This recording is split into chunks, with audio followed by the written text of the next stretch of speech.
Hey, yo, it's me, Pops Van Marmalade, and you're watching the Comics-Related Madness Network. Huh? So come get some. CRoM Con. CRoM Con.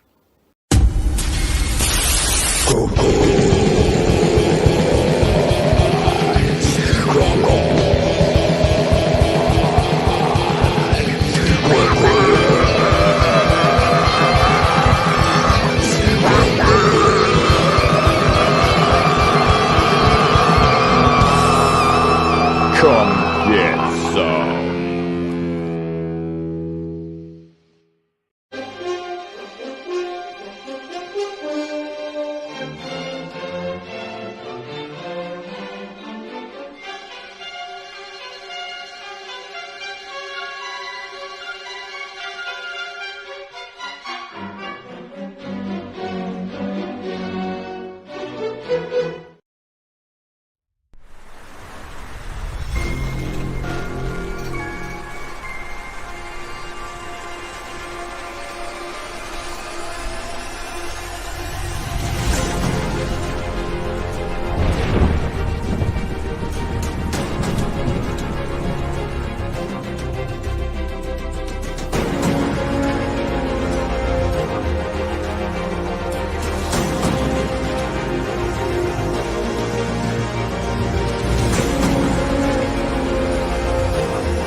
America's southern border has become a war zone. Human traffickers, drug smugglers, and terrorists flow across the Rio Grande with impunity, secure in the knowledge that no one will stop them. A distant federal government lectures Americans on their privilege while punishing overworked Border Patrol agents who were helpless to stem the tidal wave of invaders and determined migrants. Second-generation Cuban-American Marcos Zamora is a military vet, more patriotic than most Americans. No longer able to ignore the chaos at his doorstep, he acts.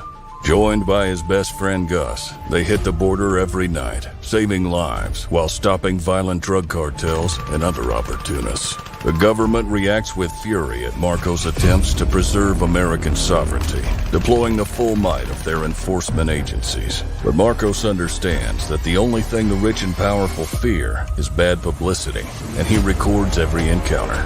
Whoever he is, this private American must be stopped. Illustrated by Richard Bonk and written by Eisner winner Mike Baron, Private American is his version of Captain America, and maybe a little Punisher, taking part in this ongoing, violent, and very real battle of good versus evil in the war for American sovereignty.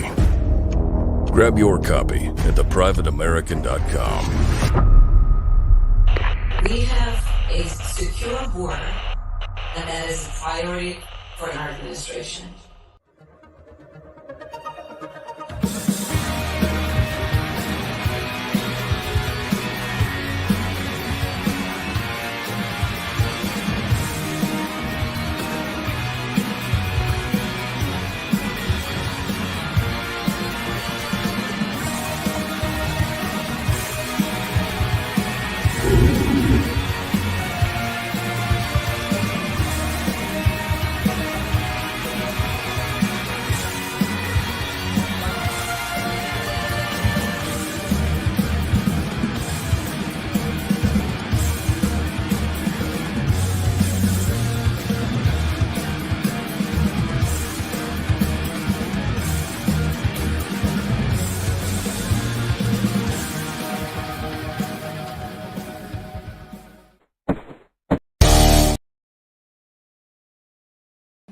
keep forgetting that there's a new part to the end of that. I'm going to play it again just because.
There, I didn't screw it up there.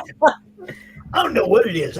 Ever since you sent me that, it's like I've done that 2 or 3 times where I just cut it off at the end because I listen for the music. Yeah, I'm doing other stuff, and the music will go to that point, and I'll go bam. And that's okay. The ending is just eye candy. It's not really that important. But someone did that for me for free, so that's pretty hard to do. Yeah, they like the character, and they're like they worked like on it for like 6 weeks. Wow. Yeah, for I know Pedro was working on our animation for quite a while. It's like that is time consuming work. I mean, if they do a good job, if they're doing a good job, it's time consuming. I've seen some people throw some stuff together, but then I've seen some really good stuff too. So he was showing me like as he went certain things he did, and I was in an animation group, and somebody told me it's pretty much $1,000 a minute or something for animation. And he did 1 minute and 7 seconds for free. So yeah. I sped it up there. The music is sped up, so it kind of gives me a heart attack. But and that's another reason why I should make sure I play it.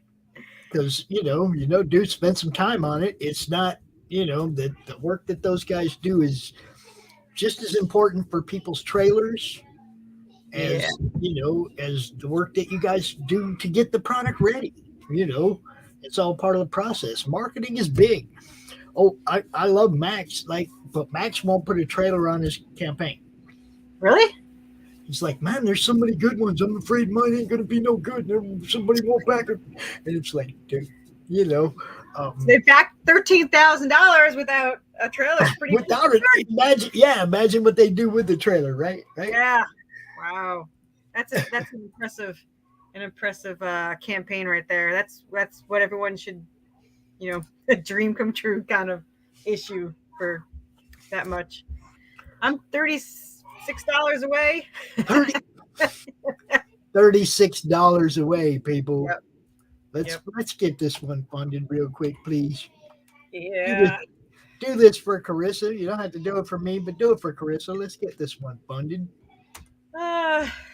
Yeah, we'll see. My next one's not till April, so we'll see. My artist, I said, is abandoning me for a month to travel in Brazil. April's just right over there. April's really? Just right over there. Yeah. Right? Okay. Let me go ahead and get this pinned up in the chat so that people can find it real easy. Worthy Chaos, yo. Go check it out. I'm not sure where Doc is. I hope he gets to get back out here. All kinds of weird shit. Segment 1. I want to apologize to everybody, but this show is for promotion and networking. This whole network, everything we do is to help people get seen. That's all. You know? You can help us by sharing and retweeting, and you can help her by sharing and retweeting her campaign and whatnot. That's the only goal here. I'm not trying to chase clout or get likes and views for clickbait or stupid stuff. We promote comics. That's what we do. And you do it very well. We do our best, man. You know, it's like I don't know if people are threatened by what we're doing. Probably. Or, you know, but I mean, I'm not trying to take money out of anybody's pocket. I'm trying to put money in people's pockets. Yeah. You really don't ask for anything. I don't know what that was. That was an interesting, yeah. But I don't like people talking bad about you. They're just it just pisses me off. You're like the nicest person I know. You're like family. I try to be. I mean, don't get me wrong. You can bring the dick out. Yeah. Okay. You know, I mean, it's in there. You can bring it out, but it's not surface. It's not who I want to be. Yeah. You know, yeah. It's just bullshit. That's all. I'm sure that they're over there, you know, clipping it and showing it all over the place, and you know, it's like whatever. You know, gatekeeping is protecting your brand. Cancel culture is telling people not to back somebody or not to support somebody. And we don't do that. We might not talk about you. We might not talk about you at all, but we're not going to go out and tell people not to back what you're doing. Don't put me in a position where I want to do that. I don't want to be that guy. Yeah. Okay. I don't want to be that guy. Don't just make me not like you. It's not good. Just let people do their thing. I don't get it. Brian knows they've gone after him too, and it's stupid. It's just stupid. You guys are out. Everybody's out here trying to sell comic books. I'm trying to help people sell comic books, and I will help you sell them wherever you're selling them as long as you're cool to me. So as you're cool to me, I'm trying to help put money in your pocket. That's all. I'm cool. You know, I try to be cool. You've been excellent since the day we met you. You come out, you've been happy with everybody. You got a great product. I've already read the first one, so I already know. Okay, you have it scripted out. I don't know how far in the future. You know what you're doing. You know. Yes, I have. 7 issues are scripted, which is all of book 1, but 35 issues are written, if that makes sense. So, the rest are in novel form. So the story is written out. So she's looking at being my age and wrapping up this whole story arc. Yeah, and that's only series 1. I mean, I have 5 more novels for the spinoff, and I have 2. I only have 2 or 3 issues for series 2, but it's planned. And then I have like 30 issues for the prequel, which is going to be really, really amazing because it's their fathers. So it's going to be the angel and the demon fighting, and it's going to be because Seraphina and Draven are soulmates, so it's going to be like every 100 years they get reincarnated, so you get to see them in different time periods and stuff. So I'm actually really excited to write that. And I don't remember where I got that. I got the idea after one of your shows, but I can't remember what was said. Somebody said something, or I don't know what it was, and then I was like, oh, I want that as a prequel, and now I'm doing a 30-issue freaking prequel. So there's that. But yeah, I actually got a lot of great feedback on these issues. I had someone read it over from Charter Comics, and he loved it. He said the art's amazing, the story is amazing. He can't wait for issue 4, and he helped me. Actually, he saved my ass. I can't even tell you. I don't know how it can't deleted, but there was a panel that is in your issue that when she wakes up out of the dream, she says, I have this dream every night for 10 years. So it tells you it's a dream, and 1, it tells you it's been 10 years. Somehow that was not in the new issue that fortunately didn't go to print yet. And he's like, I don't understand. Was it a dream? How long? I mean, is this the next day? I thought she got hit by a car. And I was like, how is this not obvious? I wrote it. And I was like, it seemed obvious to me. And then I didn't even look at it. He goes, well, I read it really fast. Maybe I wasn't paying attention. So the next day he said it again. And I was like, let me just screenshot it for him so he sees what, and I'm like, it's not there. So he saved my ass. I was like, I love you, man, because if this had gone to print and I printed 500 issues, I would have had a heart attack. Yeah. So that saved my ass. So yeah. And then so he wound up reading 2 and 3, and he loved it. He says it's of course very fast paced, because it is. And it's I good think horror too. It's good horror, Brian. I don't even know. I don't even know what the genre is. It's horror, adventure, action with romance. I mean, it's at its core, it's technically a romance, but it's not a mushy romance. So it's kind of it's just a really strong bond. Okay. Let me just go down and show him page 2 real quick. And he can decide if it's horror or not. What do you think, B? What do you think, B? That look like horror to you? Page 2. Yeah. I kind of started it off. Looks like horror to me. Somebody walking off with somebody's freaking head right from the beginning of the book. Looks like horror to me. I'm good. I'm down. I started a little strong. Yeah. Yeah. Yeah. Beautiful. We don't do anything without chaos in this series. And it is chaotic. I have been told that it's a little horror. It's horror, but it's not like, it's not a normal slasher type. It's an adventure horror. I mean, most of the horror is from slashing the zombies or hellhounds or any of that fun stuff. And it gets each book has its own kind of horror. This one has a little bit of everything. This one has the zombie mermen. It has humans, which is the worst in my opinion. It has zombie Anubis. It has zombified Anubis, and the ghosts, of course, the hellhound, the skeleton merging through the freaking wall. So there's some stuff going on. Yeah. What? It's pretty. Yeah, it's fun. Look, it's fun read, B. That's all I can say. And Corissa was a little bit bummed out last night that she didn't jump into the horror movie club. She said, "Oh, into horror, I want to be part of that." So you're gonna have to send Worthy Chaos the link to the horror movie club DM group on Twitter.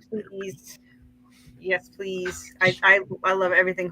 Yeah, there is it's I don't want to say it's like I hate saying it's a romance because look, I don't want somebody that's into romance say that's horror, all right. I can't advertise it as horror. I mean, I can't advertise it as romance because if someone goes looking for a romance story, you're gonna get a little overwhelmed with the blood and guts. Yeah. And anybody that's into horror doesn't necessarily want a romance. So it's not really a romance. It's a horror adventure with these two, star-crossed lovers that are just, there to protect each other, and they have a very strong bond, which is the best. It's at its very basic level, it's a survival horror.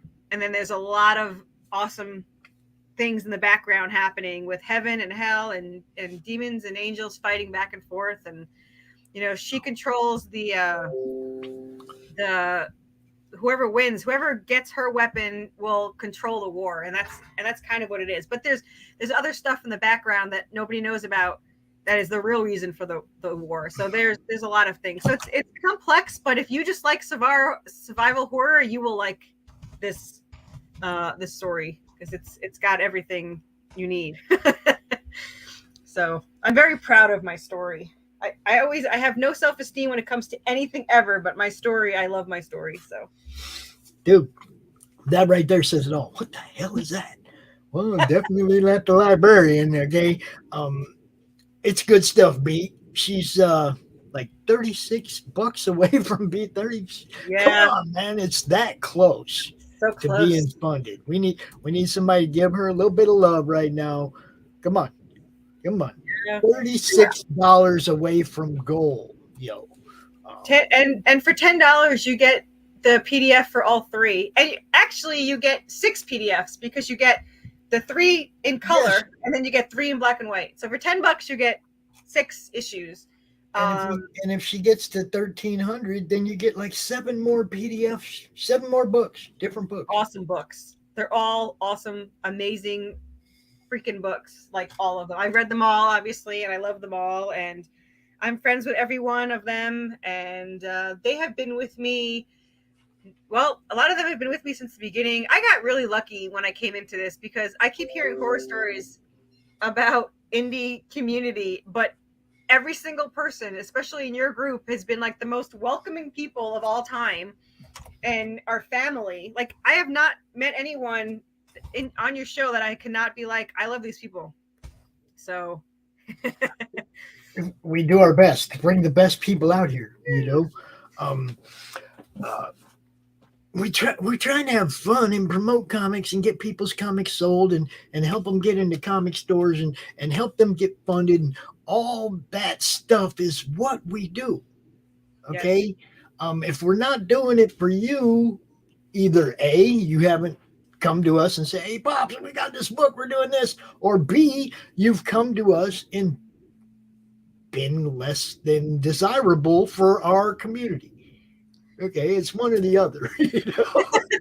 There's not a lot of those less than desirable people. There are some scammers out here. There's people that take advantage of new people and like, hey man, give me $1,000 and I'll promote your book for the whole year. Yeah, you saved my ass on that one, because I just go to you and I'm like, do you know these people? And you're like, that's a scam. Okay. Yeah. Look, I don't charge people to promote their book all year. Okay, yeah. Now we do have sponsors that pay to have their videos played and to have their logos on all of our promo cards and stuff like that. They're doing that to help themselves get brand recognition, to get seen. They help us keep the StreamYard paid for. They, stuff like that. There you go. Woo! Big G just jumped in. What happened though?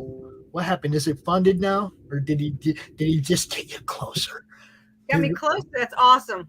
Yeah, I am all for people buying the PDFs because it is less work for me, but I get my story out. $21 away, yo. $21 away. Let's do this. I know we can. I know we get it for sure if Brian come out here, because he seemed to have magic touch lately with getting people right over the edge. Yeah, Paul is good at talking up my story. He talks better than I do about it. He's just like, I'm going to be on his show on the 15th of February. So, yeah, I definitely. What you want, if you want to, I don't know who Brian has scheduled for next month, but if you want to have, before your campaign ends, if you want to try and get booked for the horror movie club, and we'll show a movie that you want to watch or one of your favorites. If we can find it from, that's not behind a paywall, then we can feature your book and the movie you want to see too. Absolutely. My campaign ends February 23rd, so any day before that. So I am any evening I'm basically free. And Friday, Saturday, Sundays I'm almost always free. So that's pretty much, I work during the day. But I run my own schedule. So I think we got Aaron on the 4th, but I don't know, Brian, if you got anybody for the 11th or the 18th, but I think the only interview, what is it, Saturdays? 8:00, yeah. Yeah, I have nothing on any Saturday at late, so anytime. Did I tell you I went to the bookstore? I think I told you. I went to my comic book store and they absolutely love the art. Like they want to carry all 3 issues as soon as I get them freaking printed. So that'll be good. I'm going to take a picture of my comic on the shelf. That's my goal. I hear you. Thank you. Said he shared my shared my link. Thanks, American. We love you, bro. Thank you. Appreciate that. So if you want to book for the 11th. Yeah. 11th, 8:00. Now you have to pick a movie, one of your favorite horror movies. Well, my favorite of all time is Nightmare on Elm Street 3, but I have a large array of movies. I mean, newer ones is like Wrong Turn, Shaun of the Dead. Yeah, pretty much. You tell me, and I could give you a whole list of it. Well, you and Brian, we can figure out which movie is, as long as it's not behind a paywall, so that everybody can just go watch it. Oh, I don't know. That's I the will- I only will that's select the a- only catch. It's like it's got to be free, so that everybody can go watch it ahead of time, and then we come out on Saturday and we talk about it and show clips from it and goof off and highlight a creator. Awesome. You That know, works for me. Yeah, I'll go on even if I don't have something to promote. I just like talking. I'm a big talker. But I have with Vengeance Productions, they always call me when their guest can't make it or something, and they're just like, "You want to come on tonight?" Sure. I'm going on tonight because somebody 8:30 I'll be on that show because someone had a bail or someone couldn't be on, and last time it happened I was watching and someone couldn't be on, and they're like, "Come on!" So at least people like to talk to me, so I'm not just talking to myself like an idiot. So. Because I could talk to myself for hours as an idiot. So. wow, I actually got YouTube to go look at my problem. I actually have somebody looking at my problem. Really? Yeah, I mean, for the last week, everything I try to do on YouTube on my account, whether it's editing something, going to check the analytics, anything I try to do, customize the channel, anything, I get the verification. Oh. Okay, and I'm like, I haven't logged out. I'm on the same device. Why am I having to verify every time I push a button in here? I haven't logged out. Nobody else is logged in. It's just me. It's just me over here. You know? Yeah, that makes no sense. I've never had that issue. So, but I'm a little pissy because my movie maker, or whatever I use, Filmora, I know how to say it. They have a new version, so they want me to buy the new version. Bitch, I've been using the old version for freaking years. I don't want to use your new freaking version. I know. That was like, they made me mad when they made us change from Windows 98. It's like I had control of Windows 98. I could go into the command line and I could do things to my computer that made it custom for me, right? No, they took that away. They control your computer. They're still fighting. This laptop is still Windows 10. But it fights me every week. They're like, you want to be 11? I have 11 upstairs, so whatever, because it came with 11, and then I'm stuck with that. But I like 10. I mean, I like the original Windows, so But yeah, this. If you ever see me typing really slow on this keyboard, the reason why the keyboard's even down here is there's no space bar, so I have to hit the little tiny rubber dot in the middle. And I'm a fast typer because in high school they would cover your hands with cloth. And you have to do the whole thing without looking at the keys. So I can type really fast, except now the keyboard. So I look like a just dot thing trying to get this done. So yes, thank you. I had a huge fight with them because it would skip I make fan videos. I literally have my story with the actors that we originally pictured for our characters. I have 4 videos, all subtitled. And they're done, I have to say, pretty damn well. And there's like a 30-minute one, a 40-minute one, and then like 2 15-minute ones. And Filmora keeps effing it up, and they'll like put this blank thing in between, or it'll skip while I'm playing. I literally cannot watch my own video in Filmora because of the way it plays. And I've had fights with them over and over again. I've had them, I forgot what it was doing, but it was skipping through something. It was just driving me crazy, and they wound up fixing it. So I don't know. I don't really make movies as much anymore because now I make this thing called a comic book, and that kind of satisfies my obsession with my story. Before I had nothing. I had to deal with my fan videos. So I'm gonna go ahead and bring Hex in. I don't know if you've met Hex yet. Have you met Hex?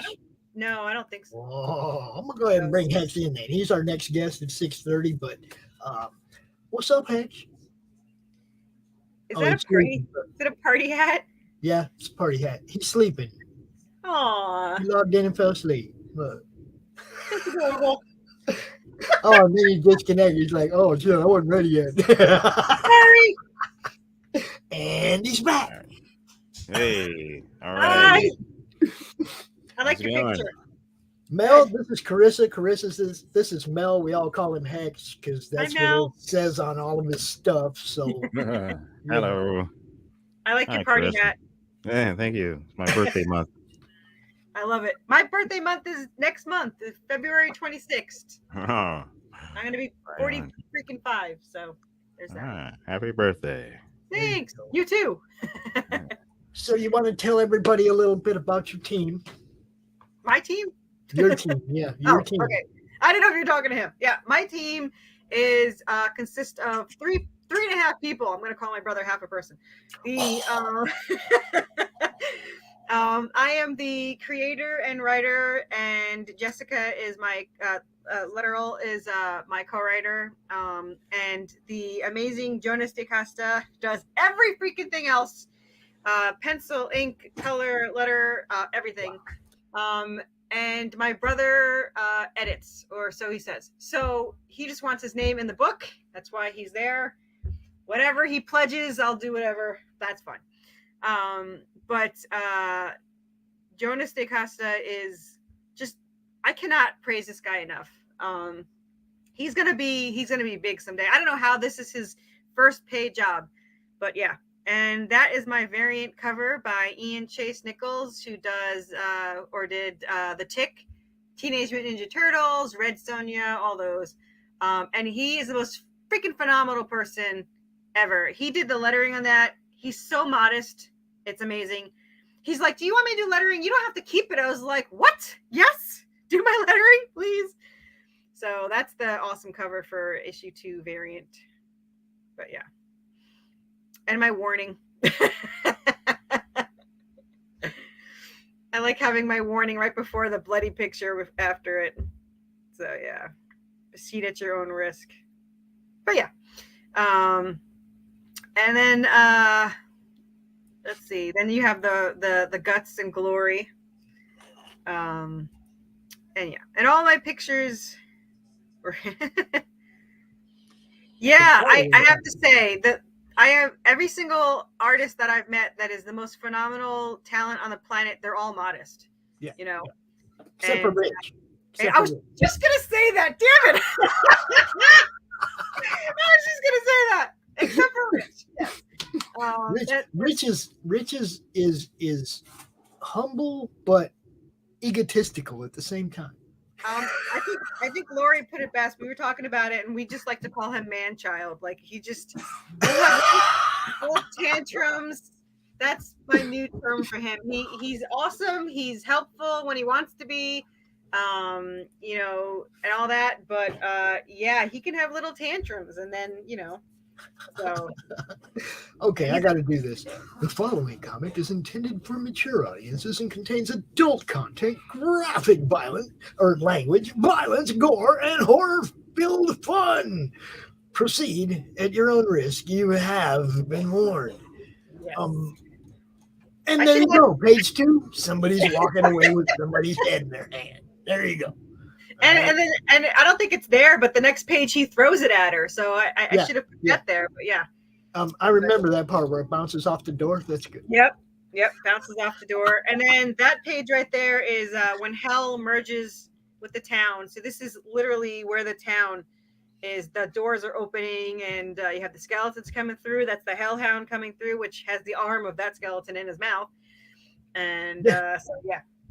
There's little hints to things like. There's a one page before this, or like 2 pages before this, where she's walking and you can see a little crack following her, and that's the crack that goes across the town. But if people probably won't notice half the things that I put in these, but yeah, she's what creates technically the whole place falling apart. So we blame her. So there. Well, I'm one of them people, because of people like Don Chin and Ed and Lucifer Storm. I study panels now. I used to read comics. Now I'm looking for the Easter eggs. I'm looking for the what. I'm looking for the what did the artist add to the story that's not in the words. Yeah. I'm looking for that now. I never used to look for that. You know what I mean? Each one of my issues has an Easter egg, at least one Easter egg from a horror game, movie, or urban legend. And there is a contest when the graphic novel comes out. Whoever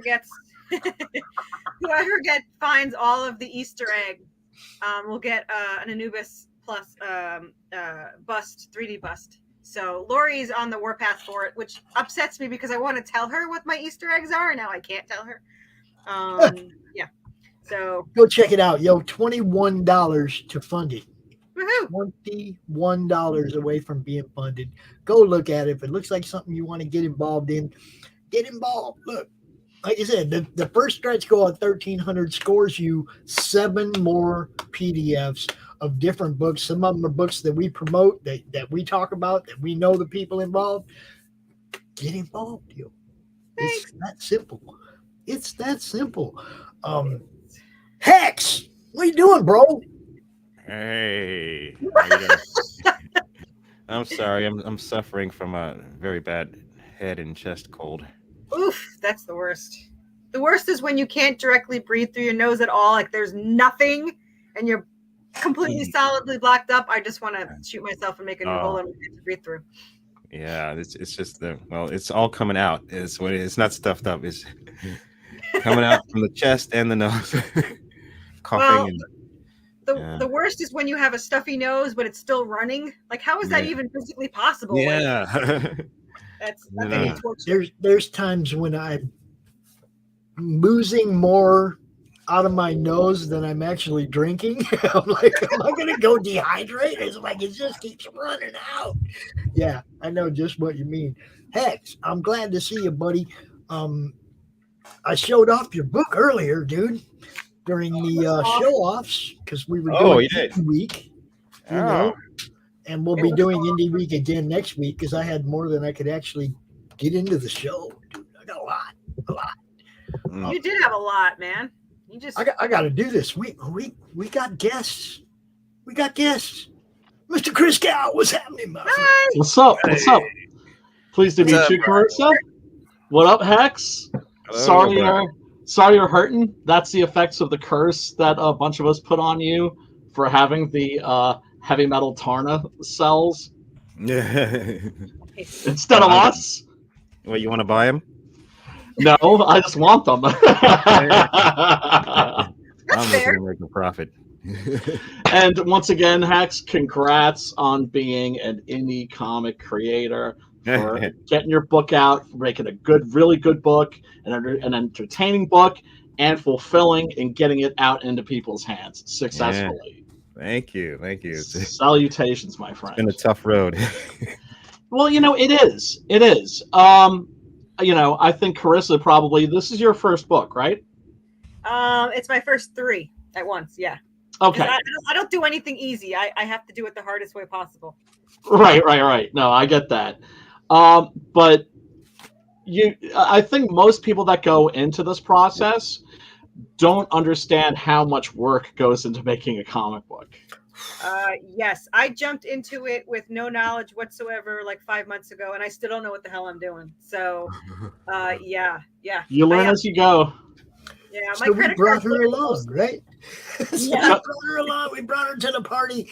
No, I think Laurie is the one that she met first that brought her into the network, into the family. But look, awesome. She had 2 days left on number 1. 2 days left on her campaign, and Laurie brought her around. I'm like, where were you like 3 weeks ago? So I know. I got, and now I'm like part of the family. So yeah, you most definitely are. We got open like that. You know what I'm saying? Yeah. This is the best group ever. Yeah, I got lucky. I could have been left out to the wolves, but they let me in, so it's all good. Now this guy, what's up with this guy? Really? This is close, dude. Come on, dude. If you had a physique like that, you'd be walking around like in a Speedo in the dead of winter. I know I would. The demon right there, so that's Remnel, that's Seraphina's father. The demon right there is Draven's father, and I don't know why, but my artist didn't put clothes on him, so I just left it. But he's actually naked, the demon next to him. Yeah, so the blue guy? Yeah. Yeah, the blue guy's naked. He just has shadow in the right place at the right time. So now, my favorite thing of this book, check out the skeletal vultures. I love those freaking things. Oh, those look great, man. Yeah. The skeletal vultures are fucking awesome. They come back later. They're everything. Pretty much everything in this issue, and the next these 3 issues will come back sporadically. Like each book is separate. Like the next one, book 2 is mostly ghost and giant salamanders, but like book 3 is like zombies and experiments and all that. And this the skeleton birds came back, and then 4 and 5 are in hell and on an island with tons of these things. So it's it gets around. So you're mixing it up, is what you're saying. Yeah, it's it wasn't intentional. It just kind of worked out that way. And I was like, what? We didn't even think, it wasn't like, what can we add? We literally just would add things. It was just like, how about skeleton birds? Okay. Or there's a wolf in,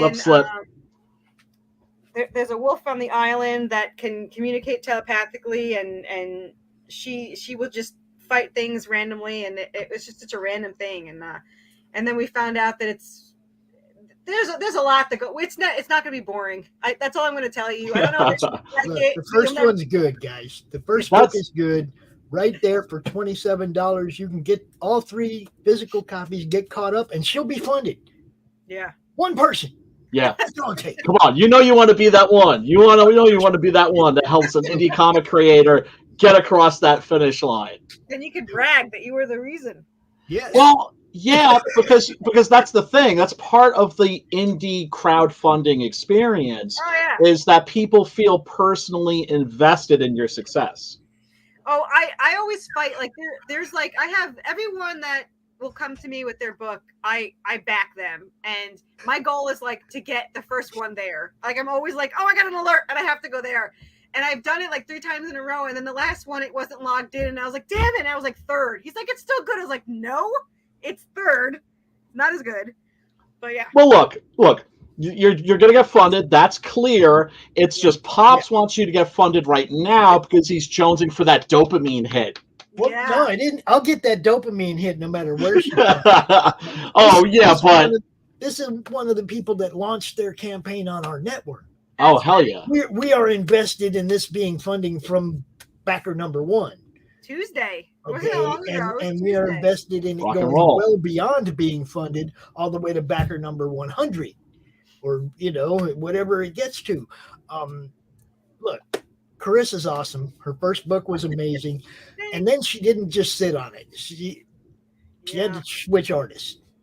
Okay? And she asked a whole bunch of us, hey, should I redo the book? And we all know, nah, just wait till you put the trade out and you can have your artist redo number 1. Oh, Corissa went ahead and redid number 1 anyway. Damn. So you're going to get all 3 books in the same style from the same artist, $27 for 3 books. It was definitely that's a value. It was the goal to wait. My first artist screwed me out of $3,000 and cost me $5,000. And it was. Oh, it sucks. Oh, yeah, does Wayne have a question? Yeah, what's up, Wayne? Wayne has a question. I have a question. We're going to jump into Hex's book here because, we're. Well, I have a quick question for Corissa though. Okay, sure. Okay. I mean, I'm sure I haven't watched all these streams, but I'm sure you've got this question. But how did you come up with the idea for? So original idea was 17 years ago, and it was a soul weapon. I was studying scriptures or something because not very religious, but I'm very interested in following different religions. And for some reason, there was an angel called Remnal who is this, he judges souls. And I was just like, so what does he do? Carry them in his pocket? I was just like, I couldn't figure out, what does this guy do? So I created this weapon for him to carry the souls. And this weapon this container became a weapon. And then Seraphina is made from this weapon, and now she controls it without knowing it. And it's incredibly powerful. And this is what heaven and hell are after it. Now, her father's after it for a different reason, but heaven and hell both want it because if they had the power of souls, they can shift the war in their favor. Unfortunately for Seraphina, there's 2 ways to activate it. One is a ritual way of killing her, and the other way isn't known yet. And that's series 2. But in this one, as far as anyone knows, she has to be ritually killed. And so pretty much the whole story is them trying not to get her killed. But everyone tries to kill her. So yeah. Okay, I'm gonna field Wayne's question here real quick. Everybody uses the Kickstarter platforms, the Indiegogo platform, the crowdfunder platform to get the fans to pre-order the book so that you can print it. Okay, it's called crowdfunding. That's what this is all. That's what she's doing to get her book funded. That's what Hex is doing to get this book funded. I'm pretty sure it works for real books too, but the sell has to be harder because there's no visual for us to come out and give people. You see what I'm saying? Well, I mean, in the case of something like Long Shadow, for instance, by Mike Murphy, he has art for that. Right. But it's cover art and also it's interior art, but like in a pulp story style, where you've got, it's prose fiction, but there are illustrations in the book. And see, let's not forget Critical Blast, who's got the Devill, the Devil's. Yes. The Devil, that's all, all text. Yeah. So it's been done. Anthologies. Yeah. It's doable, but it's a much tougher sell. Sunsworn, yeah, absolutely. Which I backed, which I got a copy of and read and really enjoyed. Oh yeah, Sunsworn. It's getting people to know that's where you're at and that's what you're doing. Okay. The sell is like what we're doing right here with Nephilim Squadron. We want to come out and tell everybody this is what Hex does. This is how cool it is. This is why we want you to back it. Your book, of course, is it's nonfiction. It's mob related shit. Okay. We can sell that, but it's a different kind of sell. Right. You know what I'm saying? Yeah. Okay. But if it's possible, but it's tough. That's all. I mean, nonfiction is tough to sell. It's documentary type stuff, where you're displaying fact. Right. Now, if you could get a noir style artist to give you chapter pages, like at the beginning of each chapter, you've got a piece of art depicting what's coming in the next chapter. That's smart. That is smart, actually. That's very smart. Like that. Now we got a visual to show people. Check out the art dude did, right? You see what I'm saying? Right. The story's great. Check out the art that goes with the story. It's all how you package it. Yeah, ask my artist. He'll give you some great artwork. He'll do all your chapters in like a week. There are some great noir artists out there. Yeah, there are. Old style, the man. Boras and all that, and the Tommy guns. And of course, do something on your YouTube channel. Yeah. Yep. And like I said, it's a tougher sell, but it's what up, Jeff? But it's doable. It just requires a little more ingenuity. Yes, that's all. But the thing is that our community, our backers, they're book people, right? Most of our backers, are people like me, where our houses look like libraries. Mm-hmm. Yeah. Right. Yeah, like my book, I wrote 5 novels. That's why it's getting converted into comics, because comics are cooler. But I write it, even when I write small scenes now, just to add in a scene, I always write it as a novel and then I convert it to a script. So I am definitely more a reader, I'm a big reader. All this behind here, all books. There's books over there. I have 1, 2, 3, 4, 5 bookshelves just in here. So this is the link to his most recent Buffalo Mob: Return of Organized Crime. Okay, so there's a link if you want to go check it out. Yeah, reading about it, not committing it. Oh yeah, well, true crime is such an incredibly popular genre. Yeah, and I have my bachelor's in criminal justice. Bring on the crime. It's there you go. Where do you sell it, right? Okay, we're not going to sell a mob book to comic people, but we could sell a mob book to people that like mob stories. Right. You see what I'm saying? It's like where you go place it, where you're trying to sell it is, very important. You want to be in those Facebook groups that talk about the mob, that share stories about, mob related shit. Those are the people going to be interested, Yep. Doc's not really there. If he was there, he'd be here, bro. That's just me typing in it, going to his channel. So Hex, talk to me, bro. Nephilim Squadron. We got to cover this, man. We got to cover this. Come on. Oh yeah, that's right. Yeah. A lot of fun. I mean, before Hex gets started, I have to say the thing that surprised me was I wasn't expecting it to be as much fun as it is, and as funny as it is. Nephilim? Yeah. Well, you don't Yeah, think I'm Nephilim funny? Squadron's good. No, I wasn't expecting. Well, here's the thing: you can have people who are really funny, but then it doesn't translate to their work, or vice versa. Right. Right? But Like, this was by design in my marketing, because I don't like to go around saying I'm a funny person, because people was like, "Oh yeah, yeah, right. how funny you Say are." something huh?" funny. Show me how funny you are. Yeah, say Right. something funny. So I don't do that. And so I just let the book speak for itself. I just Right. show him the clip of you opening a wine bottle.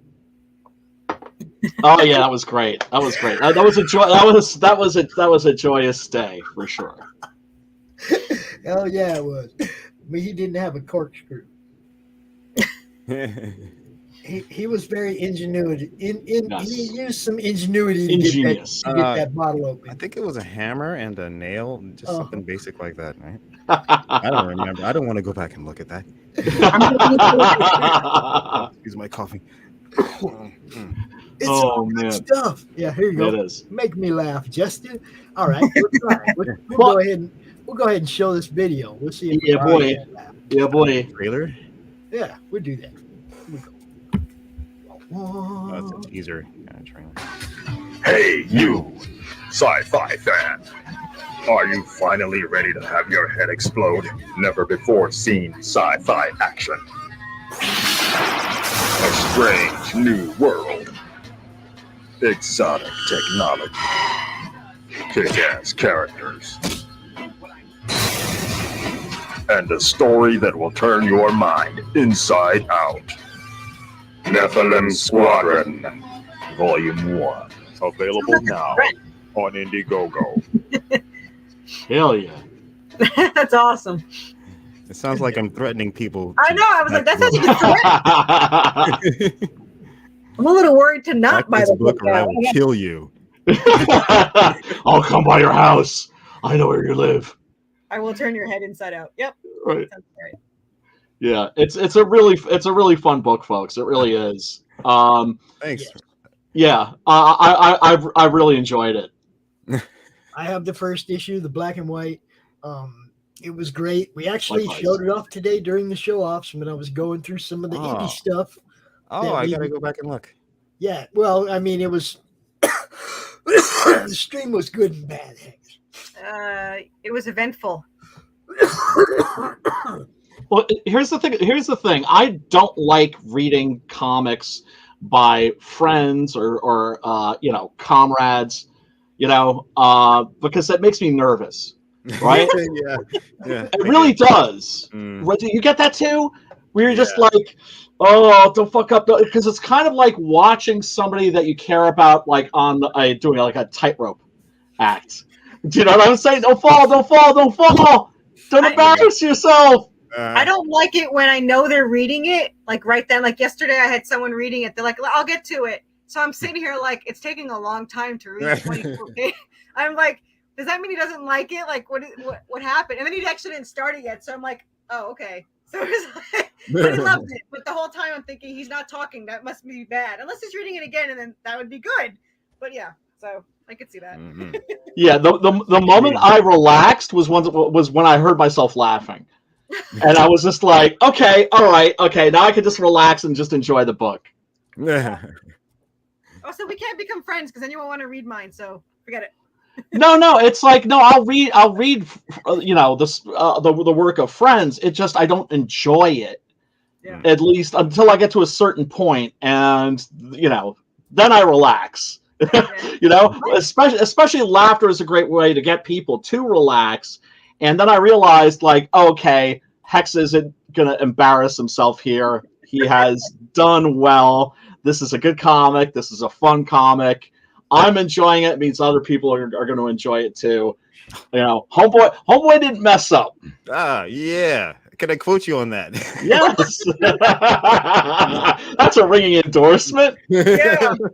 Brian, I didn't can screw you it do me a up. favor? Can you do me a favor? I have to jump into a backstage studio and help Amy get sure thing. It set up. Would you handle this for a minute? I'll be Hell right yeah, brother. Cool, thanks. I will be back, everybody. Famous last words. Yeah.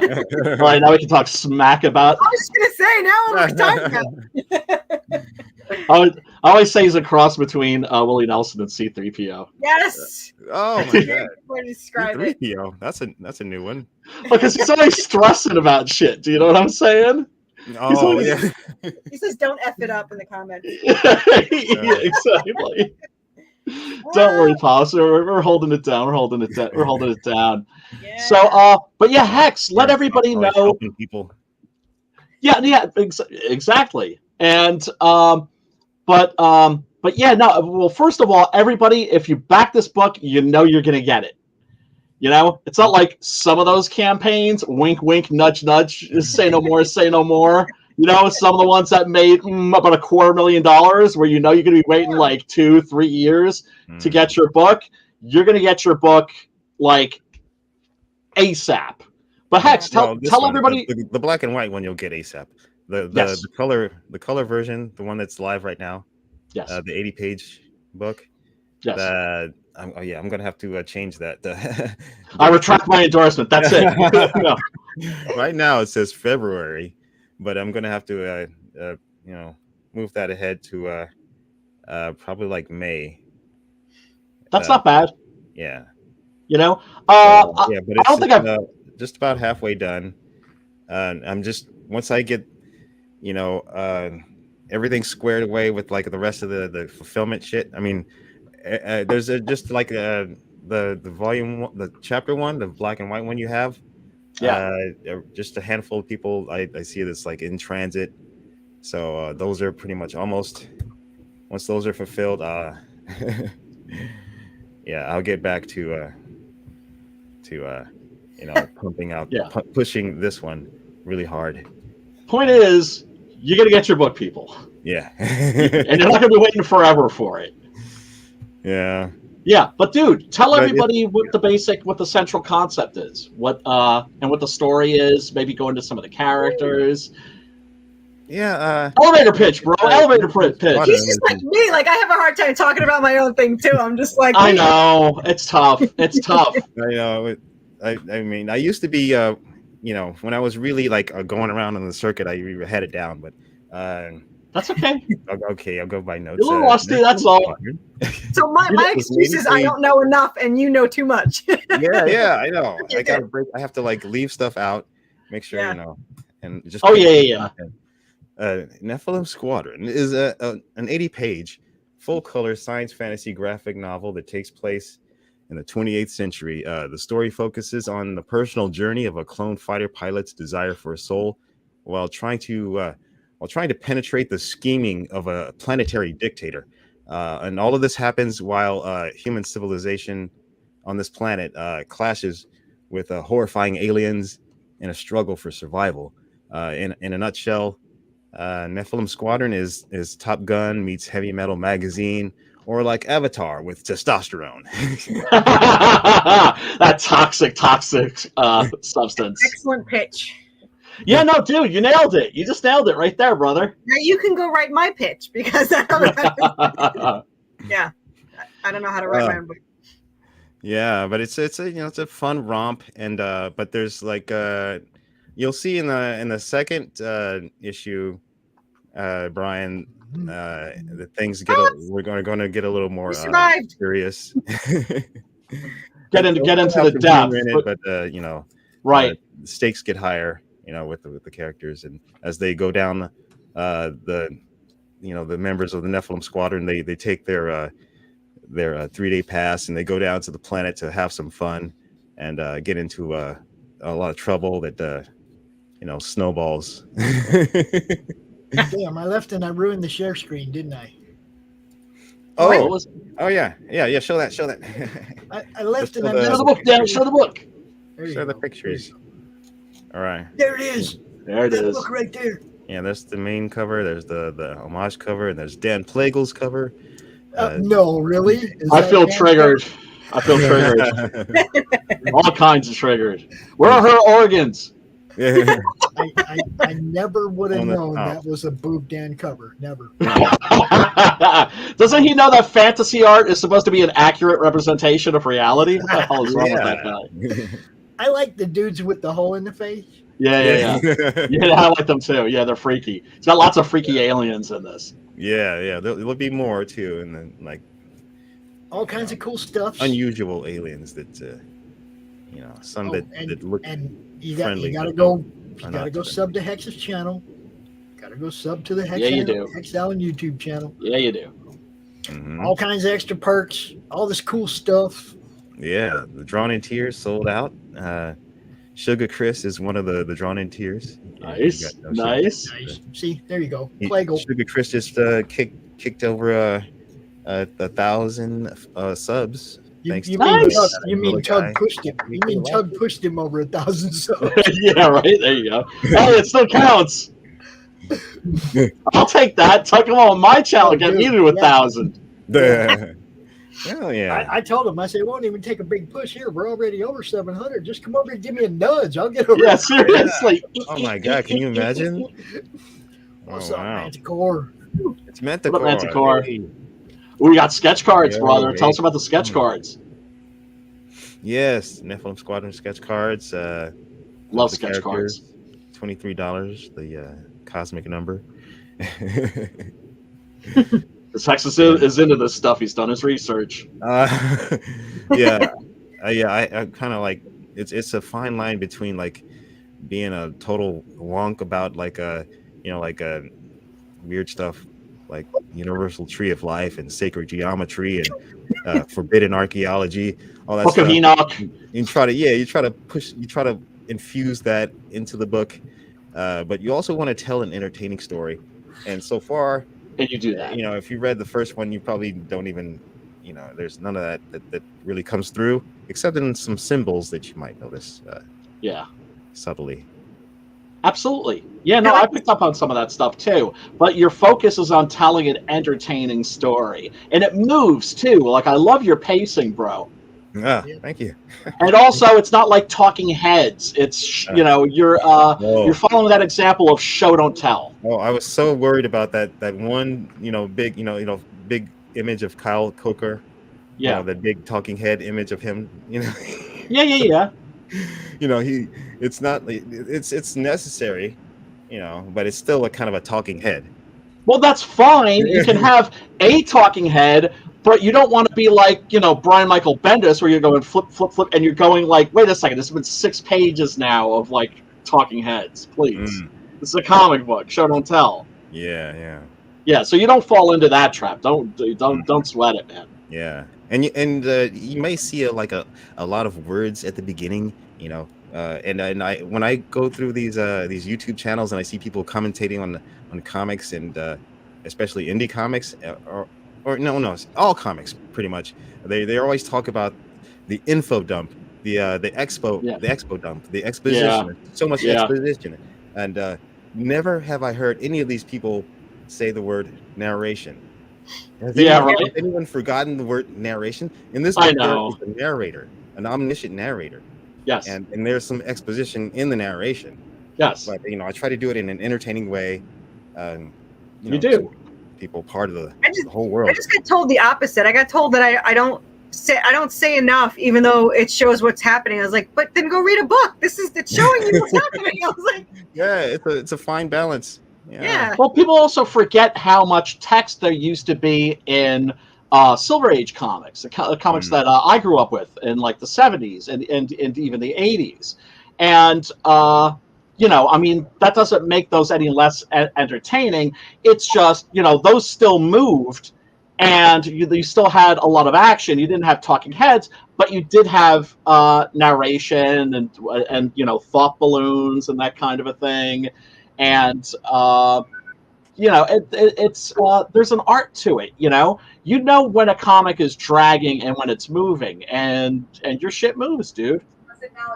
Thank you. I take a lot of Metamucil. Oh, there you go. Yeah, baby.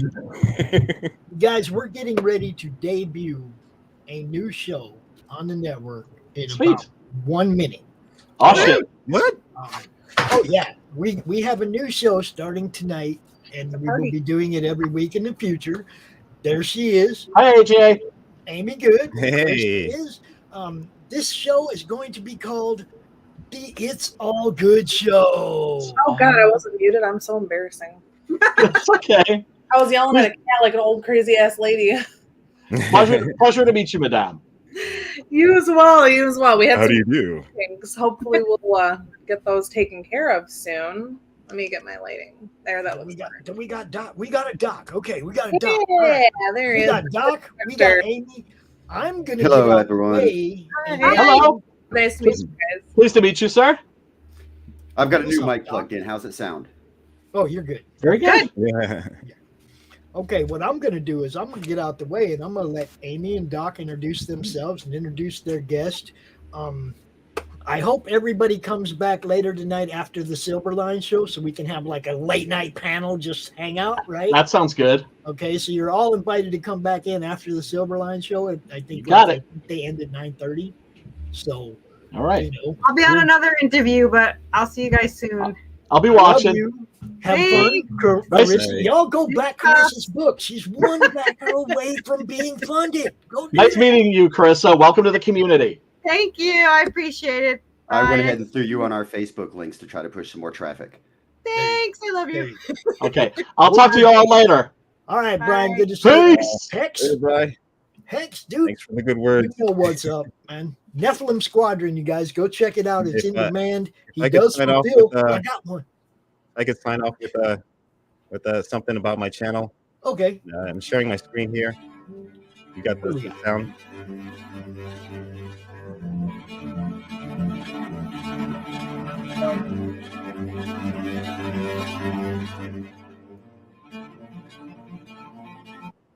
Nice.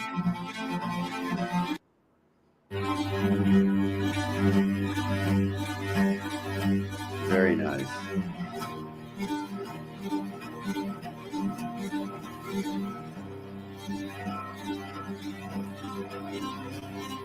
Damn, Hex, that's pretty wicked, dude. Oh, I'm sorry. Oh my god. Oh, there we go. Now you can hear me. I said I highly recommend everyone subscribe and tune into the Hex Allen channel Hex Allen Comics channel. The Hex Allen Comics. What's in this coffee? I'll have some interesting guests coming up for my stop and shoot streams where I chat with people one-on-one who have some interesting stuff to show. Very interesting, surprising people will be showing up. So please, All right. Y'all go back, Nephilim Hex. Squadron on Indiegogo and There you go. subscribe to the Hex Allen Comics channel.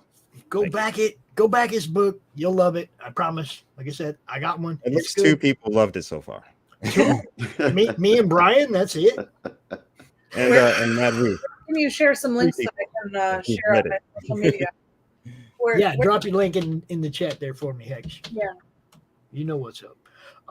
Now I'm going to get out the way, and I'm going to let you two introduce yourself to our community and bring in your guest. Thanks, All right? Pop. I'll bring him in when you tell me to. So you just give me the thumbs up. I'll bring him in. Thanks Bye. for the link. All share right, that. y'all. Hey, Amy, how are you? I'm good. How are you? We were having some issues tonight. In the future, these shows will probably be linked to my YouTube channel or yours, Doc, or maybe we can sort that out. It was just some Link crazy. them to both. Link them to both, yeah. Maybe host some stuff on some First World too, since we can shamelessly plug that at the end of our shows. So I'm Amy Good. I'm an artist, an illustrator, a writer. I've been doing freelancing and production work for over a decade. I am working with Doc. Oh, Doc. How do I get? I'm so backwards. You'll figure it out. For almost a year now. It's close enough. We'll just round. Yeah, we'll say it's round. Yeah. Yeah. So I'm Amy Good, and he's the good doctor. And our show is going to be It's All Good with the two of us. But tonight it's not about us. We're going to talk to Mike Baron. So let's bring him in here. Great. Hey, Mike, how are you? Hi, guys. Hey. It's good to see ya. You too. So would you like to start by introducing yourself? You can probably do yourself better than either of us can, or I can give it a shot. I'll do it. Okay. I'm Mike Baron. I've been writing comics since 1981, when I created Nexus with my partner Steve Rude. A couple months after that, I created Badger. Then I started writing for the Big Two. I wrote The Punisher for 5 years. I've written Flash, Dead Man, Batman, Star Wars, Bruce Lee, many other characters for most of the publishing companies that were extant during the 80s. I kind of fell out of the industry in the late 90s. I couldn't find any work. I took any job I could. I was a janitor for a while. I moved to Colorado for personal reasons. And I started writing about 10 years ago. And a funny thing happened when I returned to writing. I realized that I understood story. I had been trying to write novels for 30 years, but it took me 30 years to learn how to write a novel because I'm a slow learner. But when I get it, I get it. These days, I'm making a lot more money off of crowd-funded graphic novels. Along with many of my friends, we're filling a niche that the Big Two are not filling, and that's comics that entertain. Yeah. My first rule of writing is it's my job to entertain, and I never lose sight of that fact. The second rule is show, don't tell. And the third is be original. Now, I could go into each one of those rules in great detail and hold forth on any of them for hours on end, but I'll just put them out there for the time being. Yeah. And say I love writing. I'm more excited about writing every day because I think I'm getting better as a writer. And I have a lot of stuff in the pipe. That's awesome. So honestly, the way that I feel about this hour is as long as you want to stay and whatever you want to share with us, you've got the floor for as much as you'd like. Doc and I can just fill dead space after that. So while I have you here and while we have you here, I would love to hear anything you want to share with us. Of course, we're going to plug your links tonight. Doc and I will share them on our personal medias, social media, to get traction and traffic over there. But I was reading through a lot of your personal work and a lot of things that you had posted on your website, your philosophy about writing and creating, and I actually really found it refreshing, rejuvenating, and inspiring. So personally, I like to hear about that. Well, I love talking about writing, and for those who want to hear more of this, I have a YouTube channel, Mike Baron YouTube, and I talk a lot about writing on that, about all aspects of writing, about comic books and novels, not so much on poetry, although I do write poetry. Some may call it doggerel, and I'd be happy to recite some of that for you, but it's certainly not great poetry. Comics and novels are my thing. As a novelist, I have to write 3 novels a year just to keep my finger in the pool. And you think, oh, wow, 3 novels a year. How do you do that? Well, it's nothing. Believe me, it's nothing. I have a friend who publishes 6 novels a year. And I'm lucky to get those 3 novels out. If they were all I were doing and I were making good money at them, I'd be at it a lot harder. But I seem to have a flair for writing graphic novels, a flair for writing visual stories, and I'm working with some of the greatest artists in the world right now, and I'm making more money at it, so that's what I'm doing. Now, you mentioned Private American, which is the project we have in demand right now on Indiegogo. You can only find it by going to theprivateamerican.com. And the reason you can only find it there is because, along with many other books by friends of mine, we're being shadow banned by Indiegogo for reasons I don't know. About a month ago, out of the blue, the Daily Cost, which is a far-left hate site, attacked me. The headline read, Mike Baron releases another racist AF comic book. It was written by a person I've never heard before who has her own project she's trying to crowdfund on Kickstarter. And in the article, she called for everyone to contact Kickstarter and get our project removed. She was successful. Every word in the article was a lie, including and the. She characterized Thin Blue Line as a book about racist white police officers going into black neighborhoods to kill as many black people as possible. In fact, the two police protagonists don't kill anyone in the book. Did I send you that book, Amy? Yes, and they're not even white, right? Correct? No, they're not. And when people say, well, you can't write other ethnicities, should Shakespeare have been allowed to write Othello? It's the writer's job to imagine every point of view. Now, there are certain people, and I won't characterize them with adjectives, but there are certain people who want to restrict our vision, who want to limit what we can say and what we can write and what we can think. Most importantly, what we can think. And you have to reject that if you're going to be a writer. A writer has to be free to write whatever he, she, or it wants. And you have to be able to imagine every point of view, like the science fiction writers who write about aliens. Should they be allowed to write about aliens? Right. They're not aliens. Right. If you follow that train of logic to its natural conclusion, it just makes absolutely no sense. Right. Well, and Yeah, it gets also us nowhere. a lot of the entertainment that's being ground out today, which is identity politics, and they forget the first rule of writing, which is to entertain. Right. Yeah. And I agree with that. And it shouldn't be limited, and you shouldn't be forced to have compelled speech by anybody. Right. And I should add that the reason the Private American is the target of hatred and ridicule is because it's about a forbidden topic, the southern border. Right. I Oh, wrote God it forbid. because I wondered what would the Punisher be doing today if I wrote him, and it seemed obvious to me. He'd be on the southern border trying to stop the flow of people traffickers, fentanyl, and terrorists that are streaming into the country. He does not target innocent immigrants who are coming here looking for a better life, although there's a proper way to do it. And without the rule of law, there can be no civilization. But they are not his target. His targets are the people traffickers. The cartels.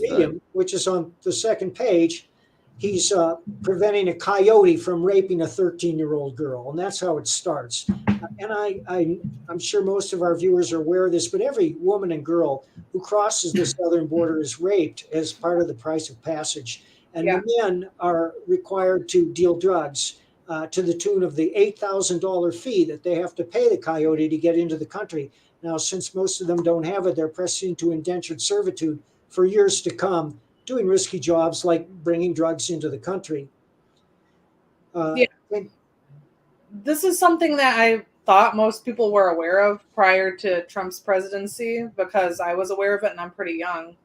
But apparently not. And that's kind of ironic that people would consider that a racist comic book when he's upholding the rule of law and protecting people, including those that are crossing the border, even in a hypothetical sense.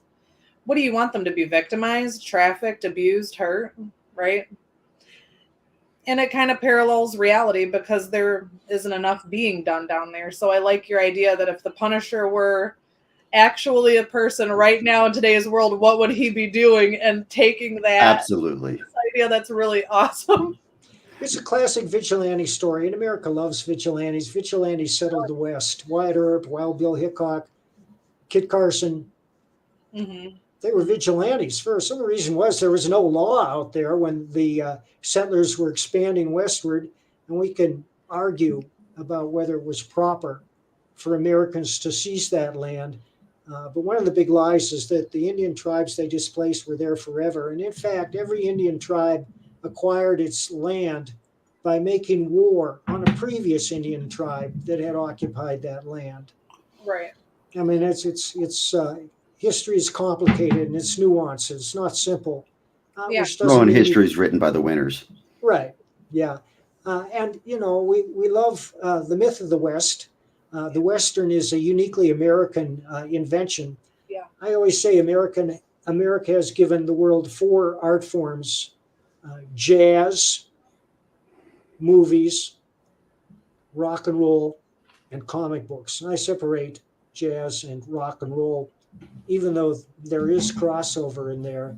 But I think that jazz really flourished here for the first time, and so did rock and roll. Yeah.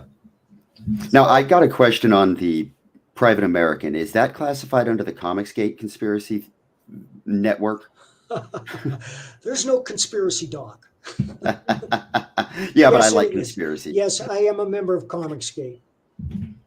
Interesting. Yeah, I was just wondering, how that functioned with the marketing of it. Comicsgate is a big umbrella, and anybody can claim to be a part of Comicsgate. Many people do, hoping to get eyes on their product, and that's fine. Let 1,000 flowers bloom. But it's not all good. Just as not the bulk of any great art form is not good. There was a science fiction writer named Theodore Sturgeon. He was a great writer, and he formulated Sturgeon's law, which is that 90% of everything is crap. And you'll find that holds true. It holds true for television, movies, books, and comics. It's 90% of the stuff that they put out is crap. And we all know it because look how hard it is to find a television show that we really like these days, even with 1,000 streaming channels. Most of it's pretty bad. But when you find something good, you stick to it. And I would be happy to list a whole bunch of TV series that I love. So you were kicked off of Kickstarter. That's right. And now you're being shadow banned by Indiegogo. Yes. So can you explain how you came to understand that or why that? Well, we went to Indiegogo and we typed in Private American by Mike Baron and nothing showed up. And when we typed in Mike Baron, my previous project, Thin Blue Line, showed up. But I'm not alone. I mean, there's a whole bunch of us who are being shadow banned, including Shane Davis. Ethan Van Sciver, Graham Nolan. And as a result, we're all looking for alternatives. I heard you mention in a couple other interviews that there are good alternatives. Do you have any leads on that? Because I haven't seen any. Well, Shane Davis has launched his own crowdfunding platform. And there's another one that just started up. I'm not sure if they're fully operational. I think it's called Fund My Comic. Let me take a look at that. Oh, okay. I'll write that down also. Fund My Comic.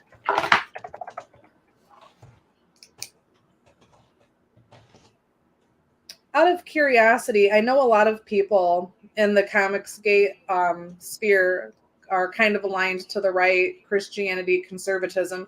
Has anyone tried funding their comics with Give, Send, Go? Give, Send, Go. It's a Christian-owned business, which is an alternative to Kickstarter. Well, I don't know. This is the first I've heard of it, but I know a number of Christian creators like Mike S. Miller. And I would ask Mike about that. I'm going to write that down. Okay. I can jump in and throw a little light on that real quick. They're the ones that took over the funding for the Canadian truckers after they got kicked off of GoFundMe. Yep. Okay. Also, while I'm here real quick, I just want to, God, where did I put him? Look, we got Mike Baron stuff. Awesome. Oh, look, I'm just going to go through these real quick, and then you guys can question him about them. We got Buddy McGill, U.S. Special Agent, right? We have. This is one of my favorites. Now, not a lot of people have seen this, but this is the black and white and ready for crayons, the Badger Color Therapy for Adults. Wow. Oh, that's nice. It's got a lot of Badger art that's never been printed before. If you're interested, contact me because I have copies. There you go. Wow. Now, that's the first installment of a graphic novel that Kelsey Shannon is illustrating, and I have copies of those too. Isn't a graphic novel? It looks like a comic. It's just a 22-page story. It's just a comic. But the finished story is going to be 66 pages, and we'll launch that later this year. Awesome. Smokes the Fox by Belmont. Yeah. Mike wrote this. And the accompanying Weaponized Werewolf, which for some reason wasn't next to it, so I didn't grab it. Oh, no. This is the one. Yeah. Oh, nice. This is the one. Okay, when they went after this book, I went ballistic. You don't get to mess with my buddy Mike. I started promoting everything Mike does. For every time they tried to shut him down somewhere, I'd open him up somewhere. Ain't happening. You don't get to shut down my friends. And there's nothing controversial about that book. It's a little risque. It's a little off color, but it's a humor comic. And it will actually make you laugh. I mean, it's when I say I read a funny comic, I mean it will make you laugh out loud. And then there's this. Right. which is also just a good story. The subject matter is pulled out of the headlines, but it's just a good story. You guys. Yep. No axe to grind. It's just told from a particular point of view. And the reason I wrote that was when politicians started calling for defunding the police, I was incredulous because civilization can't survive without the rule of law. You're either for the rule of law or you're not. Of course. So now this one drove people crazy because we're not supposed to talk about the southern border. Right. It's no, amazing. That's a taboo subject. There's nothing wrong down there. Pay no attention. Right. Can you play the video? Anybody? Don't have access to it. Pops, can you got access to that? America's southern border has become a war zone. Human traffickers, drug smugglers, and terrorists flow across the Rio Grande with impunity, secure in the knowledge that no one will stop them. A distant federal government lectures Americans on their privilege while punishing overworked border patrol agents who were helpless to stem the tidal wave of invaders and determined migrants. Second-generation Cuban-American Marcos Zamora is a military vet, more patriotic than most Americans. No longer able to ignore the chaos at his doorstep, he acts. Joined by his best friend Gus, they hit the border every night, saving lives while stopping violent drug cartels and other opportunists. The government reacts with fury at Marcos' attempts to preserve American sovereignty, deploying the full might of their enforcement agencies. But Marcos understands that the only thing the rich and powerful fear is bad publicity, and he records every encounter.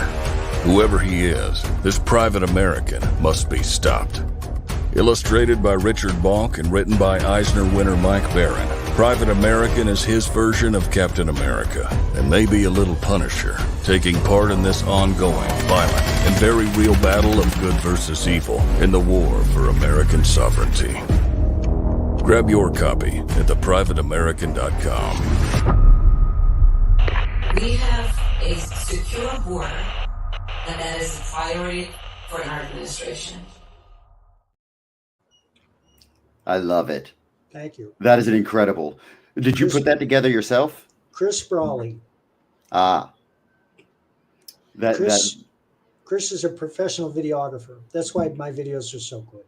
That is amazing. That's exciting. That's cinematic levels of badass. Well, thank you. The next one is a supernatural Western, Bronze Star, and it's the greatest work of Pat Broderick's career. It's going to blow your mind. I can't wait to see the video he puts together for that, because he's got this voice actor. I think that it might be, who's that guy that stars in 1883? Oh. I haven't seen that yet. I'm terrible with the name. Right. Let me, I got Costner? Who? Did Kevin Costner go to that show? Who went to that show? I can't remember. That's the Yellowstone spinoff, right? I'm talking about Sam Elliott. Sam Elliott. I think it's either Sam Elliott or a guy that sounds just like him, which would be perfect for Bronze Star because it's a Western. Are you writing? Yes. It's done. In fact, the art is virtually done too. It just needs to be colored now. We're going to announce that next month. Congratulations. Thank you. Wow. Okay. So next month it's releasing? Well, next month we launch a campaign. Then we got to get people to sign up and we get enough money to print the book and send it out. But this will be the fourth book we fulfilled, which I've worked with on Chris. And one of the things I have to point out is we fulfill promptly and we fulfill everyone. Nobody's sitting around waiting for the book for 2 or 3 years. That happened with another book I wrote, but I wasn't in control of that. And when I realized it was 3 years late, I started kicking ass. And I'm not saying I'm the only reason it came out, but I'm afraid if I had not done that, it may never have seen the light of day. Yeah, that's unfortunate. That's a really good way to kill your crowdfunding career. Yeah. Now, do you fear that the bad publicity you've gotten with the Private American will overflow onto the other book you're releasing?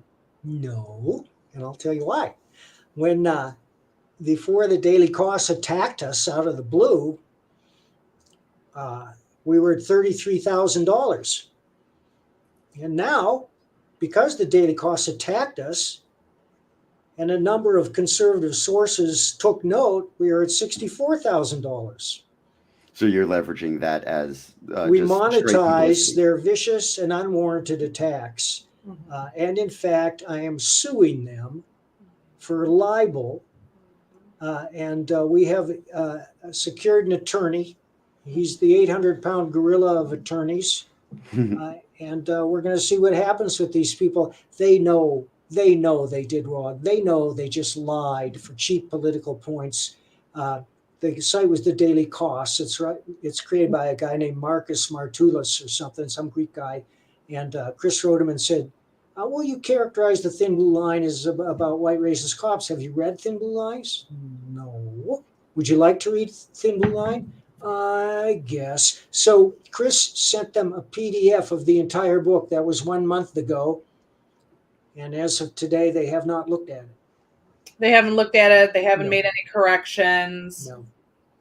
Absolutely ridiculous. Yeah, they deserve to be taken to task just because of their lack of ethics in that. Yes, they may not know it's coming. I have a feeling they do, because we've made no secret about it. In fact, I have a GoFundMe to pay for the lawyer.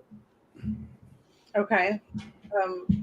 Can we find that under your name on? Yeah, here, I'll give you the link. I'll put it in the private chat. Yeah. And we would appreciate anything you can do, because we can't do this by ourselves. Yeah, sure. We'll share this everywhere. I'll copy the link personally. Okay. And as a longtime comics fan, just what they're doing to the industry is appalling, in my opinion. I remember That reading some of backstage their work stuff for back you, in the Amy. Don't worry about it. Hey, who is that? He's like a gremlin. Pops on. Yeah. What are your feelings on if you can give us like just a quick snapshot? I know you probably talk about this every Monday, but what are your overall feelings of the comic book industry right now? Part 1. Part 2, where do you see it developing in the next 1 to 5 years? Well, the comic industry is circling the drain, and there are a number of reasons. And the big reason that nobody ever mentions is the rise of video games. We have a whole generation here of kids who never picked up a comic book in their life. Instead, they got sucked into video games. And I have to tell you, I don't play, but I've watched people play them, that a $5 comic can't begin to compare to a good video game in terms of bang for your buck.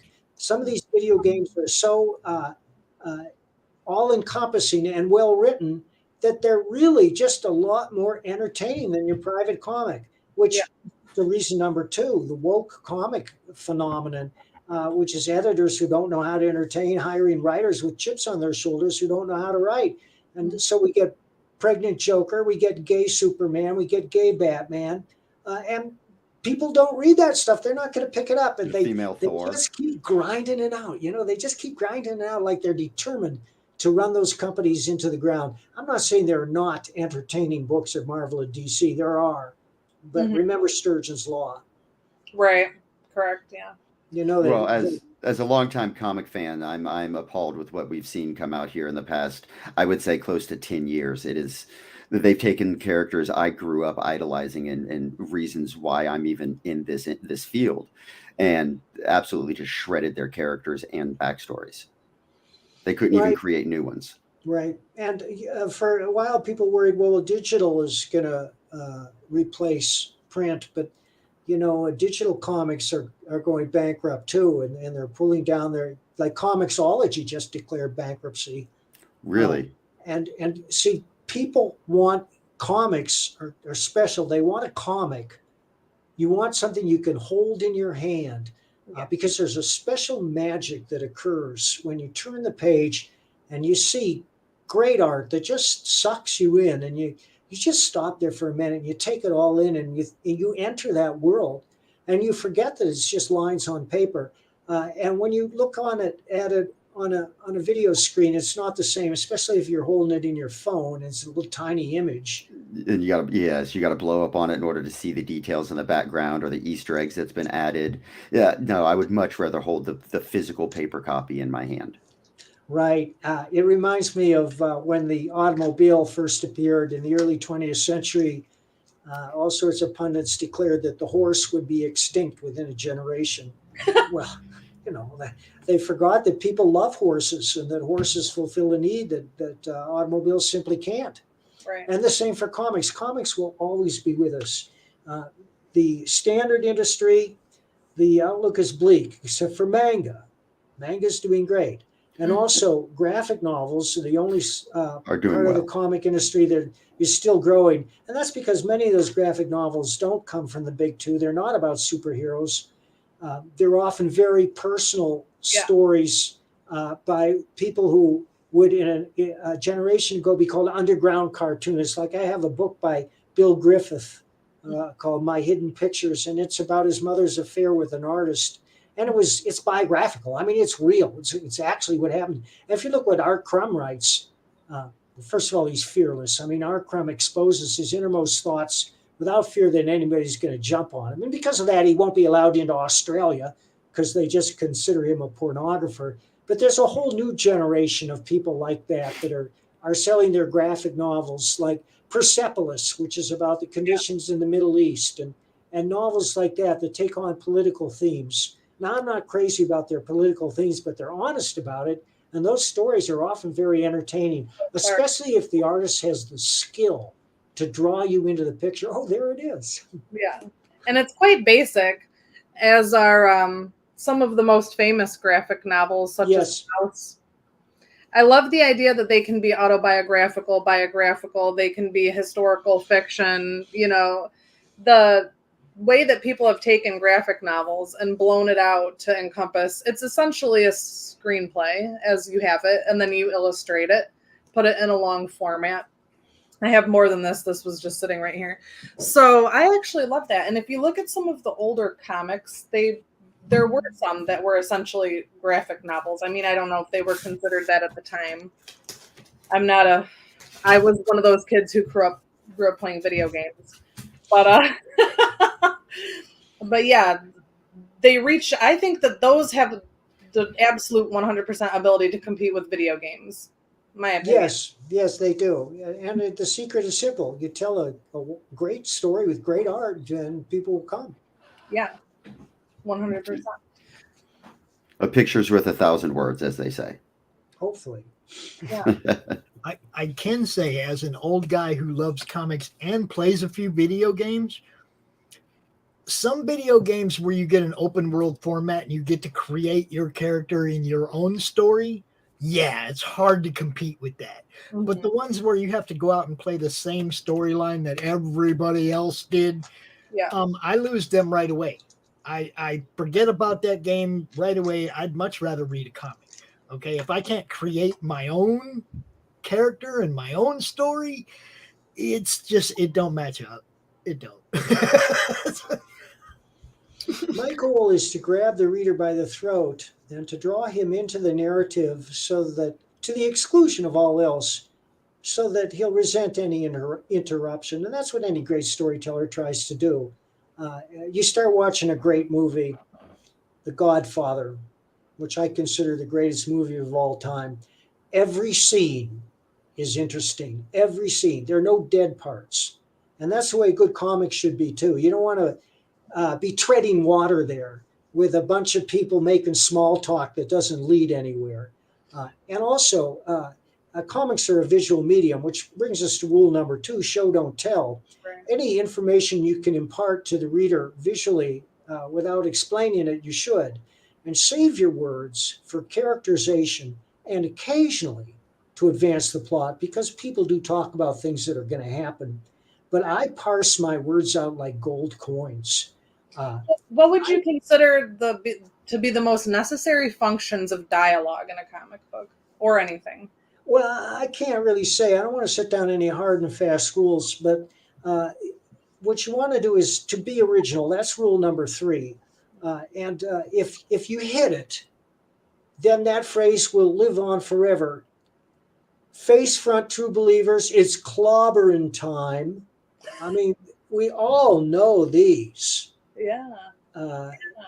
I say thee nay. I sure Stan Lee wrote that for an early issue of Thor, but that Thor talk lives on. Then everybody copies it. Right. And this little warning I have for would-be writers: if you ever find yourself writing, I don't think we're in Kansas anymore.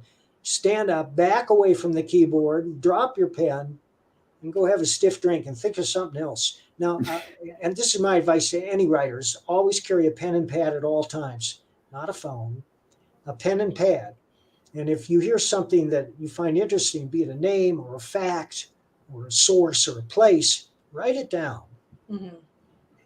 And when you're working on a story, all you have is an idea. Well, I want to do a superhero story. Then you got to think, well, what will make him unique? What will make him interesting? When I created Nexus, I thought it would be interesting, it would be compelling if every time he showed up, somebody died. And that's not a new insight. That's why most TV shows have to do with the law, the legality, or Westerns. But I wanted him to be sympathetic. So I made him the reluctant executioner of mass murderers. He learns about them in his dreams. And he knows when he wakes that he has to seek them out and execute them, or the dreams will continue until he goes mad. Whence came the dreams? An insane alien chose Nexus to be the conscience of his race. He didn't ask for it. And when I wrote that comic, as I wrote comics for 20 years, I wrote them all out by hand by drawing each page myself. I started with the first panel, and I thought, how do I begin? How do I attract the reader? How do I make it count? And when I finished that panel, it forced me to think about not the whole story or the next page, but the next panel. And that's one of the most important lessons a reader can learn, a writer can learn, because the reader cares about one thing. The most important rule of fiction is what happens next. Mm. And the reader has to care before he's going to turn the page or continue watching the show. If the reader doesn't care, he's going to put it down or turn off the show. Well, how do you make the reader care? You use every trick in the book. Mm-hmm. You have a compelling character like Sherlock Holmes. Sherlock is so compelling that there are more novels and movies about him today than there ever were in his own lifetime. 2, you have a fascinating situation like Jurassic Park. For all of us who love dinosaurs, it's inherently fascinating. Of course we want to see the movie. 3, you have a compelling narrative voice, and you can do this in comics. It's more frequent in prose. And I always point to Raymond Chandler, who created the first hard-boiled detective, Philip Marlowe, along with Dashiell Hammett, who created the Continental Op. And between the two of them, they more or less formed the hard-boiled detective genre, which is thriving today, down through Mickey Spillane and Robert Cray and so many great writers. But when you're drawing that comic out by hand, it teaches you many important lessons, not the least of which is what happens next, but it also teaches you how much weight a page can bear. Yeah. Because, a fiction, a story is a dynamic narrative with a beginning, a middle, and an end. And by dynamic, I mean that the protagonist's fate is always in flux. It's not solid. It's like this. It's up, it's down, it's up, it's down. Because if it were static all the way across, it would be boring. So there have to be obstacles, there have to be triumphs, there has to be tension. And I used to teach a class in person. I wish I had a pencil here, I'd show you. Maybe I do have a pencil. No pencil. But anyhow, I wish I had a toothpick or something. You hold it here. I'm trying to think, do I have anything? Wait a minute. Let me like look a popcorn? Hang on. Yes. All right. We got one. So right. Mm-hmm.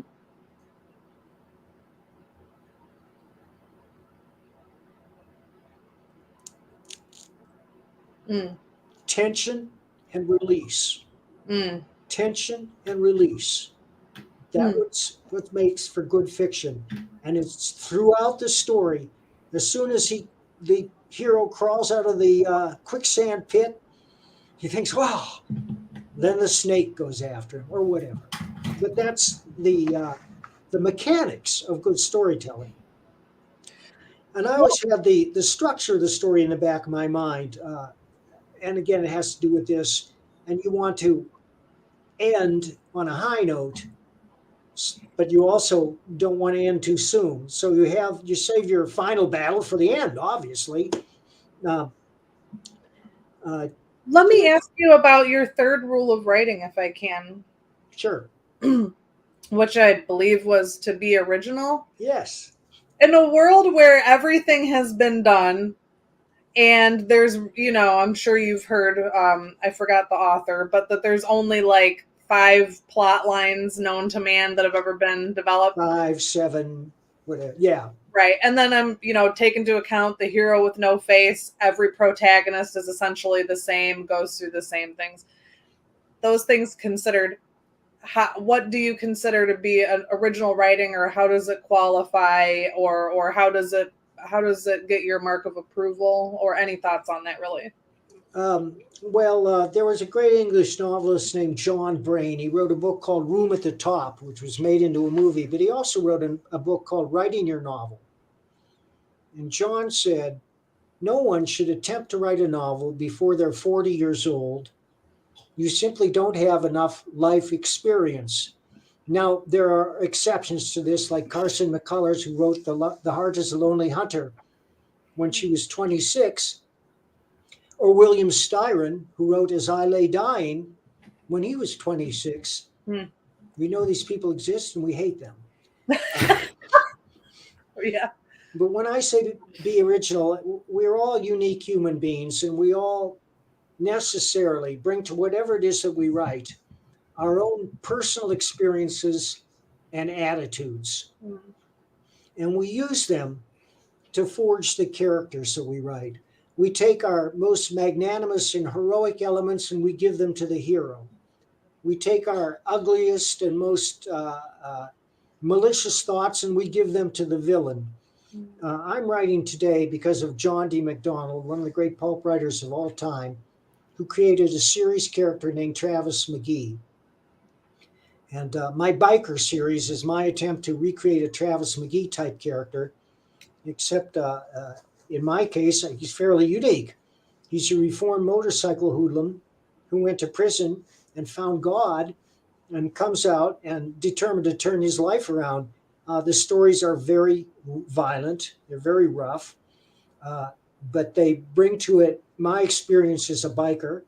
I got my first motorcycle in 1967, and I've been riding ever since, and I know a lot of bikers, and it's a milieu which is much misunderstood.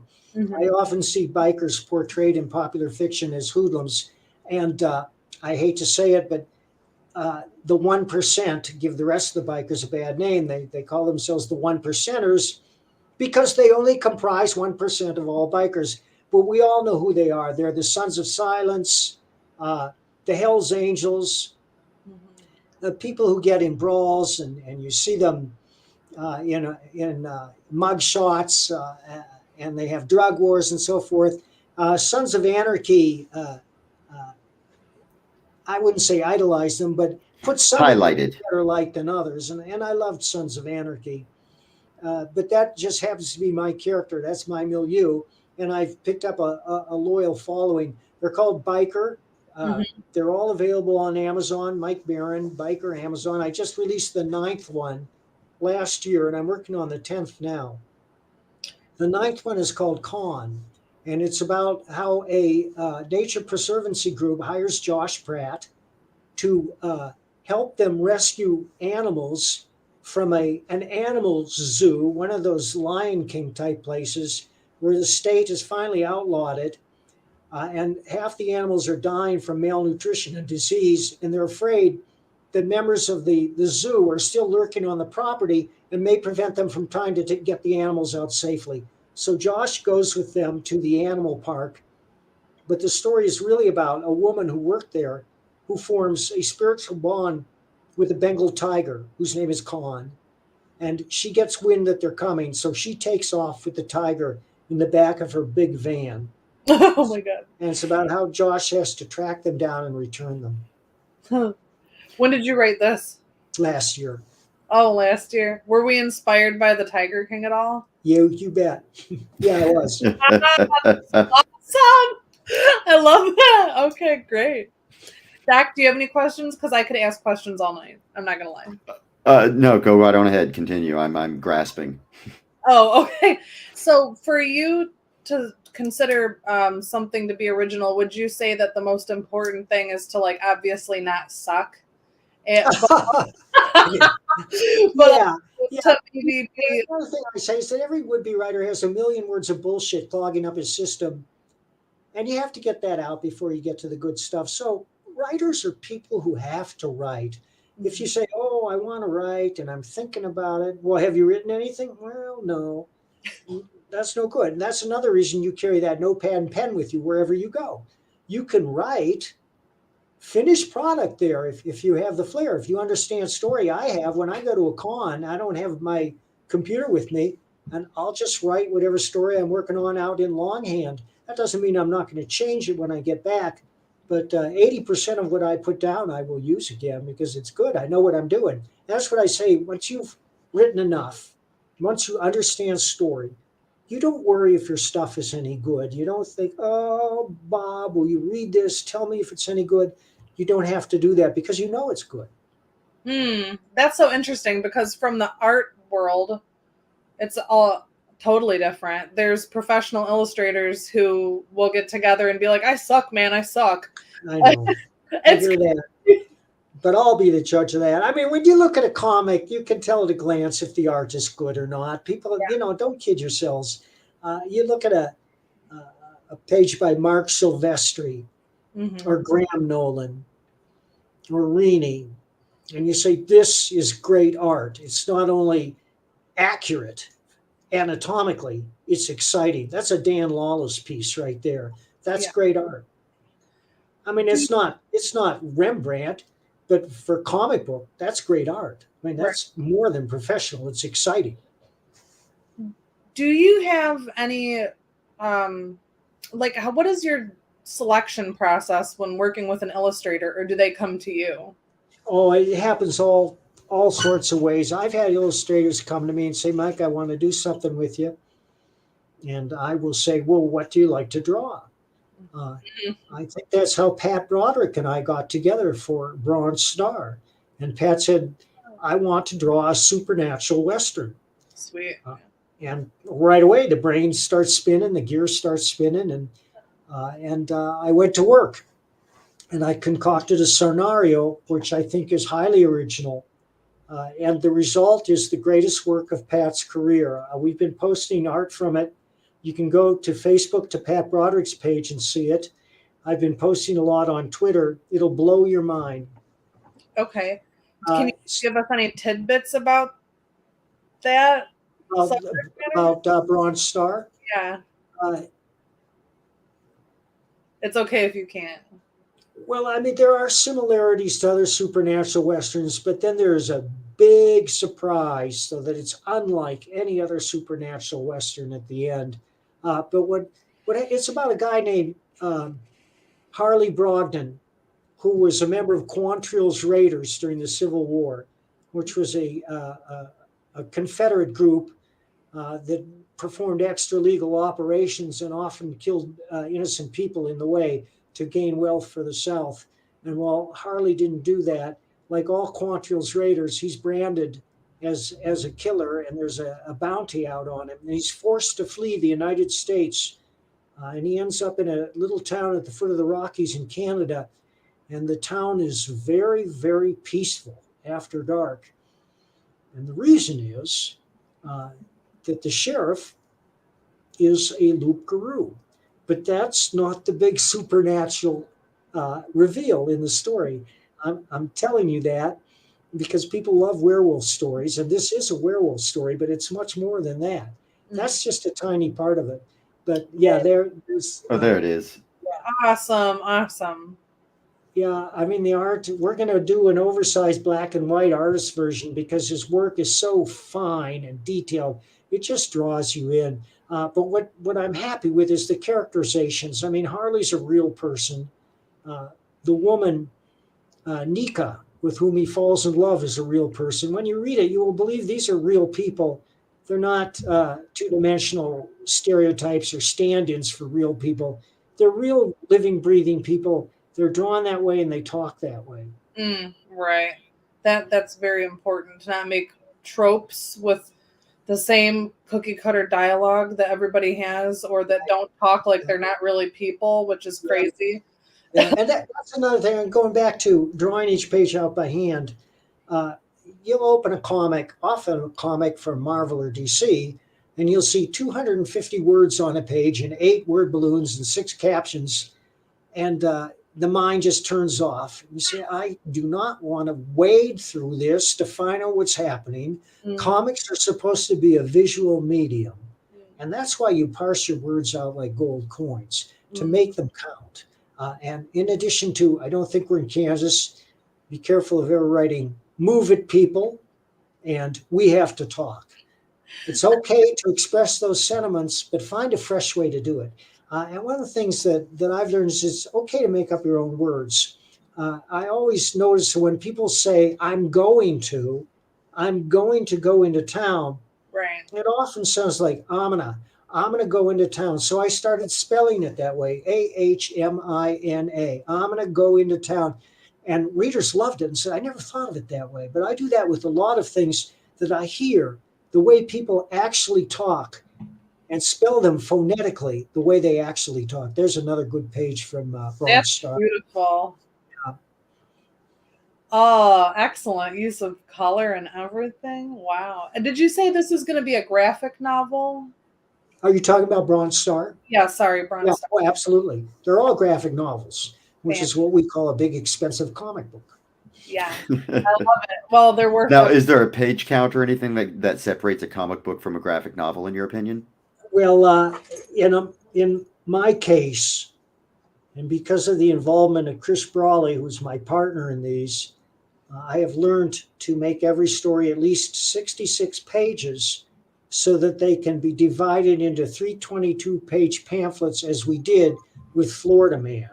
Florida Man was in comic stores. They still be in comic stores. There were 3 issues from American Mythology, and it was the best-selling title American Mythology has ever had.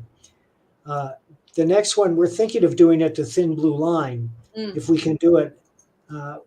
We're definitely doing it with Bronze Star. And after that, we're doing the Florida Man graphic novel #2. I'm very excited about that because that's even funnier than the first. And then we're doing the Nexus graphic novel. And after that, I just finished a Sherlock Holmes Captain Nemo graphic novel that Richard Bonk is illustrating. I'm very excited about that. Sherlock Holmes graphic novel? Yes. Oh, wow. Okay. And what does the subject matter? Well, a shipper comes to Sherlock Holmes and says, my boats keep sinking. I'm shipping ore from Argentina, and the last 2 boats were the next to last one just disappeared, and there's no explanation. The last one, another freighter picked up the lone survivor in a lifeboat who was raving that the ship had been sunk by a monster from the deep. Okay, this is gonna. And that's where the Nemo comes in. That's right. This is gonna cover all kinds of different. Oh yeah. I mean, you have no idea what's in there. It's a lot more than that. Because of the Victorian writing at the time, what I was able to use. But Captain Nemo is a major character in it. That's amazing. And visually, you get to play with, the illustrator, and you get to think about the oceanic views, the old ships. I can't think of what they're called right now. Galleons. Frigates, schooners, but it takes place in 1900 when they did have steam-powered freighters. Oh, okay. So your storylines consist of a 66-page outline, essentially, and you separate it into 3 books? No. 66 pages is the script. The outline is a lot briefer than that. I didn't used to write outlines, but now I'm a firm believer in them. And the outline comes about when I start making notes from an idea, like Sherlock Holmes, and I think, I like Captain Nemo, and so I think, that brings in nautical shipping and a nautical mystery. And I start making notes and I write down names that I find interesting. I look at the time period. I look at what's going on in the world at that time. And at a certain point, the notes reach a critical mass wherein I can see the story taking shape. And that's when I write the outline. And once I finish the outline, then I go directly into the script itself. And anybody who writes a lot knows this, that invariably you create a character, and at some point the character turns around and starts telling you what he's going to do next. So the story veers away from the outline every time, but it's always happily, because I always say a writer has to surprise himself before he can surprise anyone else. Oh, is that an original quote? Yeah, I think so. I'm going to quote you on that. That's awesome. A writer has to surprise himself before somebody else. Yes, but every good writer writes to please himself. But at the same time, you have to ask yourself: do other people, would they be interested in this? Because otherwise, you can write something that's so solipsistic and self-absorbed and arcane that nobody else is going to be interested in it, and that ignores rule number one, which is to entertain. To entertain, correct. Mm-hmm. So we have 5 minutes left before the next show. What are some things that we'd like to squeak in here real quick, guys? You're going to be very busy this year, apparently. I am very busy. I'm very busy every day. I don't understand it. Oh, God. Your fingers are going to fall off, man. I'd love to go ahead and... Okay, I got it. There's a book called On Moral Fiction by John Gardner. On Moral Fiction. On Moral Fiction by John Gardner. And in it, he argues that the story has to reward good and punish evil, or the reader will feel cheated. On Moral Fiction argues that true art is by its nature moral.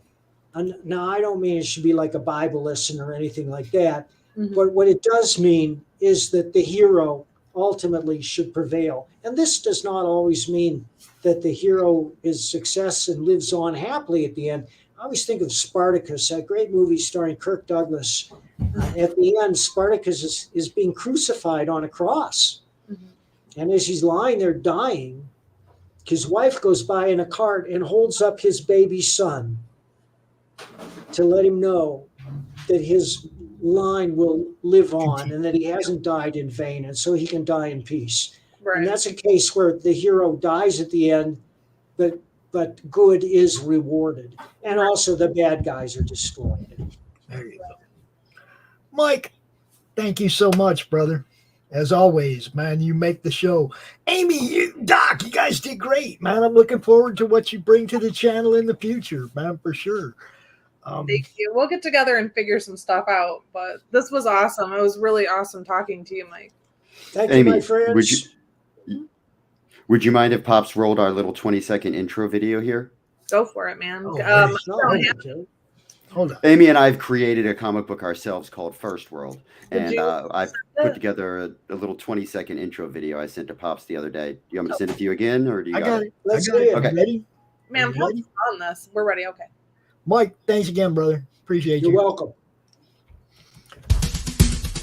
First world, come in and take a seat. Pay us no attention, it's all conspiracy. We have satire and parody, some funny, some perverse. If none of it's offensive to you, you'd be the first. I love it. I love the way that turned out. Dude, that's great. Thanks again, Mike, for coming out. We appreciate you, brother. Yes, thank you. That dude has has given a lot of time to help a lot of people and promote other people and stuff. And dude's got his fingers in so many things. Wow. He produces a lot. And he's got a great formula. I like he writes 66 pages and then separates it for that's a great way to do it. Well, you can break it down and make it affordable that way. Exactly, yeah. And set it up in stages, and it's brilliant. You know, look, if you can put a $5 book in my hand, I'm happy. You know, I mean, floppies are kind of my thing. Graphic novels, they don't store well. They're different sizes. They don't look good. They don't fit in my bags. They're You very know? inconsistent. Yeah, you can't bag and board them. They're kind of a pain in the ass, but they're fun to read. But I have this thing about floppies. They fit in the bag and board. They fit in the box. Everything's uniform, right? You know. Right. All right. Well, Roland Thomas is out here. Where are you? Thomas is in the backstage. You're in the wrong studio or something, Roland. I don't know. Oh, I love this. So yeah, there's this is the another first show, time. right? Okay, this is the first time that we've done the CRoM Con with all the shows lining up together in one long stream. So, Roland, you got to get into the CRoM Con live, the one that's live, the one that's lit up. Come on in here. Your boy Thomas is already here. Do you guys know Thomas? Howdy do. Hello, Let me tell Thomas. Roland where we're at so he'll know where to come in. I know. I sent him the Maybe link. I'm this like, is it. you're in the wrong one, guy. I know. How did I accidentally find the right There one? he is. There he is. That's our what a dude. loser. He's here. I was He's going not to a loser. segue He's a out good of the guy. one into the other with that nice Silverline plug, you know. Amy, Doc, you guys did great. Totally looking forward to next week. we'll see you soon. Talk soon, guys. Have a good one. Okay. Thank you. Bye. Roland. What's up? Roland. I'm sorry if I didn't explain it that well. It's CRoM Con weekend. We bring everybody to one stream all freaking day. Okay. You know. It's all good. Let me add your channels in here real quick. Okay. Let's see. I gotta get rid of that one. I didn't even know you could do that live. Oh yeah, watch this. That's kind of cool. Put you on He's got Silverline. the power. He's got Right. the power. You know, you don't find this stuff out until you go out and actually try it, right? Yeah. Okay, I so can see that. I got your Twitch, I got your YouTube. Where's that Facebook one? Confused Vic There. noises. Okay. Now I'm gonna hit save changes, and those should all light up. And you will be live right now on your Twitch, your YouTube, and your Facebook. There you go. Silverline is here. CRoM Con 32. What's up, Like CRoM it's- Con 32? It's magic. It's It magic. is It magic, all works out. Actually, it's madness. It's madness. It's Magnus. Madness. Whatever. I can't move those. Combine those two words. Magic. Magnus. Magnic. Magnus. Whatever. What's up? How's it going, Pops? Dude, it's been an eventful weekend. You know, we do the thing. We have fun. Do you have any special guests coming out tonight, or is it just Silverline and CRoM Con? Just in fact, we're down a couple of our regulars. I put the call out to some of the team. Yeah, trying to gather some folks up. to come Yeah. jump in. I'll give them the right link. Who knows if they may go to the other one? Did I send you give the wrong them the link? right link? I there's should two. have sent you this link. If you sent the link to your show, they got the No. wrong I didn't, because I didn't send out a link until after the conversation that you and I had. So there you go. Uh, You are now streaming on your stuff. Woot What is up, woot. Vic? There's one of your guys. Vic, there's that. That's, what's up, Vic? Howdy do. You know what? We need to. BJ and I were talking this week. Rumble needs to be able to add us to this. To stream to Rumble. We'd like to add that. You know. Yeah, I know that's a StreamYard thing, but I tried to add my own Rumble yeah. to it, and then I couldn't log into my Rumble, and it's like, man, for me, it's been one mess with every Yeah. platform after another, right? Yeah. We're thinking about trying out. What's it called? Where you give the one link, and then that link will spread it out. I forget what it's called. I got it on here somewhere. I can figure it out. But the problem with that is you don't get to see the chats within StreamYard, and so you miss some of those. And I like those. So what's up, Don? Hello. And so we haven't gone much further with that because I would have to keep a separate chat window open. And I like the one of the things I like about StreamYard, I like the ability to, like you just did, pull the chats up in the window. Right. So, the folks leaving messages, even if we don't always read them out or respond directly to them, so that they can actually see that, hey, we know you're there. We hear you. Yep. That kind of thing. So that's been one of my things since the beginning. It's always been about fan interaction. Yeah. I'm out here talking about comic books to the fans, to my friends, to people that like comic books. Of course, I want to know what they're saying in return, right? Right. Yeah. Bring them all out on the show. So by all means, you'll see me post the little thing on the bottom, hail the chat. Feel free to comment, drop links, do all that stuff, because this is a fan interaction type of a network. Absolutely. Yeah. So hopefully some of our team will. Rob is often, if he's not busy traveling, he'll probably drop in once he sees the message. What was the topic, you guys? Was it trying to come? Don't worry about that, Vic. We'll talk about that next week. You got 90 minutes. I hope you got a topic. Pop, have you not seen Tommy and I before? Yes. Tommy and I, we can fill 90 minutes. We just talk about Jeff says, "What up, guys? What's up, Jeff?" So Jeff, we're Tommy and I are kind of looking for stuff to talk about. Our regular crew is we're down a little bit, and so and we've invited some of the other Silverline crew out to join us, and we're expecting some of them to pop up. But what do you want to talk about? What do you want to hear me and Tommy talk about? I can start making fun of Tommy if you want me to. I'll be honest. Of all of the titles that you do, the one that intrigued me the most was Friar Rush. Oh yeah, cool. Because I'm a Rush fan, and I'm like, okay, they used the word Rush in the title. It must be good. Okay. So what's it about? Funny thing. So funny thing about, before I answer that question. So funny thing about the word Rush. Do you were you collecting comics back in the 90s when Malibu was around? What's that? What'd you say? Were you collecting comics in the 90s when Malibu was around? Oh yeah. So we had actually a character in the. I was the editor of Mantra, right? And we had a character in Mantra called Rush. Yes.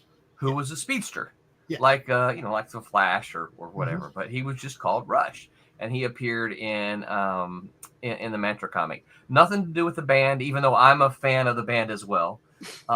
Friar Rush has nothing. Our comic has nothing to do with the band Rush. Okay, Friar Rush is written by Sid Williams, and it's the story of basically an ancient demon gets a hold of his Friar Rush, right? His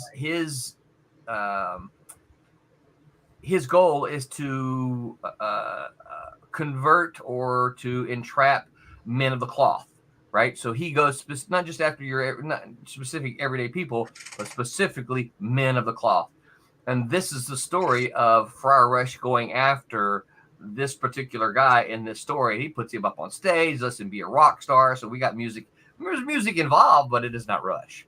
But yeah, so it's a pretty interesting concept, interesting story that it deals with faith elements, set in New Orleans, where a lot of Silverline comics are set. And we are about to kickstart. I think where's my calendar? I think it's next week. I did not know you were stationed in New Orleans. Not next week, but the week after next. A lot of the stories take place. I did not know that was like your kind of universal base. Like, yep. Cat and mouse. So I'll get to see some above ground cemeteries and stuff like that when I'm paging through your books. Yep. That started way back and Tommy remembers this. It started way back in the days of Cat and Mouse. That started back in the late 80s. Yeah, when we all started, we were in Hattiesburg, Mississippi, which is like an hour and a half from New Orleans. So, I actually grew up in New Orleans, so it was not that was the reason why they said it in New Orleans. It's a whole lot funner to set it in a place. You didn't want to set it in little little Hattiesburg, Right, Mississippi, right. New Orleans, and Gotta have it's a big city. history of craziness going on. So that's a great place to. There's no world domination in Mayberry, yo. That's right. Yeah, there's no world domination in Mayberry. You got to go somewhere real. The reason somewhere. I brought up Rush, the Friar Rush, the first comic I ever picked up was Defenders 10. Okay. Okay, good one. Yeah. Hulk and Thor duking it out for the last battle over the Evil Eye, right? Everybody knows that. That's the one that got me. 35 issues later, I'm looking at a Defenders book. And there's Doctor Strange using Rush lyrics in a spell from the song Twilight Zone. And I was like, how does this happen that the first comic series that I ever got involved in that I liked happens to also be fans of my favorite band? Was that okay? Because the who was writer the writer? obviously was a fan of Rush because he used Neil Peart's lyrics in the book, right? Do you remember who the writer was? I know Steve Gerber no, wrote later issues. I don't remember exactly. It was number 45 though. It was before the Defender started to fall. Okay.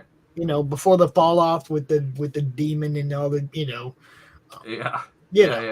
the Hollywood stuff and I think some of that might have been. I'd have to look it up. I think some of that might have been Gerber. I'm trying to look some of this up here. Here's some nice New Orleans architecture for you, right? Yep. And hold on, this is Lee Circle. If anybody knows New Orleans, Lee Circle. Nice. Yeah, and I'm trying to remember exactly where it is. We've got a shot of one of the mausoleums. It's I can't remember which issue it's in. Vic, it wasn't so much that they got away with it. I mean, they credited them. Here we you go. know, these are Rush lyrics. There was, you remember the little marble boxes down in the corner? You know, the spell was Neil Peart's lyrics. They credited Rush for that and gave a little shout out to Getty, Alex, and Neil, right? Yeah. You know, so it's not so much getting away with it. If you do something like that, you just give people credit. Yeah, you can actually I forget exactly. I'd have to look it up. You can actually quote without attribution a certain number of words without attribution, and it's totally legal. Yeah, So, well, this was like a full, full 2 or 3 lines out of the song that he used this. Yeah, you can't do that. You know, but they loved him, so what can you say?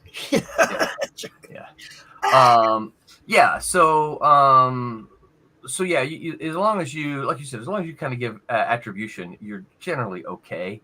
But yeah, you can quote. In fact, my character usually quotes the demon when he shows up. He's often quoting song lyrics. He didn't in this issue, but a lot of times when Sounds he like my co-hosts. All they do is sing. They drive me crazy. Doc, where you at? Yeah. So, but yeah, he'll often show up singing song lyrics. And one of the fun things, Tommy probably remembers this. One of the fun things that we had going back in the original Cat and Mouse was that he would have song lyrics, but I also used song titles as my story titles. Yep. So not every issue was that way, but if you can look at the run of Cat and Mouse, all 18 issues, and a good many of those are song titles of bands that I was listening to at the time. And it was funny because we back then those were the days of fan letters, and we used to get letters. I had one or two fans, not many, but because I had a Dawkins song for 2 issues in a row titles, right? And one fan wrote, "Been listening to a lot of Dawkins lately, huh?" And I'm like, "You got it. You're the one who caught it, right?" So yeah, that was a lot of fun. And believe it or not, I actually still use song titles as my story titles. I don't know. You recognize that one there? Oh, little Aerosmith, right? Aerosmith. I'm a big Aerosmith fan, right? That was actually a title to an album, though. Did they have a song called Draw the Line? I don't think they had a song called Draw the Line. No. They did have a song called Draw the Line. It was not an album title. Nope. What? Am I like? Go look. Oh, it's back. Oh, I got it backwards. Yeah. Okay. Yeah. Okay. This is I won't tell people, but this is the song title, right? So I use a lot of song titles in my. I've already gone away. I use a lot of song titles. What is it? I've been planning on doing something like that, calling an issue, whistling past the graveyard, because for some reason I've been listening to Screaming Jay Hawkins. Yes, Dokken, absolutely. Dokken, I listened to a lot of Dokken, probably around. What issues were those that I listened to, or that had the song titles? I have to pull up. Dadgummit. Y'all are making me dig into my old comics down here. That's part of what we do here. Yeah. We go back in time and look at the good stuff. I keep a. So for those who don't know, I keep a box of the stuff that I do. Literally, it's a comic box, right? I keep a box of the stuff that I do under my desk. It fits right in between my feet. And part of the reason I do that is, as I write, I like to, people like to think, oh, writers remember everything they do. That's not so, right? I'll start writing. I'm like, what? I know something happened here, right? But I don't remember. And or I'll like, I think this character did this, but when was that? And what exactly happened? So I got to dig out the old issues and look to see them. Let's see. I think I used Breaking the Chains for one of them. Give me a second, Don. I will find it. All these are song titles. Anybody know this one? Here's one. If you know the music I listen to, sometimes they're easy. I can't read that. What's it say? Fight from the Inside. Fight from the Inside. Okay. Anybody know that one? Yeah. Anybody? Here's another one. Anybody know this one? What is and what should never be? Some Zeppelin. Zeppelin.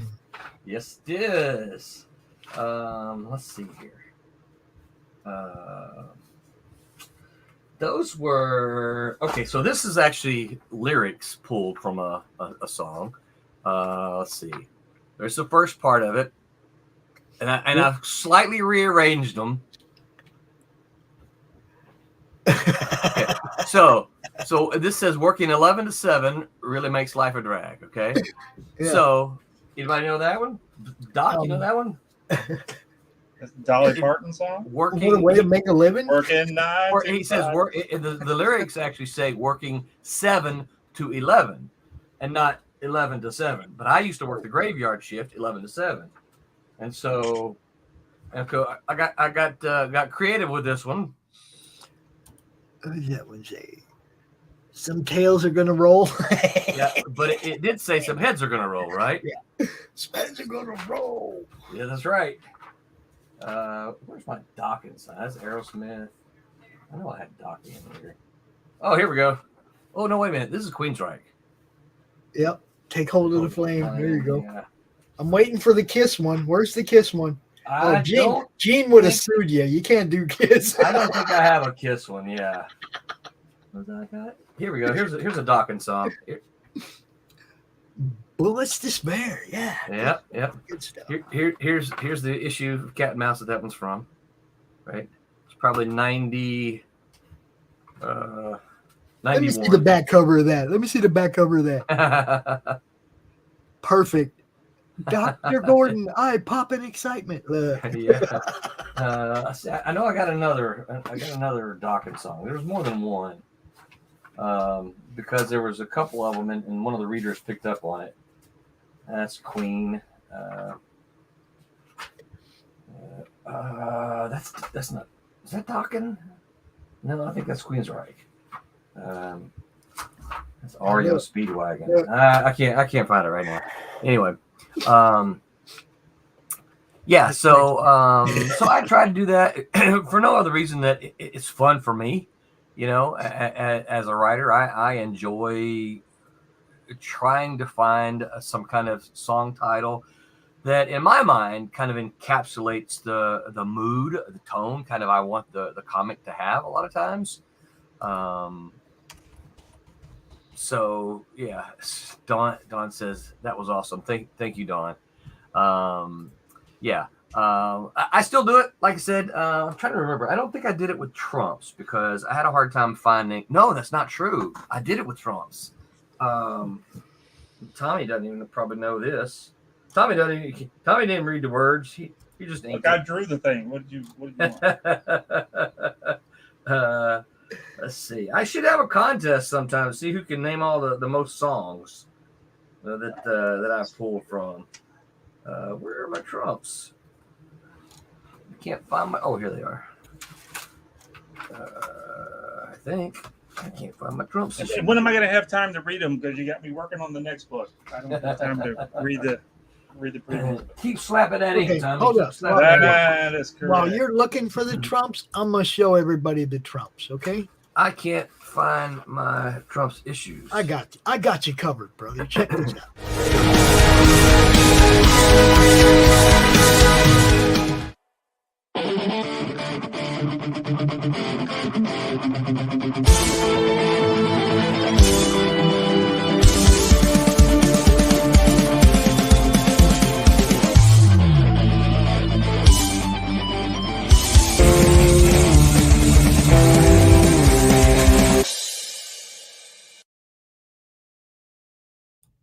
Are you ready?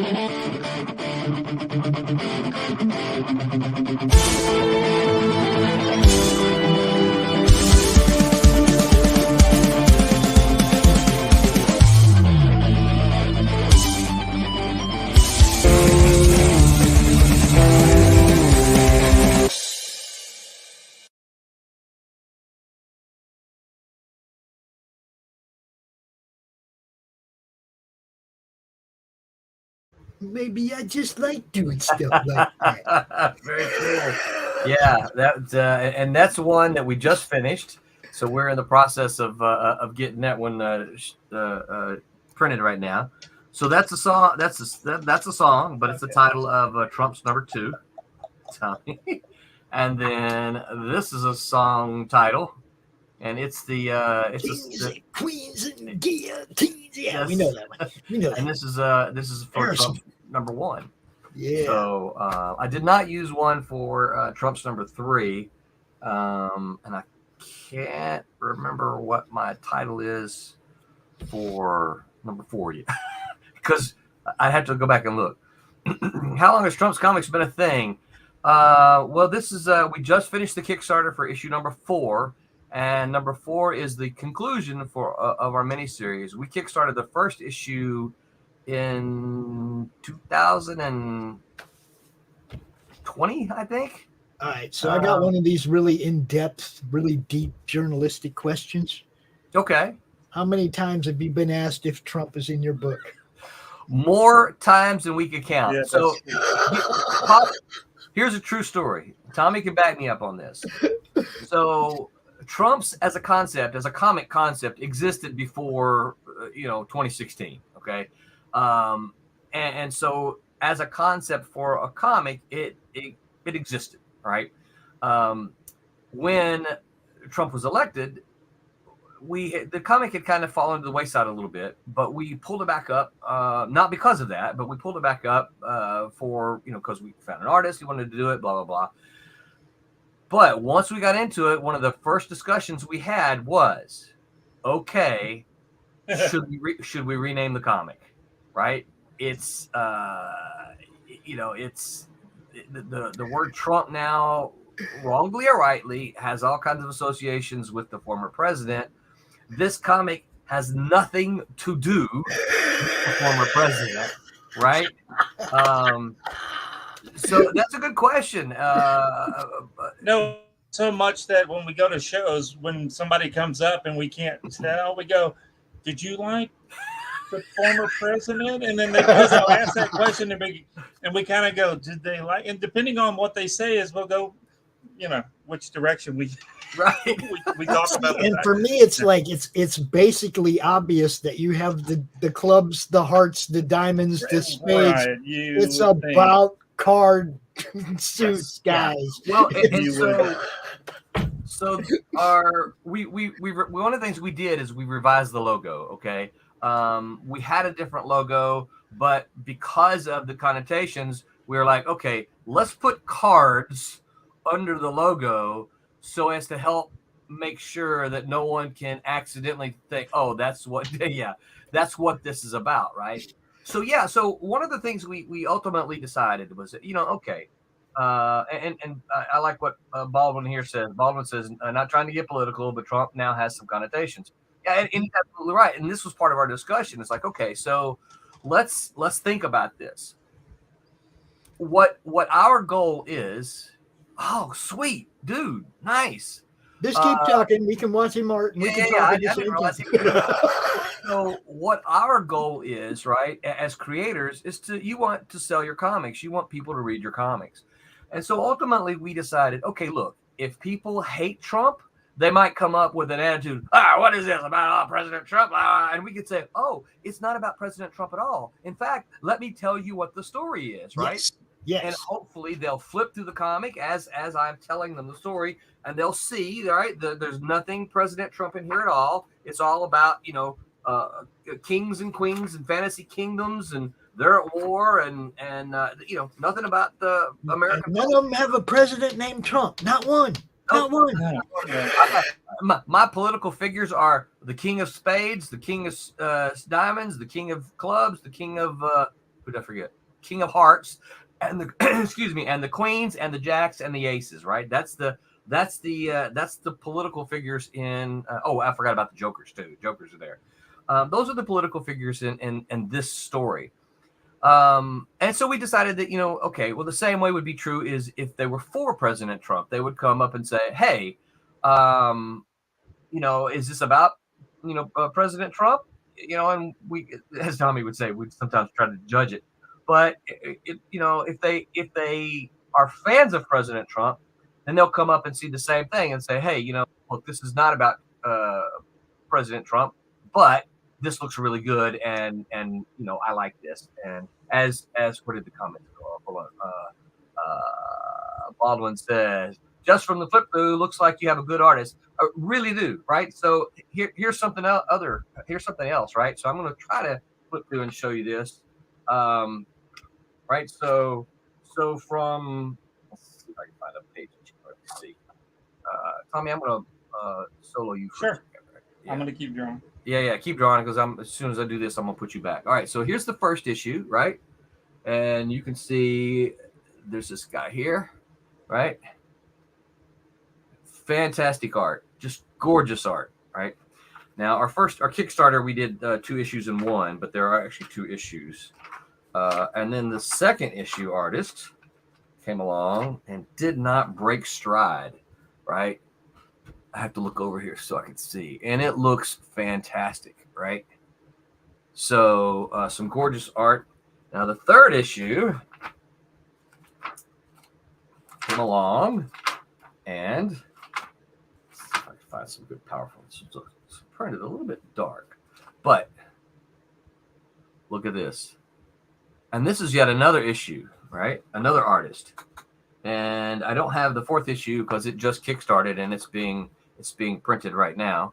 We got 4 issues, 4 different artists, 4 different suits. So that works. Yes, that's it. Tommy beat me to it. I'm trying to get back to it. Tommy beat me to it. That was our plan. We've got 4 issues. There are 4 suits, right? Spades, clubs, diamonds, and hearts. And so we said, look, let's get a different artist on each issue to represent the suits. So we got for lack of a better term, we've got a diamond artist, a heart artist, a club artist, and a spade artist. Now I inked issue 1 and 2, and I'm inking 4. So you have inked 4. You finished it. Yeah. This is something else I'm working on now. Yeah. I'm so crazy. Tommy, that doesn't reveal any secrets, does it? Can you? It does. That's why I'm not going too far. Okay. All right. So Tommy, you are for a minute. I'm gonna dip out for a minute, eat my dinner. Sure, Pops. I'll pop back in. We got it. Thanks, Pops. So what are you working on, Tommy? This is Champion Miss Fury issue 2. Actually, yes. This is page 3 that I can't zoom out too much because it's going to reveal. Well, there's Champion. We can ink on Champion. There's a big reveal on this page that I gotta not show. Right. Yeah. So that's Champion right there. So That's after the activities of the end of last issue. And if you read the end of last issue, you kind of know what he got himself into. Go back. We can kind of you can't tell, but this is kind of a hint of this hand. Yeah, it is. We're not gonna say. Yeah. But if you know, if because I've already said it about 1,000 times. Yeah. In the past. Hold on, I like this. I like Baldwin. Work both sides, get those sales. That's exactly what we ultimately decided to do. Exactly. Is that we're gonna try, because this book is not about politics at all, American politics at all. Well, it's fantasy. Right. There you go. It's fantasy, politics, but not American. I have had Baldwin. Just so you know, I have had people tell me after having read the book that they felt that it was like Game of Thrones without all of the gratuitous sex. So, what's the point of reading it? Aaron, what's and up, we are joined by our friend Aaron Humphreys. What's up, Aaron? Not so much. Working on the obsolete issue 3. Sweet. Yes, issue 3. Excellent. Yeah, and Jose should be inking number 2. Hopefully that should be coming close to the end soon. Here, we've got a couple other comments. Let's run through these here. Vic says, I'd say find out the final issue's Kickstarter, but order it as a back issue on the next one. Yeah. So one of the things we do, Pops is still backstage flipping comments. So one of the things we do is for all of our Kickstarters is we offer back issues. Okay. I changed it up this last time because we've got over 30 books now, and I was listing them individually, and I just can't do that anymore. So I just changed it to a Silverline back issue or 5 Silverline back issues, right? And you say, here's a list of them. Tell me which one you right, want. Yeah. Here they are. Well, what do you want? Well, it was making that add-on page kind of nutty. It really was. It really was, and I think that we were losing some of the turn-off, original art. You go to it. I mean, yeah. So yeah. We've got a lot of books. And a lot of them are Aaron's books too. Yep, which Friar Rush is Aaron's book, the one that we're going to be launching here in a little over a week, about a week and a half. So Friar Rush is penciled by Aaron. So you guys. That was the final issue, right? 3 was. Yes. Okay, I can't remember. 3 is been a while. Been a minute, right? Yeah. So thank you, Vic, for reminding reminding others that yes, you can get back issues from us. Don said, when he said not to forget about the Joker, my mind went to Motorhead. Wait a minute. No. The Motorhead, the Ace of Spades, right? They're the ones that the Ace of Spades. Yeah, that is. The Ace of Spades. Yeah. So 2 red suits and 2 black suits. Yes. Woody, there are 4 kingdoms. There's the Kingdom of Hearts, the Kingdom of Diamonds, the Kingdom of Clubs, and the Kingdom of Spades. And they are at war. And so only one, if you play much cards, you know, only one suit can be trumps, right? When you're playing cards. And so in this fictional world, only one kingdom can be the suit of power, right? So only one kingdom can be trumps. And when our story starts, we're in the middle of a war between the clubs and the diamonds. And then, of course, all the politics that get involved with the hearts and the spades and all that kind of stuff. And so that's the story that we follow as we are trying to figure out who will the clubs remain trumps, or will there be a new suit of power, as it were. Don said, yep, I think that was to the Motorhead thing. Roland, you got a penciler you need, or do I still got a chance because I ended in another state with no Bristow? What kind of pencil you need? Oh, you're talking about for the thing we advertised. No, send it if you got pencils. So go ahead and send them in. We're gonna kind of leave that door sort of perpetually. We don't need inkers right now. So if you're out there and you're an inker, you're like,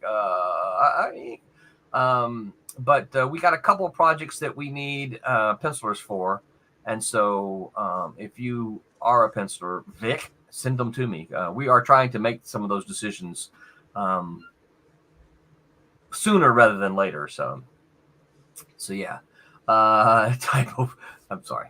I read it before everyone else does. Typo filled crap. Yeah. Yeah. So Do you anyway, have any yeah. samples of Friar Rush? Can you show a couple of pages? I do. You know what? It would be better if actually I just pulled something up and showed everybody. I can show. I don't have a whole lot of Jose's inks just yet, but I do have the entire issue penciled by Aaron. So let me see if I can pull those up And I'm just speaking out of turn. I'm guessing some of those will be available for rewards. Or in his generosity, Aaron has made the entire issue available. Doggone! The entire issue is available. Juice it up a little bit. Yep. So if you are into original art, this is going to be an awesome opportunity for you to own some original art from Aaron. Aaron will also be doing offering up sketches as commission sketches as add-ons. So if you like that, I would encourage you to get a commission and an original page of art. That would make for a great add-on in this upcoming Kickstarter. And I can't talk and click buttons. Aaron, are you still doing landscaping add-ons where you go to somebody's house and mow their grass and stuff for them? No, usually I'll just go and pee on their tree to mark my territory. So they can get that. That was last time. Okay. Yeah. Sorry, never mind. Why will here's a weird thing, and I select the entire issue and it won't let me open it. I have to select only a certain number of files for them to let me open the pages. So is that in Acrobat you're having that? No, it's in Photoshop. Yeah, I don't know why. It's like I select all 24 pages and it's like, nope, that's too many. But if I go back and select like 10 pages, it'll let me do it. I don't. Photoshop's been doing weird stuff to me too lately, and I don't like the subscription. I mean, I've had one where like the magnifier stops working and I have to reboot the program, and there was some other one that it did some other, like it decided some tool stopped working, and then I had to reboot it. And I don't know, since Photoshop is now subscription based, I don't know if they're connected. If it's like streaming from it, I think it's downloaded, but I don't know. I always have problems in the Photoshop. It always is doing weird things to me. Yeah, same here. All right, so this is we're gonna just scroll through some of these pages here. These are Aaron's pencils. Excuse me, from Friar. Not any in no uncertain, in no certain order, I should say. And all of these, by the way, y'all, all of these are going to be available on the Kickstarter. I really like the shadows here, Aaron. This is really nice. The blinds. So, yeah. It worked out really nice. So all of these will be available and more. This is of course the splash page. This is a page 1 splash page. Picks up right from where we left off in issue 3. Vic says somebody needs to buy the full issue. That would be pretty cool. Yeah, that would be very cool. I don't know that anyone. I think Aaron's done this for. I think you did it for both issues in the past too. I think. I think. I'm trying to remember. Yeah, I don't think you held out any pages at all for yourself. Yeah, I gave him. Roland should have all of them, or they should be majority of them. I don't think I got. Now there were some pages that were sold. Right. Yes. Yeah. But all of them were given to you. Yes. Yeah. So yeah. But you did them traditionally, right? You didn't digitally. No, that's all pencil. Yep. Yeah. They're all penciled on Bristol board.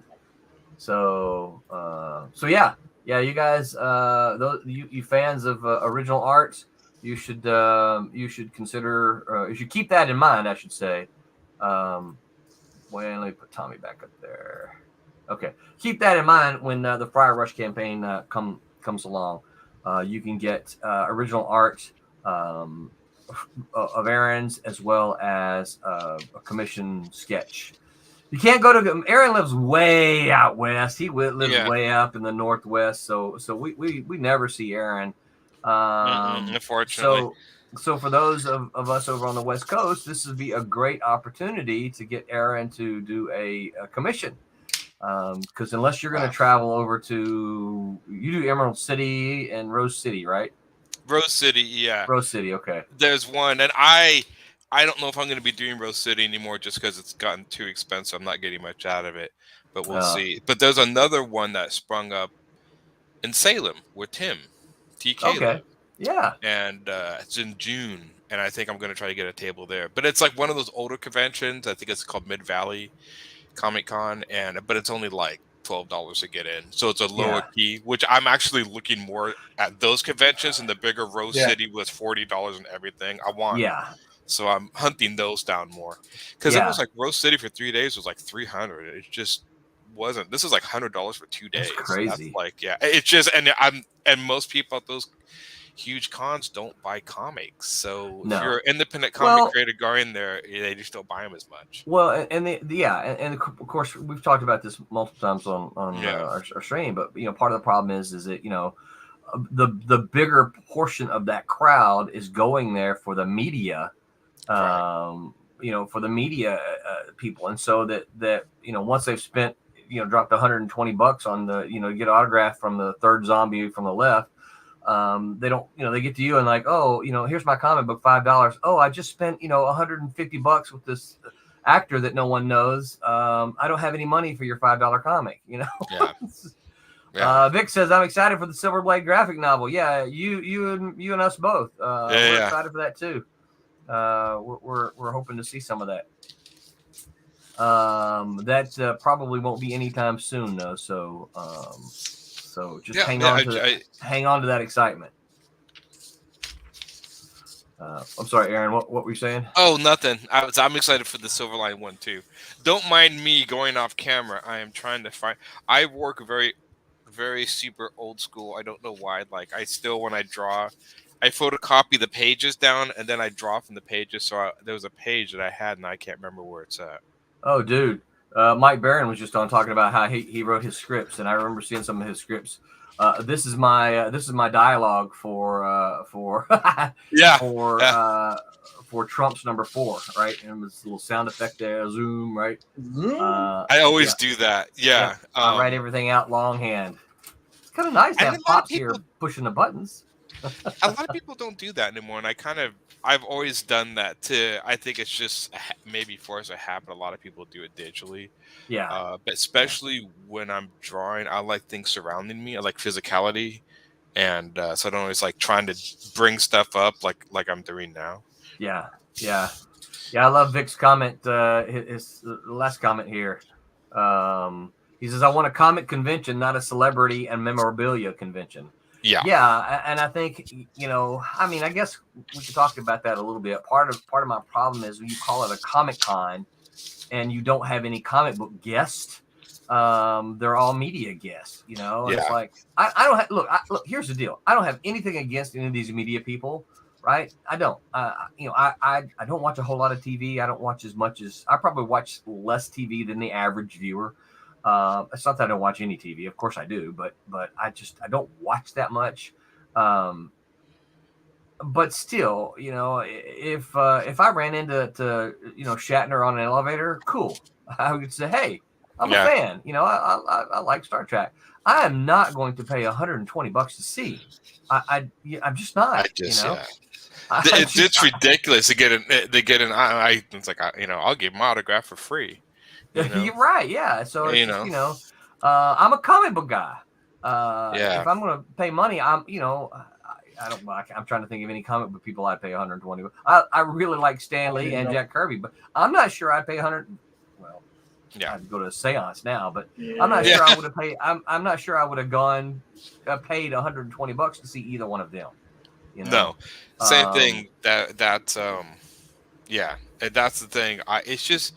It's too expensive, and there's a part of me that sometimes feels like our comic convention has been hijacked over the years. Yeah, I agree. And I was like, and there's a part of me that's trying to figure out exactly when that started because it was so subtle, and pretty soon I can put my finger on it. Do you think it was San Diego Comic Con that kind of really helped kickstart that? Okay, that's definitely there. And here's why I say this. Okay, so I got into comics in the late '80s, and I got out around 2001. Okay. Right. And so, you know, I did conventions in 2001. That was the last time I did conventions again until I went back to the Orlando show, MegaCon, in like 2014. So I was out of shows for 13 years. In that time window, I saw them change. Okay, because the next year or two after that, I went with Tommy and Barry, my longtime friend and his business partner with Kablam. I went with them to San Diego, and I'm like, oh my gosh, this has changed so much. It's got nuts. Yeah. It's just it's super, super nutty, you know. And you know, there were people crowding, you know, Hall H's just to see a bunch of people, you know, a bunch of actors. I watched the show Vikings, right? But I went to the Vikings panel in like 2017, and I'm like, holy crap, what are all these people doing here? How come they're not here? Why aren't they standing in line like this to go see Todd McFarlane? Right? That used to be when I was going. That was the draw of the show. It was like Todd McFarlane and Rob Liefeld. Like there were lines in the early '90s. Absolutely, there were. And now I go to Comic Cons and I see artists like Jeff Darrow sitting there with nobody around. And I'm like, how is that possible? That guy was like a living legend back. You know, some of these artists are like living legends, and they just sit there, collect dust. And I don't get it. I'm like, I don't get it either. I don't get it. And that's one of the reasons that I know Tommy and I talk about this a lot, but this is one of the reasons you said, Aaron, that you're looking for different shows. I like some of the smaller shows, such as Daytona Beach Comic Book Convention. If you're a fan of comic book shows, if you're a fan of comic books, Daytona Beach Comic Book Convention should be on your list of shows to do. That will be in September at, oddly enough, near Daytona Beach. It's not on Daytona Beach, but it's near Daytona Beach. Silverline will be there. I'm not sure all the people who's going to be there yet, but Silverline will be there. So, as well as a bunch of other independent comics. This is a comic show.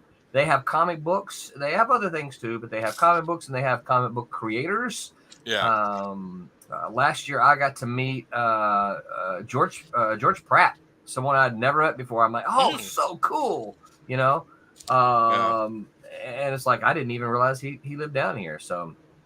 There's a lot of, you know, for Portland being the big hubbub of like the comic, where all the comic companies, and Rose City is the only real Comic Con within the Portland.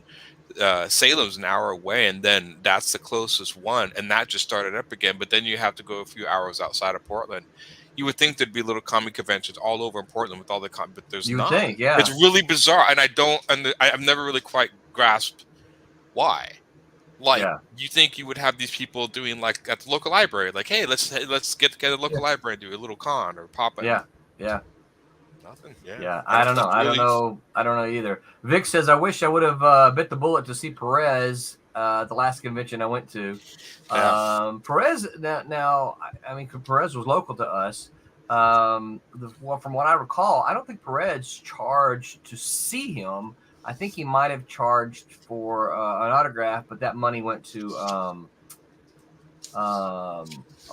Heroes Initiative, right? Yeah. Okay. Yeah. Because I know, I understand why celebrities charge for their autographs to a point. Because if they didn't, then they would be there forever. And you just it was like they can only do so much. But sometimes the price. I mean, there's one. I'm not going to say the celebrity name, but just to get an autograph is $250. I'm like, that's crazy. I'm like, that's my grocery bill, man. Right. You know, like I can't doing that on an autograph. Yeah. It's like I'm an artist. I'll forge your signature. Don't say that. Don't say that on the stream. You'll get us kicked off. Oh yeah, I know. But I mean, still, it's just, it's crazy to me because I'm like, I understand, but there's a point like maybe $50. Yeah. Or like 40, but like 200. I don't even know that. That is insane. Yeah. I would rather buy their older book that's worth than you know. I don't mind going by and saying hi and fist bumping or what, but I don't need to pay money. For the most of the time, if I go to these conventions, if I see celebrities, like I've seen certain celebrities that I liked as a kid, movie celebrities, if I see them, that's enough for me. I don't need to meet them. Right. I mean, because I'm with you. That's the same way I am. Yeah. Because I remember I saw John Cusack, and this lady's like, well, why don't you go say hi to John? I'm like, I don't know that. Why? Yeah, like I don't know. I mean, I've seen his movies. Doesn't mean I know him on a personal level. Right.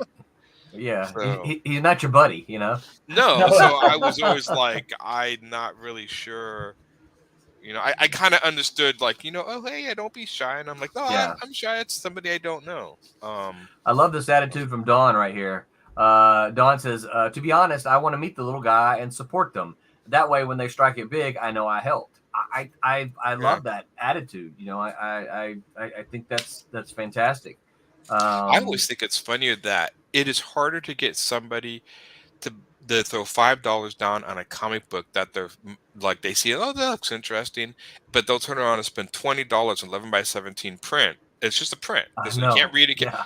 I'm like, you can buy full comics, and like I was always like, I always sold my prints for like, especially black and white, it's like, what was it, $5 or $10, and then I sold the colors maybe for 12 or 15. I actually had one where I sold the black and whites for $5 and the colors for 10, and everyone got mad at me. And I'm like, yeah, but I mean, I buy these things for like 76 cents on the right. Yeah, I mean, and that's the funny thing, right? So it cost what, $3 to print a comic, and it cost $1 to print a print. Comics are being, you're selling your it costs you $3 to print your comic. You're selling it for $5, right? You're selling a print for $20. Wait a minute, what? And here's the other thing I find funny, Aaron. Tommy, you might have to rein me in. Here's the other thing I find funny. You go to these conventions and you see this guy sitting there selling Spider-Man and Wonder Woman and Batman, right? And people buying their prints, and I'm like, why? That guy did not do any Spider-Man. He did not do any Wonder Woman. He's never drawn any comics. But that guy over there sitting beside him, 3 tables down, did. Why don't you go buy something from them, right? Don't buy these $20 print from this poster jockey, print pirate, whatever you want to call it. They never drew Spider-Man except and they're doing it illegally, and you're buying it. And here's the other thing. You're spending $20 to buy a print from someone who never drew Spider-Man, and what are you going to do with it? You're not going to go hang it on your wall. You're going to go put it in a drawer at home. Don't go spend that $20 and go buy some comic books. Go buy a book. I never got, because I was always like, do people really hang these up? Because I mean, they don't really cover a wall. And I mean, I know Randy Emberlin, I think, has been up here for years, and he did Spider-Man and stuff, and he's always been a staple. But again, it's like that guy should have more attention than the guys on. And that's different. So tell him, Roland. Yeah. It is weird because getting people to buy comic book, and it's gotten to the point at the last Rose City that people actually, when they walk by, sometimes get surprised that I am selling comic books, and I'm like, if that's actually like the surprise at a Comic Con, then I'm like throwing my towel in. I mean, I just don't know what to say. I mean, it's really weird, and I always find that weird when $5 is their deciding point, because I'm like, you spend more on McDonald's. Yeah. I don't get that, but like, you'll spend more on food that's not necessarily good for you, but you can't buy it's like pulling teeth. And I used to the $5 prints because I do, Transformers and Star Wars, and a lot of little kids like the black and white ones. And I'm not gonna charge a little kid. I mean, if he's got like $5, I'm like, okay, $5, that's fine, Yeah. Here, have a picture, and then the kids just like the art. So I just, so I wasn't there. I mean, to me, I would rather somebody be happy, but the $20 and like $20 is minimum, and then they would go high. Like, dude, and I mean, it's strange if you really wanted to. $20, you could buy a graphic novel. Right, Most exactly. Graphic novels are for like, so I'm just like, I gotta say it. When I see somebody walk by with a print, You want to just slap it. I just slap it out of their hands. I'm thinking $20. Did you buy the books that story is related to? Yeah. Yeah. But Did even you get the whole read story, them. or did you just buy a? Yeah. People talk about, when comments like that come up, people say, well, that's gatekeeping. It's like, well, no, it's not. I want people to read the comics. Yeah. I don't want them to buy the prints and then pretend that they know what the comics are about. You know what I mean? Think the funniest ones I get. That's a different thing. I gotta call out the word gatekeeping too. Gatekeeping is something that you do to protect your own brand. Sure. Yeah. Okay. And it has nothing to do with anybody else's stuff. No. It's you protecting your own brand. That's gatekeeping. Okay. Yeah. Now, if you go out and you tell people, hey, don't go buy that guy's stuff. Now you've crossed the line from gatekeeping to cancel culture. And I don't get that. I don't mind somebody protecting their own brand from things that can harm them, though. That's what you're supposed to do. Your family, your friends, your stuff, you're supposed to protect it. Protect it. That's right. Yeah. You know. Yeah. I just had to jump in and say that. I'm gonna finish. No, that's all right. No, You're absolutely right. I'm amazed at how many people I meet that watch the Marvel movies. I'm like, when I explain the comics, like, we should read the comic books. No, I don't read comic books. And I don't understand. Like, I don't read comic books, and that you're watching the movies based on it. Like, So here's where I think that comes from, and I say this as a teacher of people who want to go be writers, right? I think it's not necessarily about money, but it's about time investment, right? It's like I can sit down and watch this movie for 2 hours or maybe 3 hours. But if I got to watch the comics, or read the comics, well, it's going to take me longer than that to read. Which I don't know. Maybe it will, maybe it won't. But it's a time investment. It's going to take you longer to read a 24-page comic. It's going to take you more than 2 hours. That must have been a really good comic. No. You're right. You really want to read comics? Just put them by the toilet. I mean, really. That's a lot of people get reading done that way. I mean, you're not lying. You're not wrong. Yeah. So I'm like, there you go. You don't have to do the time investment. Just every time you go in to do your business, read a comic book. There you go. Pretty soon you'll have you can generally read a comic in one sitting. Yeah, generally, yeah. So I'm like, you guys are killing me now. You're killing me now. I have to be careful how I say that word. Hold up. No fecal matter. Y'all remember that episode of Seinfeld where what's his name? George. Bought the book. It was in the bookstore, and he took it into the bathroom, and he couldn't put it back on the shelf. Y'all remember that? I think I remember that. I gotta say this out loud. No fecal matter on the comic books. Keep them out of the bathroom. We're not saying to use it afterwards. We're saying enjoy the comic and store it. That's not what I'm saying. Fecal matter floats in the air, dude. Oh yeah. Hey, don't get that shit on the comics, man. You got the comic right over the open bowl. No. Literally, don't get it on the comic. No. Let me get a couple of these comments here. Vic says, so I could have met him talking about George Perez and didn't. I'm a cry. Yeah, probably. Yeah. So, I never met him either. I wanted to, but he was down in Florida, right? Yeah. He lived. So I think the most when he came to the West Coast, I think the most he would come to would either be like San Diego or maybe Emerald, the bigger ones. He would never come to the smaller ones. Right. Yeah. So I never got that chance. I understand. Now all you need is a Coliseum of Comics ad, and he's right. Vic is right. If you find yourself in Orlando and you are a comic book fan and you need comic books, you need to make your way to Coliseum of Comics. Particularly the one down on East Colonial, because they have Silverline Comics, and all you got to do is go into the store and say, hey, I am looking for Silverline Comics. They know exactly where we're at. They will point you to a way. In fact, there's a whole bunch of them there. I was there on Friday, picked up my copy. My pal Jeff, ever listened to this, picked up my copy of the comic book price guide. You guys probably didn't know this. But if you turn to page 36, I think, in the comic book price guide, look what you're going to find there. Check that out. It's a Silverline ad, right? In the comic book price guide. How cool is that? Yeah, but I heard those guys suck. Oh, says the guy who's about to I know, working on it. Look, man, I'm just trying to help you not suck as bad. That's my job. Oh, that's what just giving you crap. No. Let's see here. I'm glad to see the ads in there, though. Yeah, I remember that, Roland. Do even make your 15 so don't remember it joke. Huh? I don't know. Vicky, I know you said it. I know you said that you struggle with words. I don't know. Phil, what is up, Phil?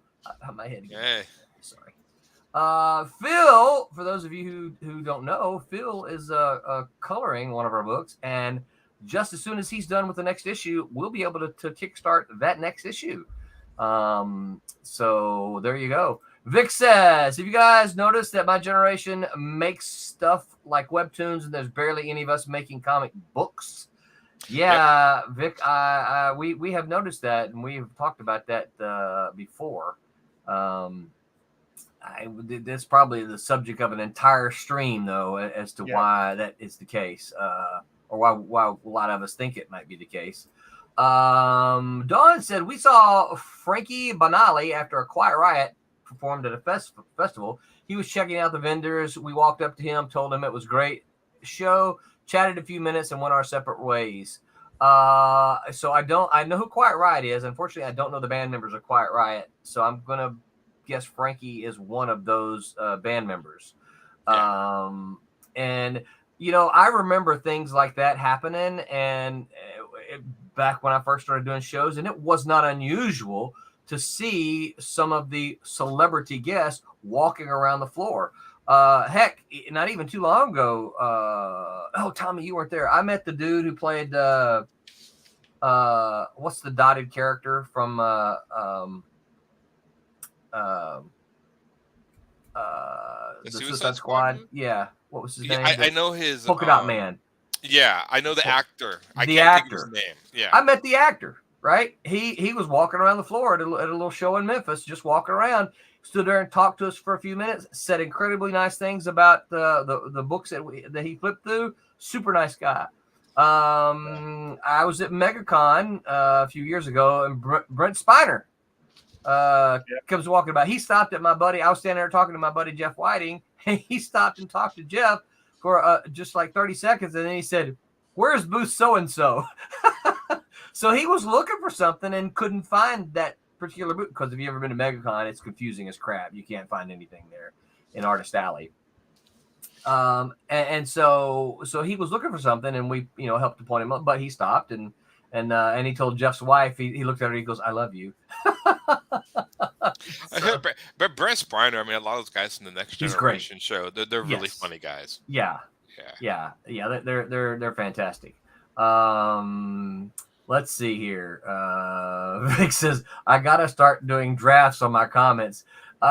Maybe if you want us to understand them. Yeah. Let's see here. Let's see if we can make don't. After you type it, read it before you press that enter button. button. Right. Yeah. Make sure it makes sense. A drummer that passed. Yeah. He was a drummer that has since passed. I was kind of referring to celebrities charging for autographs. I hate it. Yeah. I think a lot of us don't really like that. All right, Pops, stop that. I think it must be Pops doing the change, or it automatically swaps. I don't know.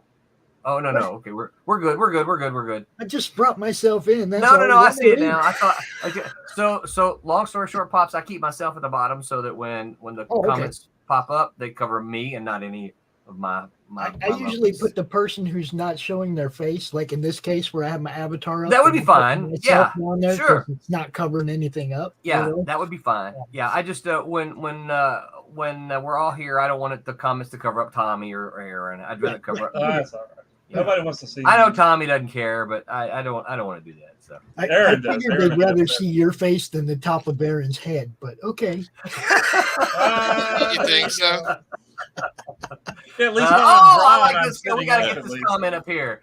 Why do you like Aaron? You draw like this. This is my friend Doran from Whitefire Comics, guys. Says whoever is inking is a beast. And Quint. Oh, wow. That is Tommy, and we agree with you, Whitefire.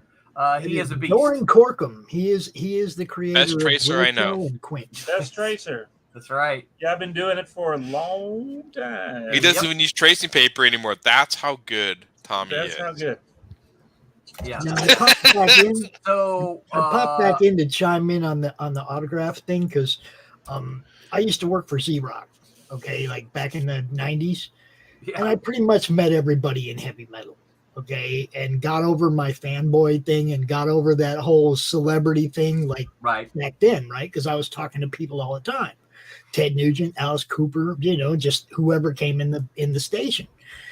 And but I'm gonna tell you, Roland, the day I asked Mike Barron, the first time I talked to Mike, I said, "Hey man, do you want to come out and be on the CRoM Con?" And Mike messaged me back it was Facebook, obviously, and he sent me back his phone number and he said, "Call me, Pops." And there was I don't care who the hell I've met in the past. There was nothing that matched up to that. Ted Nugent never said, "Here's my number. Give me a call sometime, Pops." Yeah. Okay. None of them guys. The whole thing, and Mike was that personable, that much of an old school dude, whereas like, I'd rather talk to you on the phone. Give me a call, not this text crap, right? Give me a call, Pops. We'll talk. We became friends. Yeah. You know, I mean, we became friends. Yeah. Because I respected that so much, dude. I fanboyed over Mike Baron giving me his phone number more than every autograph I've ever gotten from anybody. Yeah. Dude. Yeah. You know, because that was personal. You know what I found, you know, because as you might imagine, when I became an editor, one of the things that I got to do was call some of these people that I had admired as a reader. You know, and Vic mentioned George Perez. You know, George did a cover for me when I was an editor. He did a wraparound cover. He did and imagine when you've been a fan of George Perez, you know, for years, and as an editor, the Zombie Boy guy is working on a Silverline book. I got to call George Perez and say, "Hey, here's who I am. How much for a cover? I want you to do a cover for us," you know. That was fantastic, getting to call and talk to a lot of people, a lot of creators that I had admired, you know, over the years. Social media has watered down the phone call. Right. Okay. Yes. Now it means so much more to me. Before the internet, before instant messaging and all that. Oh, how cool is instant messaging? No, man, I miss actually hearing somebody's voice and hearing the passion in their voice and the inflection and whatnot, which is totally lost in text. You know, until he heard my voice and he started rethinking the whole texting option again. Nah. Really? No, he was not. To me, it has become a huge part of. I'd rather talk to somebody like this. Ultra Force Vic came after the cover he did for me. Yeah. So if I'm not mistaken, I'd have to go back and look. I think the cover he did for me might have been the first thing he did for Malibu. And that kind of helped to establish a relationship with George. But the cover he did for me was actually before he did the Ultra Force. He's drawn so much that George Perez is pretty fast. Yes, he's fast, or he was fast. Yeah. And that does count. White Fire. Tommy, here goes.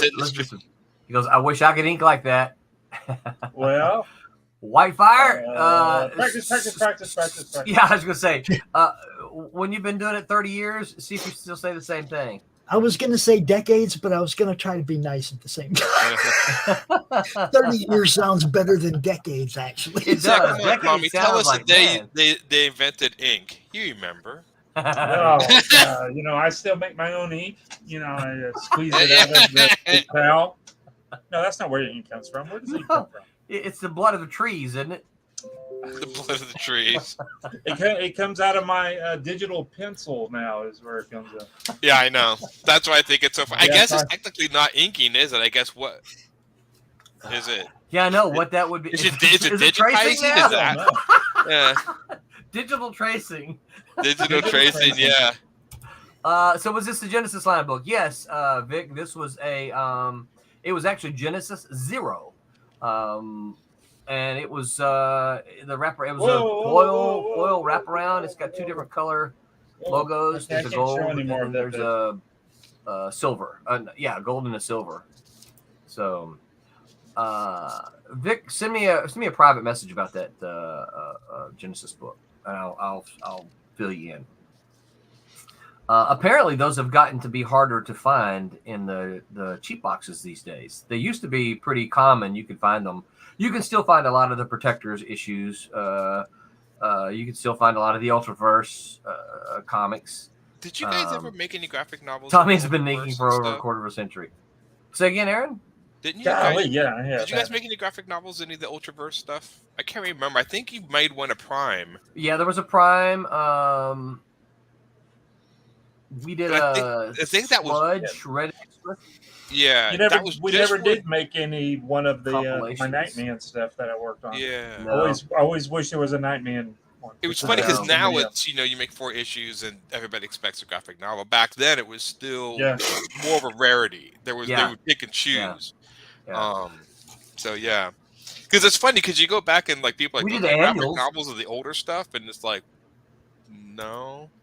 I mean, now they have omnibuses collecting the older stuff, but back then it was like you just kind of had to hunt the issues down.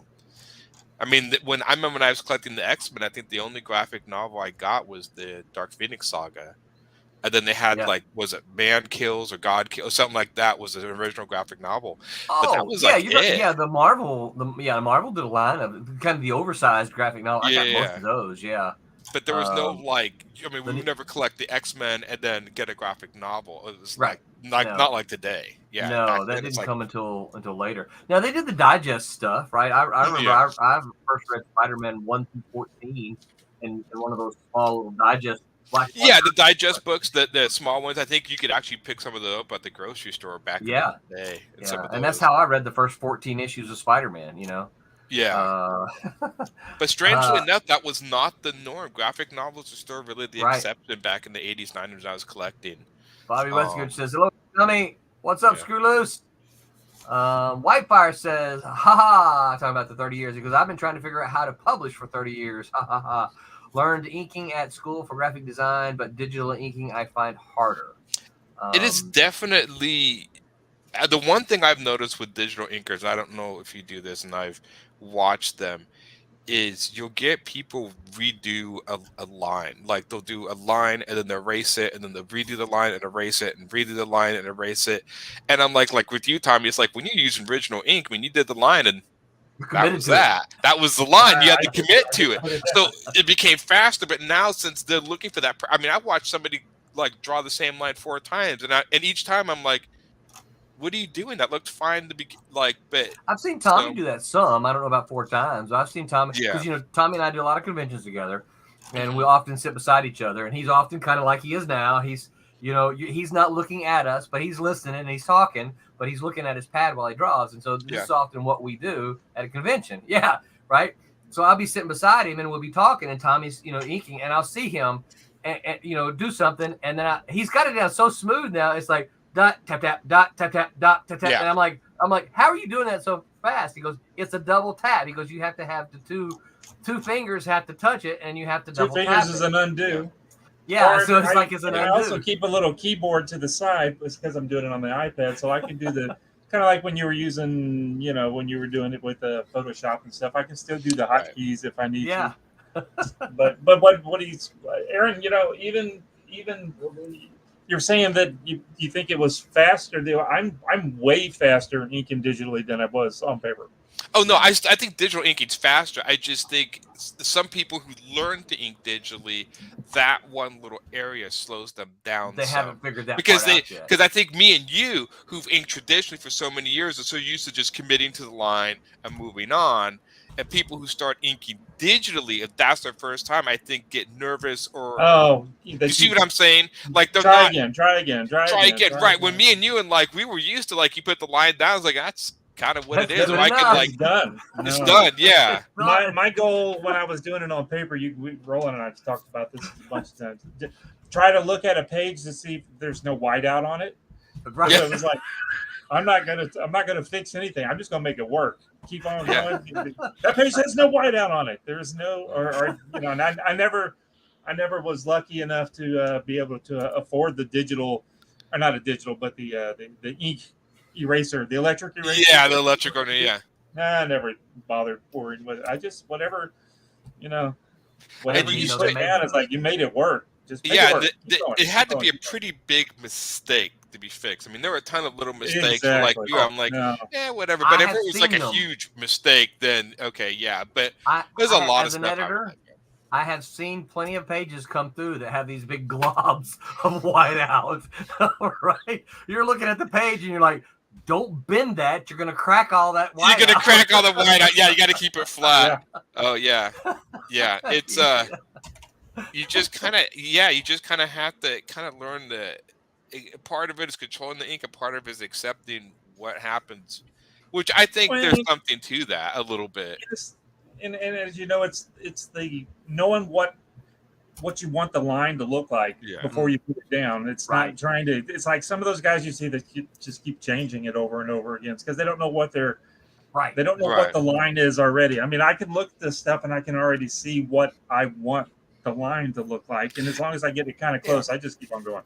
Yeah. Well, not only that, but a lot of the lines and stuff that's just going to blend into the overall look of the page. I mean, you think of a bigger picture, like this is generally what's going to look like overall, instead of like, because I mean, I really want to meet the guy who's like, I really like that comic, but that one line here, right? Yeah, like that ain't gonna happen. So you just gotta learn. No, and then you realize, I zoomed way on this to try to get those feathering lines, but I mean, this page is a print about this big. You can't see that, right? Why am I worried about it so much? Yeah, don't worry about it. You start to learn how to sleep better at night. That's for sure.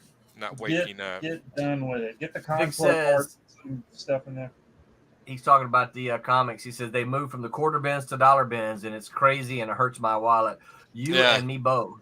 I'm you can ask Tommy. I'm a huge fan of the cheap boxes, and I don't know that I consider a dollar bin a cheap box. I like to see them a little cheaper than that. Vic says you got 2 shots max. You can't white out for a 3rd shot. I can't speak to that. I don't know. I guess. I have seen. I will say this. I have seen globs of whiteout on a page before. Yeah.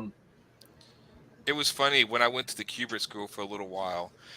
They would have original art in there, and I was always amazed looking at some of those. Like, these are very famous artists. Half of it was whiteout. Like you can just see. It's like because you could tell. I mean, the artists back then, it's like nobody cares. I mean, there was one that was even cut out. Like somebody had cut out, like done art. I've had to do that. Cut out, put it over.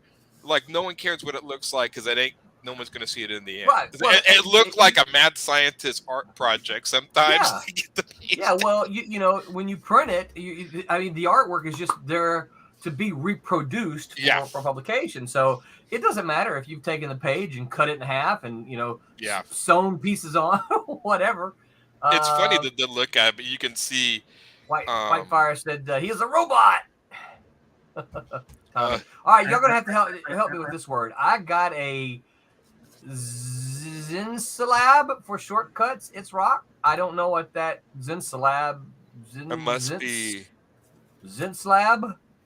Let me look it up. Zinsalab for shortcuts. Whitefire, you're gonna have to. I don't. Tommy or Aaron, y'all don't know what that is? He pops back on. Maybe he knows what it is. The drawing tablet. No, I'm assuming that's a program or something that he's using. It's a drawing tablet. Okay. Yeah. This is I'm looking at it. Zinsalab is a pen tablet. It looks pretty nice. Okay, so it's look more like a Wacom type of tablet it's instead an of Amazon. It's an Amazon. Okay, it's on Amazon. Okay, so that looks pretty cool. I wonder if this is a newer company. I've not seen this brand before. There, well, it depends on how you want to pronounce it. Wacom or Wacom, whatever. Yeah. What is there? A dozen knockoff brands of those? Oh yeah. But before that guy, Phil's joining. But right now I'm pretty much inking everything I'm doing, not just inking, but penciling and coloring everything just on an iPad Pro, just because it's just so easy to run around and it draws so well, especially once you put like a matte screen protector on it to give it a little bit of tooth. That's what I use to do everything. Yeah. I thought about somebody. I eventually, through a roundabout, got a Cintiq. I got somebody to pay for mine, so I have a Cintiq I drawn. Yeah. What kind? Just Tommy allowed to show this. Oh, because they got the pro versions and the other ones, and there's so many different variations of There spec. is. This is a Wacom Cintiq. I'm not sure. I think it's a 24-inch one. So it's a medium. I think it's a medium size, but I think it's like 24-inch or something like that. Not bad. I like Cintiqs. What's the surface like? That new voice you're hearing, folks, is Mr. Phil Leon. Hello. It's a little smoother. I think don't the newer ones have a little bit of Tom knows that guy, Roland. Don't worry about it. Yeah. They have a little bit of tooth, you say? I think the newer ones. I think I got it in 2021. Okay. Or 2022 or something like that.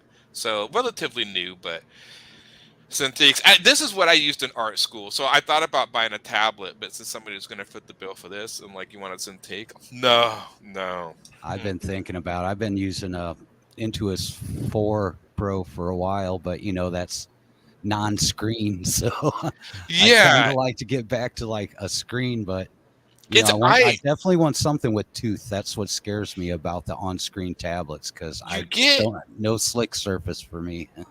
This is kind of slick. I would say it's kind of slick. Now, I think you could probably buy a screen overlay. I'm sure they sell that. Most of everybody sells some sort of screen protector that's got a tooth to it.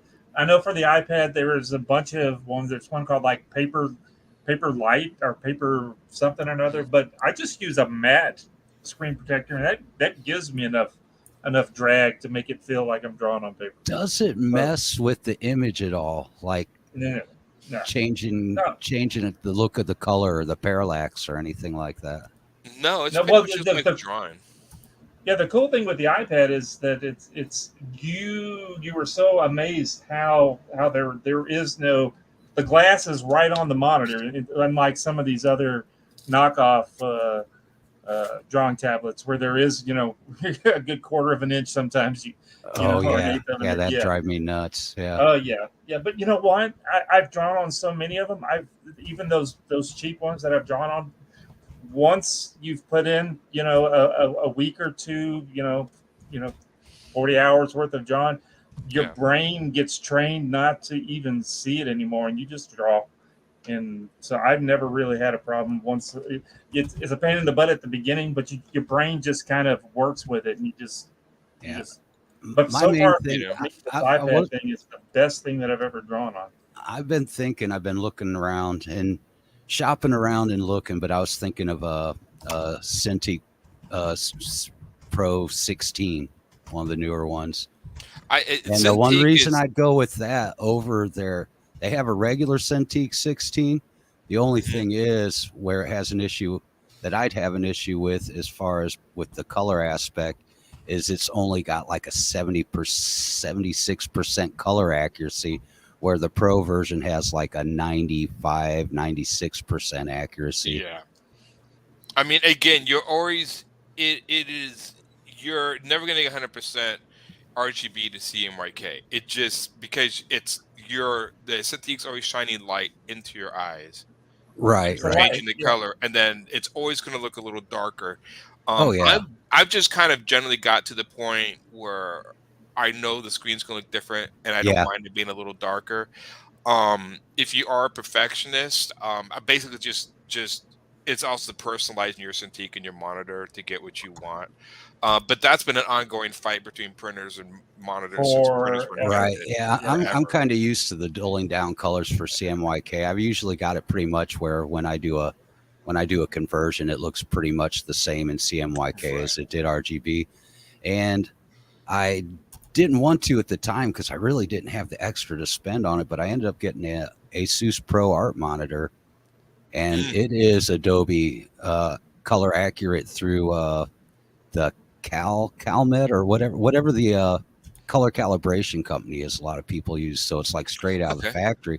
And ever since I've used that, anything I've seen on screen, when I get it back in print, it looks so close that I'm really happy with that. So I could, even if I did have the tablet with it being a little bit different, I could still look up at the monitor and see how it's looking there too. All right, so I gotta ask you guys: did any of you see last night's Horror Movie Club, the segment on the show last night when I unboxed Butch Cleaver #2 by Matt Burke? I was familiar as you said Witch Cleaver. I'm Butch Cleaver. Okay, got it. I thought you said Ward Cleaver. Butch Cleaver. All right, he's kind of a mysterious dude, right? With the coat and the guns and the slaughter weapons. Well, look what I got with it, guys. Nice. Oh, that's cool. That's nice. Is that badass or what? It's yours. Yeah, that's nice. Cool. Matt Burke, dude. Both books. He sent me both books. I'm going to read them probably tomorrow morning. Good. You're not basically going to read them aloud. And I was going to be like, oh. I read everything. I read them all, Roland. If I buy it, I read it. It doesn't just like get thrown in a box, the tchotchkes. I go through them all. The stickers and stuff go on the filing cabinets. Do you wear your white gloves while you wear your white gloves while you're doing it, Pops? No. The books are not. I don't sell the books. You guys know that. Yeah. They're going to be Travis's. They're going to be Isaac's. They're going to be Gabe's. They're not. It's like they're going to get handed down, and I'm not one of them grading guys. I believe that grading and speculation is what ruined the Western comics. That's why manga kicks our ass, because they still have a disposable product that people put in their back pocket. They give it to their friend to read. Yep. There ain't no value attached to it. Every comic now, every single comic has to be in a bag and a board, and it has to be. I know. And I see people posting on Twitter now is like, comic creators who run Kickstarters are obligated to bag and board them. I think that's the biggest load of hooey I've ever heard. Well, no, that's you go to a comic shop, they don't bag and board them. This is where you learn the quality of that creator. I know some people that put them in Mylars. I hate it when comic shops bag and board comics on the rack. That drives me nuts. I'm like, can I look in the comic? Yeah, I want to look at the comic. I don't care. I want to look inside. Yeah, I don't like it at the store. As a creator, it's my job to do. And if I'm running a Kickstarter, it's my job to deliver you a comic book in a good condition, right? And in like brand new condition, you just bought it. It is not my job to bag and board your comic. If you want to do that, you can. It's there to read, not just sit on a shelf and look pretty. Exactly. Yeah. This is also something, though, as a creator, you incur the cost of bags and boards. Like when you Gemini, you have to pay for Gemini's, bags, boards, all the stuff you package with, all that stuff. That cost all gets figured in, right? You figure that into your cost. That's part of your campaign price. Okay, the price of your book. If you don't figure that in, you got a rude awakening coming at the end of your campaign. Yeah. But this is the whole thing. They've made it to the point where now, because every comic could someday have some kind of monetary value, that we want every comic in perfect freaking condition. Well, I always explain to people why why were comics, especially older comics, so valuable? And I'm like, just for what Pop said, they were disposable. They're forgetting. Everybody was throwing them away. So the ones that survive, I guess, the rarity is them. Yeah, the rarity is what brings up the price on it. Yeah, but now nobody throws away comics. So if you're not throwing away comics now, they're everywhere. So it only matters like why Superman #1, because a lot of them were tossed and recycled and destroyed. So the ones that survived are valuable. But now everyone. You mean my 20 copies of Spawn #1 aren't worth anything? No, only if you have 21. You only have 21, so you got to get 21 of them. Dang, yeah, I know. I mean, it was like. And I felt bad because I remember like in the comic shop owners back at all the speculator market, then they would just have like boxes of like Spawn ones and stuff, just tons of them. Yes. And it's the scarcity that brings it. So collecting modern comics isn't really going to do much for See, now they've made it worse though, because now you got Diamond forcing a comic book store to buy 100 of something in order to get the one variant that is rare is actually going to be worth something, right? Exactly. Okay, now he's got 78 books in the dollar bin. I was gonna say most comic shops, but Diamond calls it sales, and it's not sales if it doesn't go out the freaking door to a fan. Right? Yeah, it doesn't make much sense for a comic shop as much of a small margin they have going on things for them to pick up 100 copies. I wouldn't think. It's there's a lot to the reasons why Western comics are getting their asses kicked, and it's just because manga's still disposable. As soon as they figure out a way to start slabbing those guys, they're gonna ruin that shit too. I'm just saying. Yeah. There's unfortunately, he's right. Manga is just always, and they sell at price point. That's why I still find it funny today, even when like so many people. I had a company that wouldn't buy colored comics. Like unless the comic's colored, they won't buy it. And I never understood. People even looked at mine when they saw black and white. They're like, "Well, why isn't it colored?" I still got another news flash though. You guys buy tons of manga in black and white. What is this color thing coming from? Like, why is it like Western comics don't get a pass? Only manga does? I got another news flash for you though.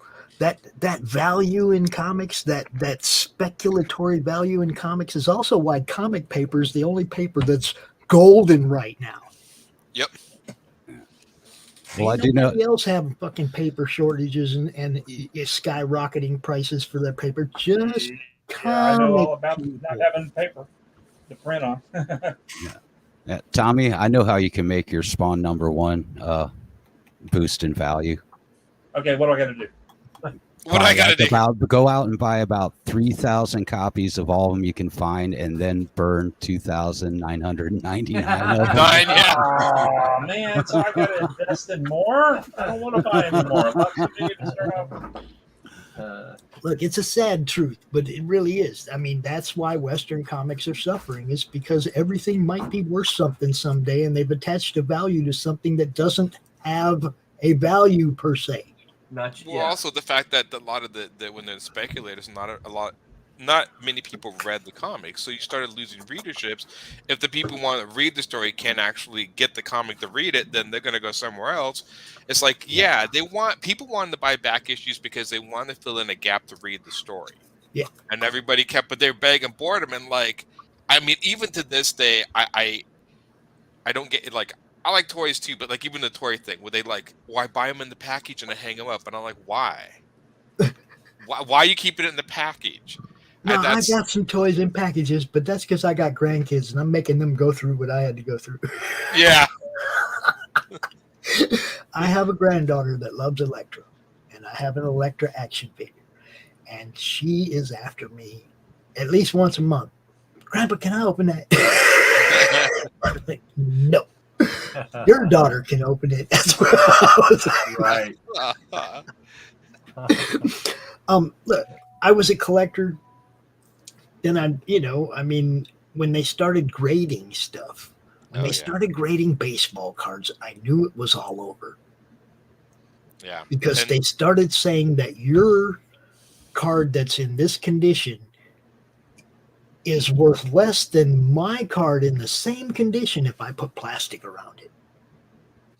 I never got that. I always feel do you always feel like a little bit of like when you see It was comic a scam, books and those slabs of comic, don't you feel kind of sad, like you want to free the comic, like, hey buddy, you want to be read, don't you? We'll free you. Okay, look, but this is my point. Okay, I got 2 points. First, a 9.8 comic book in a bag and board is worth the same amount as a 9.8 book in a slab. Oh yeah. Okay, that's my first. Okay, I don't care. They're both 9.8. Why is one worth more than the other? I don't get it. Okay, now they say, because somebody graded it. Okay, well now you have 1,000 different people grading comics nationwide, and not one of them see a flaw in the same degree. Not any two of them see a single flaw exactly the same way. So how is there a grading system? Not only that, it is not cheap to get those slabbed either. Look, it was a scam in the beginning, and so many people bought into it that it's actually something people call legit now. But I'm still going to tell you, there's no two graders in the nation that'll look at one book and grade it the same way. Yeah. Oh God, no. Yeah. So where do you get a grading system from? Who's training these people? What's the blow by blow criteria that they Maybe have this to is go something through? we need to do AI for mid-journey, that we can have an artificial intelligence grade comics. I heard that Mid-Journey went down yesterday or something. Uh-oh. Good. I don't know if it was, I don't know if it was like forever, or I don't think it was forever, but I heard it, like they were having a big glitch. Can't imagine why. Quit stealing people's shit. They're going to code it with some kind of fucking, somebody's going to virus the fuck out of their AI. Okay, I think that's time for, time for the Silverline. We've gone past the PG-13, so it's time for the Silverline hour to end. I had my filter on. I've been being a good boy. Yeah, you've been good. Pop's had a hard time with his filter, though. At some point, somebody is going to put a virus in one of them pieces of art that they scan, that they steal. Somebody's going to Yeah. At some point, somebody's going to screw them back. They need to leave people's stuff alone. You know? I'm surprised Whoa, it I didn't hasn't know to do happened that. already. I'm sorry, Pops. I don't know what I You did. do whatever you want. It's your I show. was just looking for my little brief little in stream thing. If I have to not F-bomb, you can do whatever you want. Okay. I just wanted If to, it's not to CRoM get our little Con, ending there with April saying "Make mine Silverline." So, Did you go and take a peek before you're out of here at something, man? Before? Does it exist? Yeah, it does exist. Yes, I would love to. It's Oh, you got it's it. down in the sharing. Yeah, Oh, there you go. look I'll at give you that. guys Cool. a little Oh, peek, nice. man. Nice. Give you a little bit of a peek for right now. Is that I've been issue grinding away, but 3? I've had That's some White other. Devil number 2. 2. Yeah. Okay, that's 2. So I've been doing a bit juggling, getting sequentials done. I've got a lot of creatures on the slab right now. But there's just a couple of sneak peeks that I brought up. That looks cool. I had fun with that reflection. That was the first time I worked on a reflection in water, I believe, in all the time I've been doing stuff. So that was fun. Nice. Like I said, we got this one right here where I got to do a little landscape painting in that top panel a little bit. That's nice. But yeah, that's where we're at right Looking now. good, Phil. Looking good. Thank you. So, since I'm gonna put you on the spot, since we're live broadcasting to all, any rough estimation as to when it will be complete? I am moving ahead as quickly as I can in between my Listen job to- because, well, here we'll give you an example, okay? Spoken like a true artist. Right now on the table, I've got this it. cover going on. That's nice. I've got this card I'm working on. Cool. I just wrapped up this cover and got a little bit of a short story over at Antarctic. And yeah, so I'm doing a lot of juggling, but I'm getting it out as quickly as possible. Juggling is good, especially when you're a creator, right? Oh yeah, freelancing. I gotta at least be able to buy ramen, you know. Right? Oh yeah. Oh yeah, I know exactly. But yeah, I'm moving ahead. Because I'm really, man, what really drives me is like that double page towards the end of it. I'm just chomping at the bit to get to that one. I love that one so much. Yeah. Yeah. Like I can't wait to get to that. Yeah, that's a sweet image. And just so you know, I've actually talked to Jackson a little bit, and it's a possibility. I can. So Jackson, to my knowledge, hasn't done much sequential work in the last several years, and I think I'm this close to convincing Jackson to maybe to do some more stuff. So Oh yeah, because I was going to say, didn't I see that you put out a call for pencilers pretty recently? Yeah. We're looking for but it can't be a digital. I don't want a digital penciler. Because I gotta. So far, every digital penciler I've seen can't pencil. It looks like finished inks. I don't know they can. I don't want to. Yeah, it depends on the tool they're using. Yeah. It says they can't do it. Yes, they can. But every time I see a digital penciler submit to me digital pencils, I'm like, well, this looks like it's inked. I've got inkers. I've got an inker already for the projects, and so I don't need to have finished work. I need pencils. So yeah, we got a couple projects that we're looking to find pencilers on. So that's what Jackson will be doing. That's not what I would Jackson. We're talking about something different. So fingers crossed that we can get him back. Oh yeah, that'd be cool. Yeah, I'm a fan of his work. He's done probably. I'd have to count. I'm going to say 3 or 4 miniseries in all total for Silverline. Nice. So, yeah. He worked all the way through all 4 issues of White Devil, right? Yep. He did all 4 issues of White Devil. He did the Marauder. He did Silver Storm, which we are in the process of coloring that one as well. So there's something else, but yeah, he's a hoss. So yeah. So all right, so this is time for us to. My clock says that our time has sped by, and even though I know that if we asked, Pops would give it to us. we'll call it a night. We are trying to stay in our window so that we can always use these at a later time. Thank you, Pops, CRoM Con. Thank you all for tuning in tonight. Don't forget we have a show on Tuesday. That Tuesday show starts at 11 p.m. Eastern. That's 8 p.m. for all you West Coast types. Wednesday Wham will be here on Wednesday at 8 p.m. I'm not sure what they're talking about, but they got it all figured out in their whamminess. And then Tommy and I will be back next Sunday with the Silver Sunday crew at 8 p.m. And until then, remember to make mine Silverline. Don't kill the stream. Don't kill the stream. I'm gonna play the goodbye thing, and then I'm gonna bail. Okay. Yeah, but don't hit the end. I'm not gonna end stream. Yeah. Okay. Goodbye, everyone. I'm April Hunter. Make mine Silverline. All right.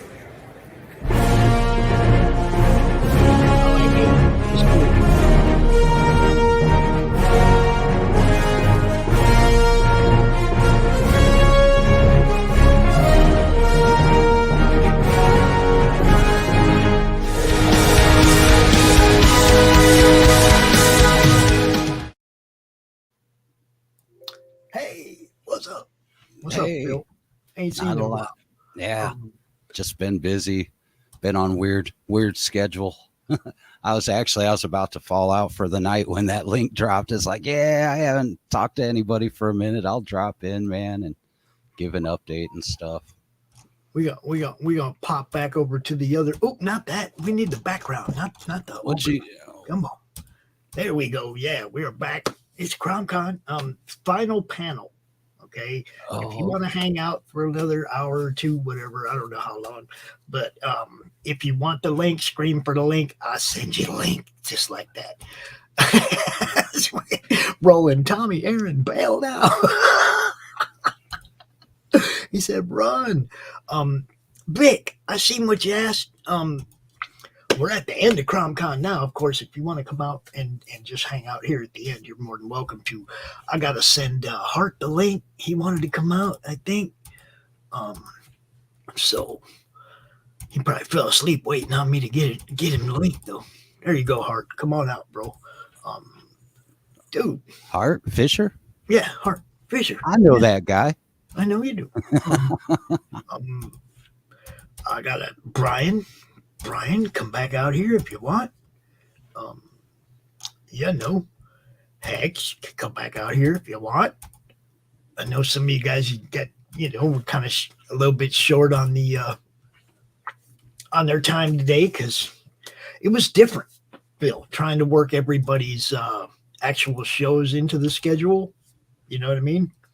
Oh yeah, is that the way you were doing it today? Yeah, it's definitely different because we have it's hard to tell somebody, yeah, do your show, but on the last weekend of the month, don't do your show. Nah, I can't do that. You know what I mean? So the last weekend of the month, we just incorporate those regular shows into the event. Oh, so you kind of changed the format around a bit for CRoM? Well, we didn't plan that.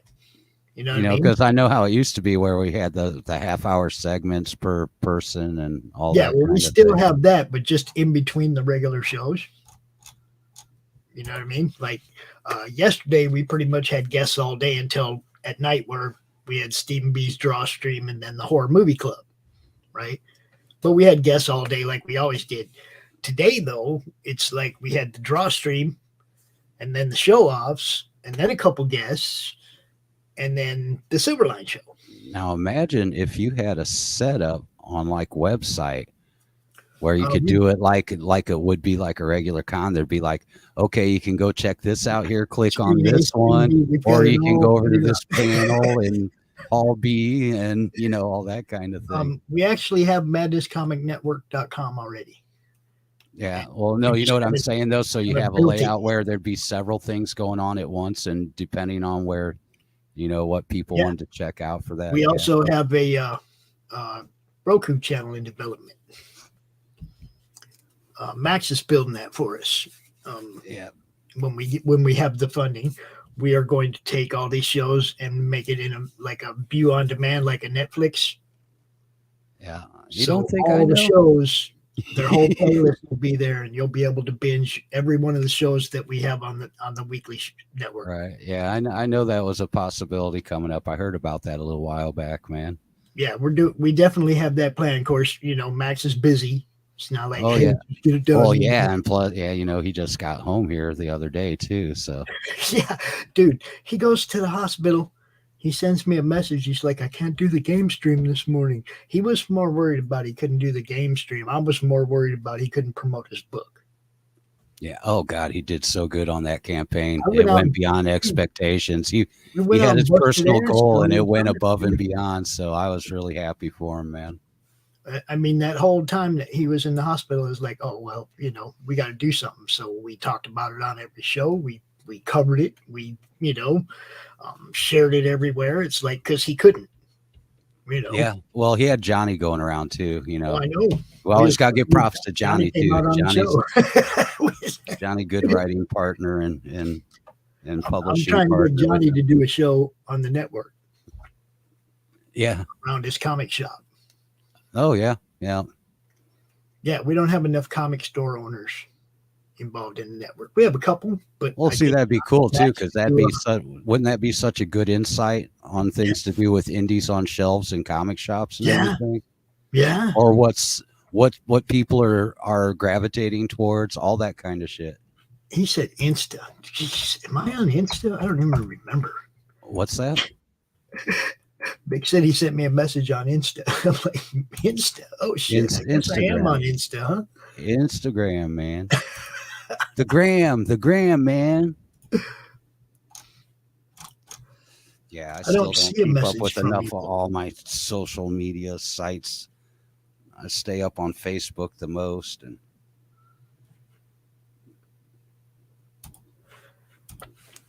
So I seen you got your fingers in a whole bunch of pies, dude. What's up? oh yeah, just staying busy, man. Gotta make the rent. Gotta eat. So yeah, just staying busy. Like I said, wrapped up that cover for Warren for Sig and Joe for his next run. So he has a color cover going on with that. Some card stuff. There's a little bit of got a short story that we're getting prepared for Ben Dunn and those guys over at Antarctic Press. A pinup piece for Godslayer. And let me think, what else? What am I missing? Like I said, I'm running on fumes, so my brain is not clicking. Zombie versus Lich in the Kitchen cover that's the one I got to wrap up right now. I'm cutting in a bunch of flames. That's been a tedious. But yeah, other than that, just trying to stay busy. I still got open slots, man. I've got everything organized enough that I know where I got some room at and what's got to be in when. So, and and always continually while I'm doing that, I'm always pulling up a new White Devil page and getting more work done on that, so I can, keep getting those rolling in at the same time, so we can get that issue 2 out. But yeah, that's pretty much what I've been up to. Dude. Just got my copy of Dungeons and Dames that me and Warren worked on 4 of the pieces in there and the cover on, man. So that was cool. From over at Sinopa. What do you know about this one? Oh, what is this one? Worthy Chaos Redemption Honor Adventure. I have no idea what that is. Horror adventure comic. Horror. Yeah, horror. Horror. $21 from funded, yo. 21.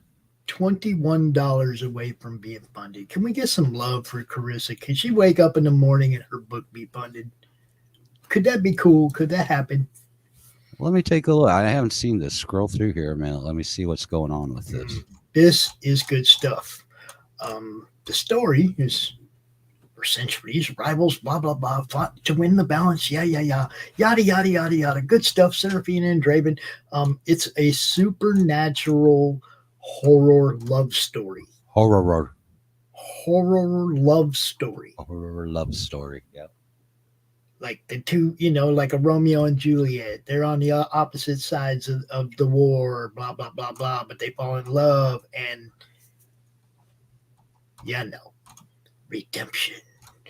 So it like kind of saves the dude. We got Anubis from the Egyptian. Anubis, whatever you want to call it. Hey, you did it to me. I'm doing it to you. Look at the skeletal vultures, dude. Those are badass. So, let's see. I like who's that. That's cool. Ian Nichols did that. Yeah, let me see that. I like that. And the interior art, look, this following comic is intended for mature audiences. Graphic adult content, language, violence, gore, horror, fun-filled stuff, right? Check out page 2. Gorer. She jumps right in, bro. That's page 2. Got some blood splatters. I like to throw those blood splatters down with the crayons, man. That's nice. There we go. I see the nerd that people forget. Okay, I see it now. What? Huh? What? Vic was sending me a message on Instagram, or connecting over there on Instagram. He's like, I guess there 2 Pops Van Zants. Is there somebody impersonating you, man? Yeah, that wouldn't surprise me at all, bro. They're cosplaying you, Pops. Well, I don't know about that. I ain't even yet good at cosplaying me. I try it at the cons. Every now and then I'll hear that pop. Somebody from across the room will recognize me, and that's that's so cool. That's a cool feeling. When you're at the I con, saw people something know in who you are. the intro or something like that. I saw a Muppet was impersonating you, man. Oh, that's our boy Marmalade, dude.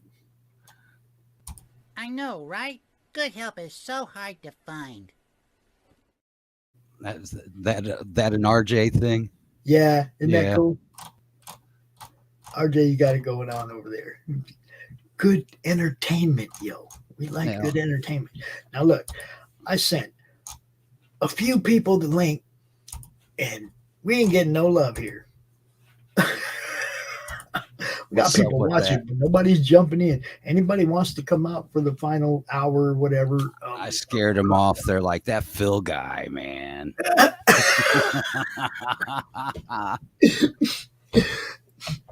Hey, look, Phil used to be the co-host of this show. Shit, what? Little over 2 years, probably. Yeah, he was the co-host of this show, man. That was, that did a long run, man. He wasn't very good at getting up in the morning, but he was good at being here to the end of the show.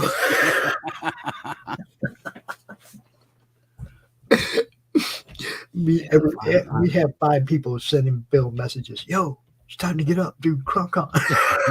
Yeah, I'd just have the computer on the night before, and then I'd start hearing the bloop bloop bloop as people were trying to call through and stuff. It's like, oh God, time to get up.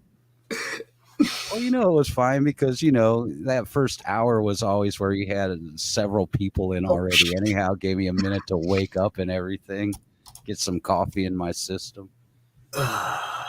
I'm sorry, dude. I just ain't thinking. What the fuck? You gotta give me a little bit of. I've been doing this I've been. I remember how it goes, man. Yeah, although I'm even used to be worse, right? You're not doing those 12-hour things no more, right? Yeah. We started at noon. Kind of. Well, yeah, but at least you're not got to do it all the way through. You're just kind of in the background through parts of it, right? Yeah. So now you that we have other people. Yeah. So it's like, yeah. Yeah. No pee jugs, none of that. and I can count on people like Paul Gomez, right? If I need somebody to just come and handle one segment, interview somebody for me while I go get something to eat or whatever. There's a huge I team remember behind him. what we're doing now. I remember him, man. Paul's awesome, dude. But yeah, I think I sent it to you this time, bro. I think I got the link to you this time. He said there is an imposter. There's a fake Pop Van Zandt on Instagram. Yeah, well, maybe it might have been. Maybe it just somebody had kind of the same thing. They're a fan of. They're a fan of. Dang, my brain really isn't working. Pops, Van Zandt's almond. God, almond. No. I guess what I would do is I'd go look. I'm trying to remember Van Zandt's. Is that Allman Brothers or no? That's Leonard Skinner. Leonard Skinner. There you go. Yeah, yeah. Kind of in the same vein, around the same time. And wasn't there a Van Zandt in Springsteen's band too? Oh, that's possible. I think there was. But yeah, I did send you the link this time, Vic. You get a link and you get a link and you get a link. Everybody look under your chairs. There's a link. Now, I would say I would go look at that the imposter Instagram, and if it was made on the same day as this one, then I just fucked up and did it twice. Oh, well, I know how you are in tech, man, so that's quite possible. Oops, I gotta turn off Silverline. I can't have Silverline on and be me. Thank you, Silverline people, for watching. But I gotta remove you now. I have to. Oh, is it still so I don't get channel? Roland in trouble. Yeah. So I don't get Roland in trouble. Okay. Because I'm not very good at PG, you know. Now what? How are you guys rolling that with different channels and the broadcasts, and then over to what you're doing?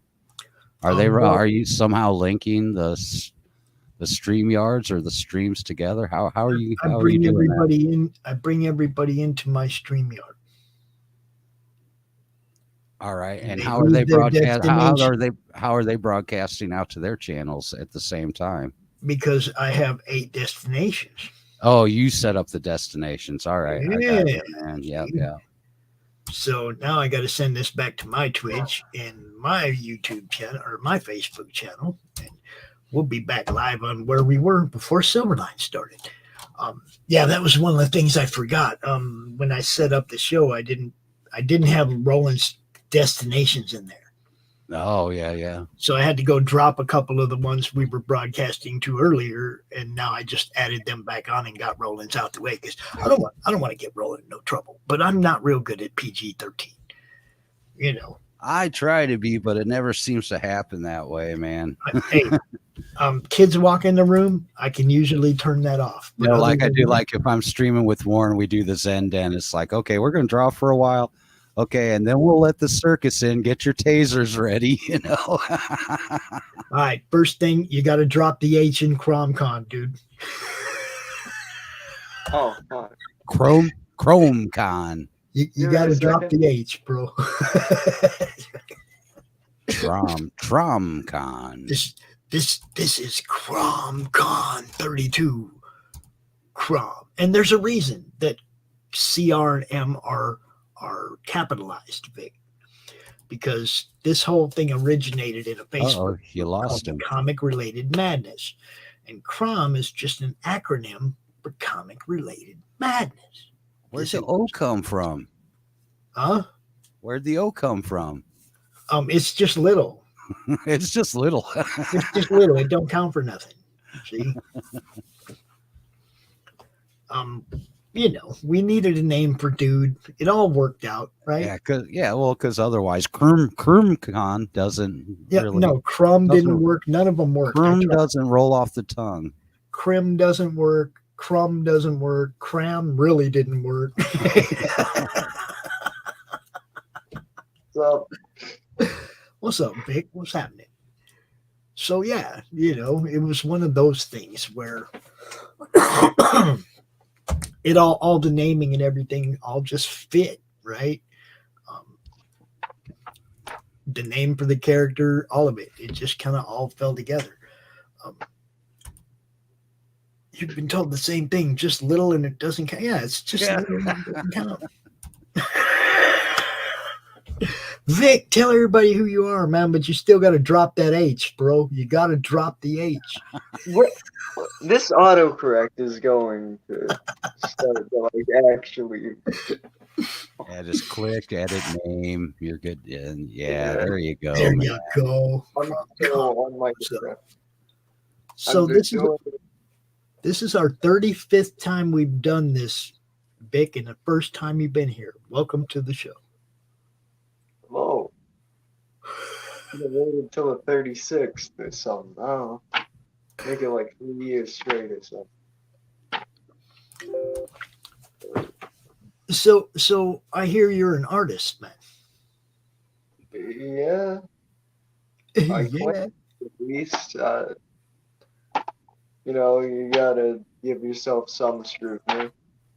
Well, you got to show me something, man, and I'm telling you why. Because we have a couple of different draw streams where we throw it open to people and come just hang out and draw with the other people in the group. I am out of my element right now. I'm currently just stuck at my grandparents in their old sunroom, so I have none of my stuff.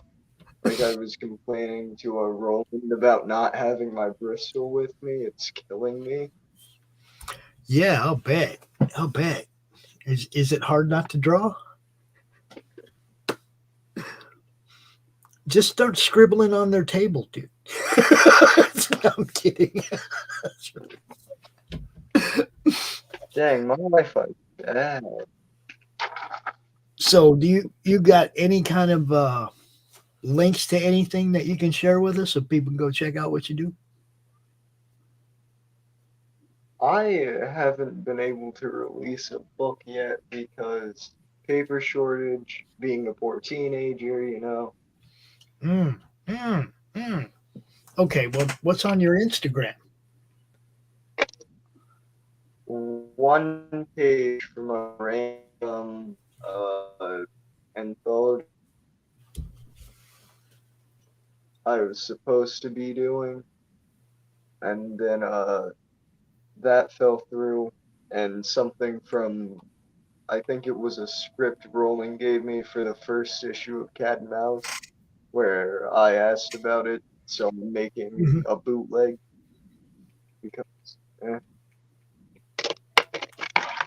see, is there an actual pencil out here?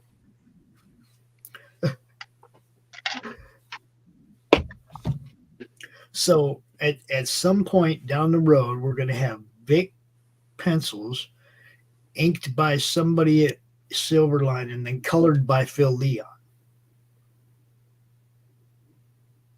Sounds pretty good to me. What's that? What you getting into, Pops? I have to be able to work stuff into my schedule, man. No, I said sometime in the future you're going to have a Vic Do penciled book at Silverline, and of course Roland's going to have somebody ink it, and then they're going to send it to you to color it. You see? Yeah.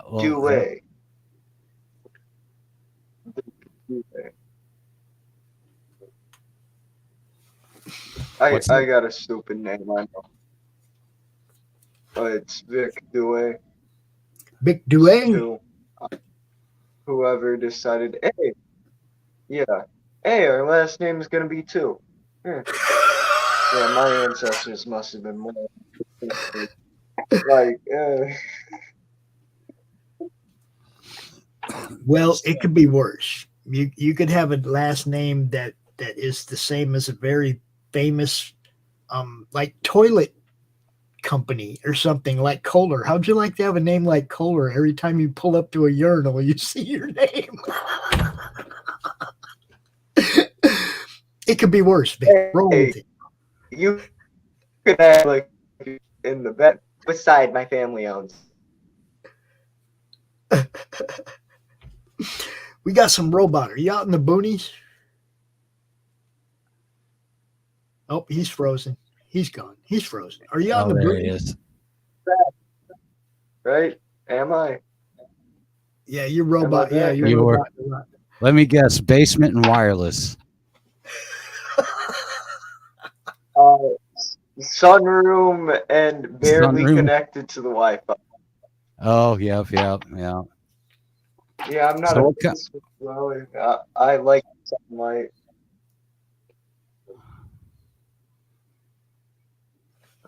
Yep. We're getting about every third word. You're good. Keep talking. We'll get a sentence eventually. okay. I'm gonna end up having to turn my Yeah, you have to turn your camera off if you want us to hear you, probably. Now talk. and now I gotta sit on the floor next to a Wi-Fi tower with a crying baby. This is gonna be fun. Sweet.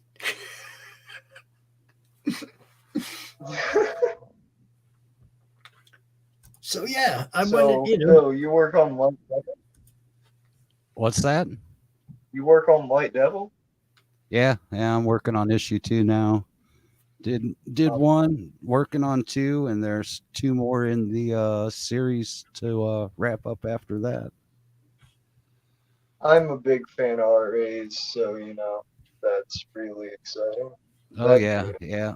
When they first hit me up about the gig, I was like, hell yeah. Holy crap, the Dark Wolf guy. Well, Bulletproof Monk guy.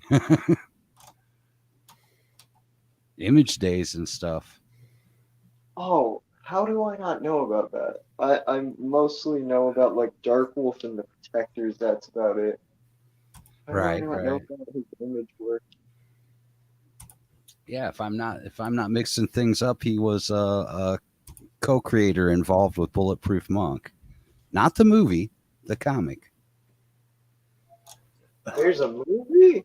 I didn't even Yeah, know. it had that the what's his name? Whatever Scott Stifler. Let Had me guess. Stifler in it. Straight to video, right? No, actually it wasn't, man, but it wasn't a good adaptation. Of course, you know how that goes, especially earlier on when they're trying to grab up comic book stuff to adapt over. The Faust comic adaptation was horrible. The which one? Faust. Oh, yeah. Same with Bloodshot. That Vin Diesel should not have been playing. Yeah. Bloodshot. Like, Let's see. Let me see if I can think of any other bad Nightmare adaptation. TV Oh, show. I almost forgot. They did Jonah Hex. There was another poorly adapted one. Nightman TV show. Oh, there you go. So, what genre are you in? What do you like the best when you're drawing, man? What genre? I tend to go into, the basic action superheroes. Yeah. I'm not, a very, what's the word? You're not what? What was that? I'm not a very experimental person. I stick to pretty basic stuff. Well, and I kind of just get whatever I can get my hands on because, like I've said, poor teenager. Yeah. I'd have to say my favorite genres to work on is probably horror and sci-fi is probably my 2 favorite areas.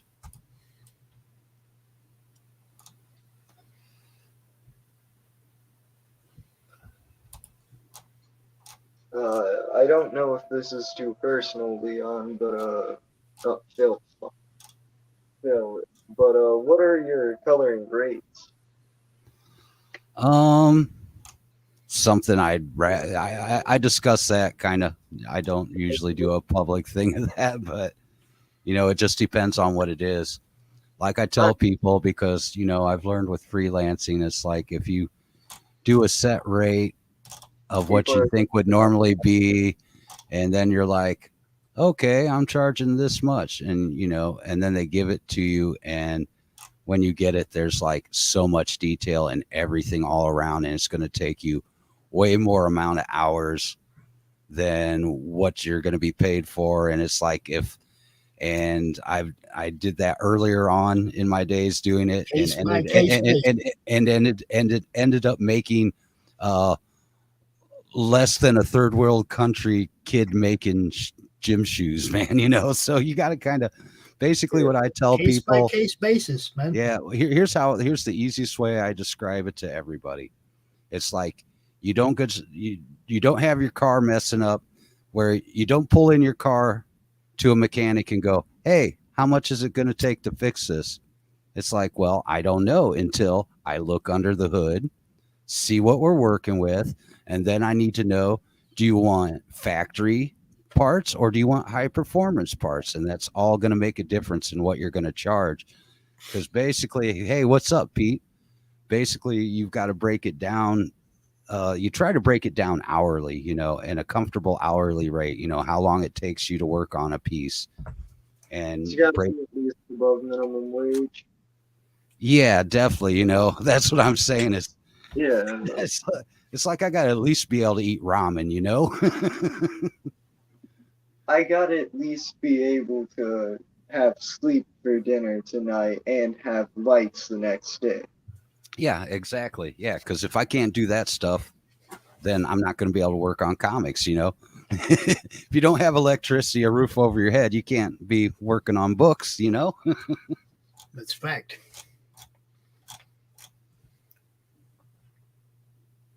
But yeah, so I take it you're just getting into the game. Yeah. Now, have you worked on anything previously, or have you just been working on stuff yourself? I've been working on stuff for myself. And here comes the crying baby into the mix. Perfect. You don't hear that?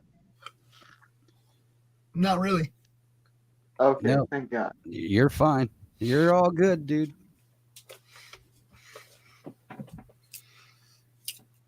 So what's really going on, Phil? You're working on 5 or 6 different things. Are you doing any kind of podcast? Anything to be seen? If I did what? Are you doing anything to be seen? Oh, yeah. I bounce around on other shows too, and until last week, just because my schedule got screwy, I had kicked off doing the Zenden with Warren again. We got 2 in, and then last week was a week off, and I plan to try to get in another one this week, like probably Wednesday or Thursday, but more than likely Wednesday. And that's just, it's drawing stream. We talk pop culture. Warren's drawing. I'm usually coloring. Sometimes we bring various people on to hang out and either draw or just talk, pop culture stuff. What do we got here? What is this? Old School Indie, Eclipse Monthly #1. That's rolling? No, it's not. It's Eclipse Monthly #1. It's got some Ditko in it. Oh, okay. Now, wasn't is that from a company? Isn't there a company that was around that was called Eclipse? Yep, that's what I thought. All right. Yeah. A company? Isn't there a company? Oh, wow. I heard myself. Hey, it's Spider Dude. Good morning. Yeah. How is everyone What's doing? up, Look at Pete? this mini. What's going on, Pops? Mini fucking reunion, guys. I love it. Yeah. It's like Phil. I seen Phil. We had Silverline out earlier, and Phil's. Oh, yeah. Yeah, next thing I know, I had a link, and I'm looking. Okay, I'll drop in, say what's up to the guys, and show them what's been on the table, so they see a little. I'm gonna be real for a second, and Phil, please excuse me. If you haven't checked out the stuff that Phil's been doing, first off, the Silverline stuff is great. I'm sure you just checked it out, but the colors that Phil has been throwing down for them, like on White Devil 2, because luckily I've gotten a sneak peek on some of them. Phil is throwing fire on those pages. They look fantastic. Well, thank you. Just checking it out earlier for sure. Yeah, it's absolute fire. Yeah. So, for those of you watching that don't know, back in the day, Pete and Phil were my co-hosts here at CRoM Con, and they actually ran the show during my son's wedding when I couldn't be here. They actually fun ran time. the whole freaking weekend themselves, except for a few minutes when I was drunk and popped in. But that was a fun time. During- I remember yeah, that. Frank- I remember that. Yeah. I remember that. Frank was on at the time. Mhm. Yeah. I had no idea what was going on. It was great. It was great. Frank that was had no idea. He was like, no what was idea. this? What? Who was that? And I'm like, that's the guy. Dude, That's I was so funny. ripped on some moonshine. Bro, Yes, you were telling were. me. You were telling me, yeah. You were saying that it was flowing. Dude, there was like 5 different jars rolling around the reception, which there wasn't that many people there in the first place, and not that many of them was drinking. So them jars would come around, and I was like, "Oh, peach, yeah, apple and cinnamon. Who made this?" It's like one after another. There was like 5 different flavors. It was Well, that's amazing. cool. That's a beautiful Hearing this hurts my liver. Say again. I didn't catch you. He said something hurts his liver. Oh, moonshine. It's an acquired taste. You can't have it all. I can't have it all the time. Like once or twice a year when a buddy comes back up. Yeah, it's not something you drink every day. No. And anybody that does, God bless you. Yeah, I ran across some of that back in my days when I used to drink some moonshine, and then there was this stuff. Do you guys remember something called diesel? Yeah, I put it in my truck. No, there was it. Yeah, well, that's. I wouldn't doubt this was the same thing that they put in a bottle and sold, man. I would not doubt it, but yeah. So, pun not intended. I popped in once in a while, a couple times yesterday because I came home from work late. Saw you were running. I was like, "Wow, CRoM Con, he's still there. Good for him. Good for you, man.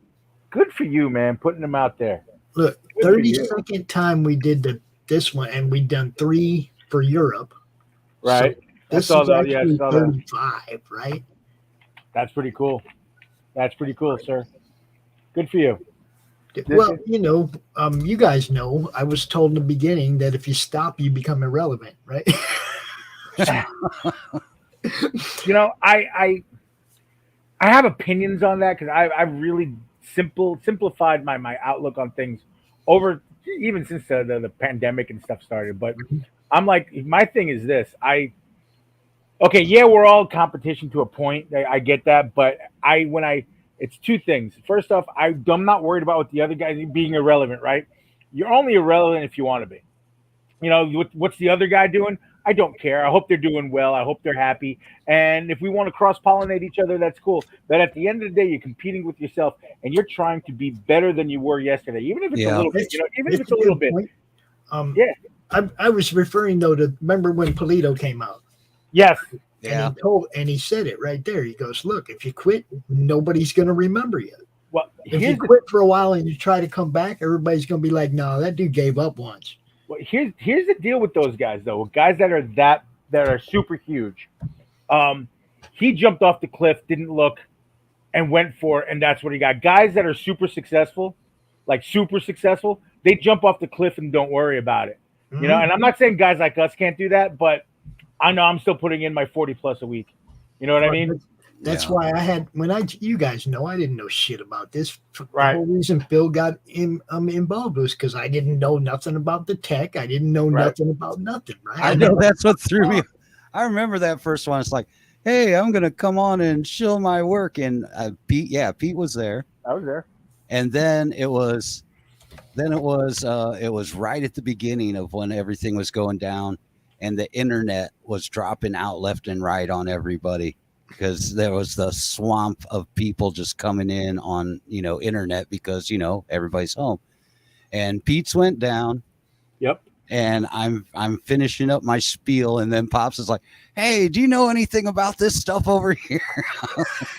Can you hang around? And I was like, oh, okay. And that's how it all began. Yeah. That's how it all began. Definitely do know about all that stuff. So look at it. I didn't. That was the whole thing. I had no idea, guys. I just knew I had a whole bunch of artist friends that suddenly didn't have an income. Yeah. You know, and I had that little group where we had like 400 people in the madness. You know, I remember that. We just trying to do it. We just trying to help people. That was all.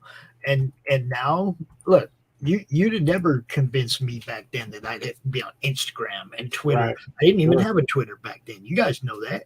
Yep, I remember. I didn't have a YouTube channel back then. This was all. Oh, damn. There's Not- Max. Shit. If not for Max used Facebook, to do it. Max, if not for Facebook, you were off grid, bro. where you Yeah. at, Max? I had been off the grid for a long time, except for Yeah. Facebook. You know.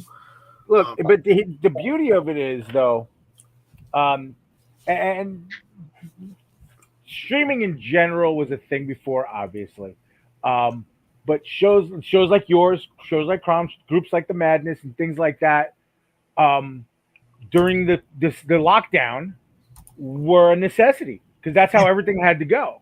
And because you did the Polito thing with the consistency, it kept the longevity, and it gave us that bridge. It gave shows like this and others have given the bridge, because in-person shows, there he is, are back. And I'll tell you right now, holy shit, it's the Wild West again. Have you paid attention to the actual network though, Pete? I've been watching. I've been seeing all the new shows and different things. 29 weekly shows now, bro. Yep, I watch it. It's getting, dude. I'm working. I said this in a room with Max and Phil a couple times, because people are like, well, because I'm sure detractors will come in because because they came at me. It's like, well, how did you become successful on Twitch? Because I'm an affiliate on Twitch now. Mondays 8 p.m. The Pit, yeah, buddy. Anyway, I told them, it's like, listen, everybody's streaming.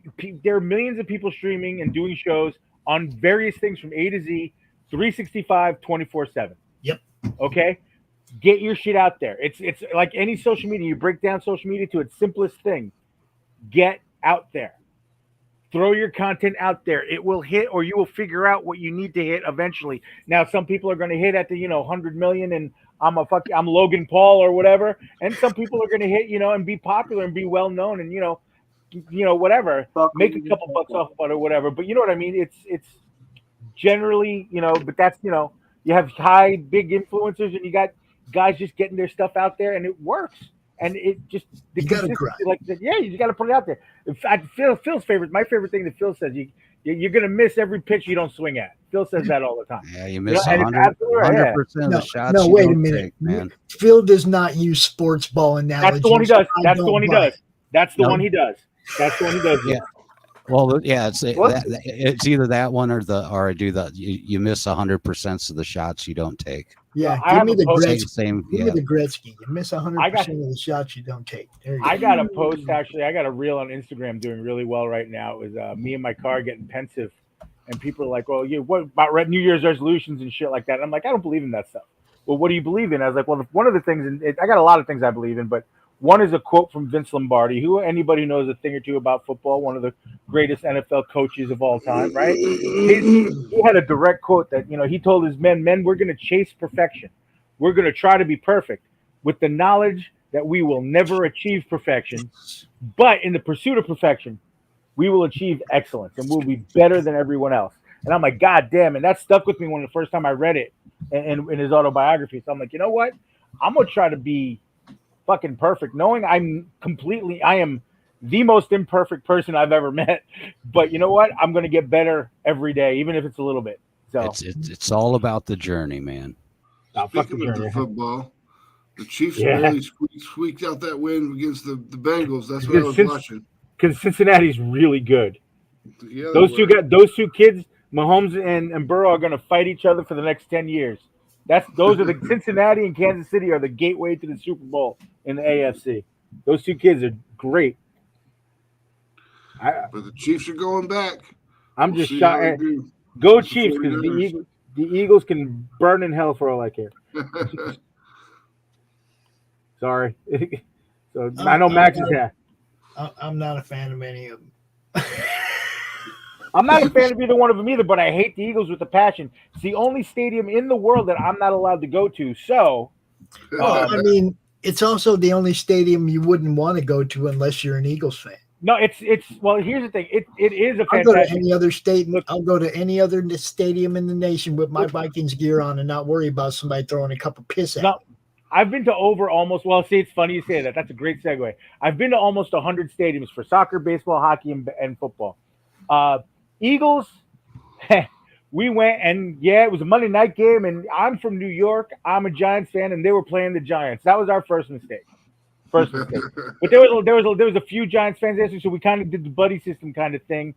And sure enough, the one thing that ruins every good plan is a buddy with the wandering eye. He saw a skirt, he chased it, and then next thing I know, I'm by myself.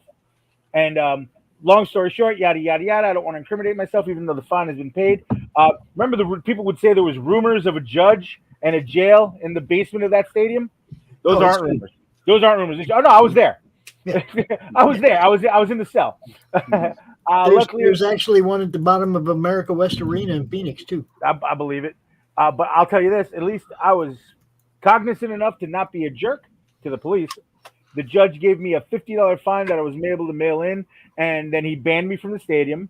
And then he told me that the next time I'm in his city to wear the right colors. I'm like, wow, thank you, bye. Wow. Yeah, it was deep. It was deep. So I am not allowed at that stadium any longer. So, and it sucks too because WrestleMania is there this year. I could easily drive down there. I mean, that's a 2-hour drive for me. So, but yeah, I'm banned from the stadium. But it was worth it. Just pretend to be someone else. I mean, look. Here's the thing. I can walk. There's no. No, I don't know. It's not even that. It's if they need my ID for anything. When they scan my ID, that's when it'll come up. Oh yeah. That's Why when it'll would they come up. need your ID? Just don't buy beer. Well, that's it. That's the thing. It's alcohol, or if anything happens, and like you said, Pops, and you're absolutely right. It's Philadelphia. Something's going to happen. Yeah. So, because look, like you guys know this. I've gone to so many football games, soccer games, where things get rowdy, and from time to time, I'm welcomed everywhere. Yeah, I heard they get pretty rowdy in Philly, man.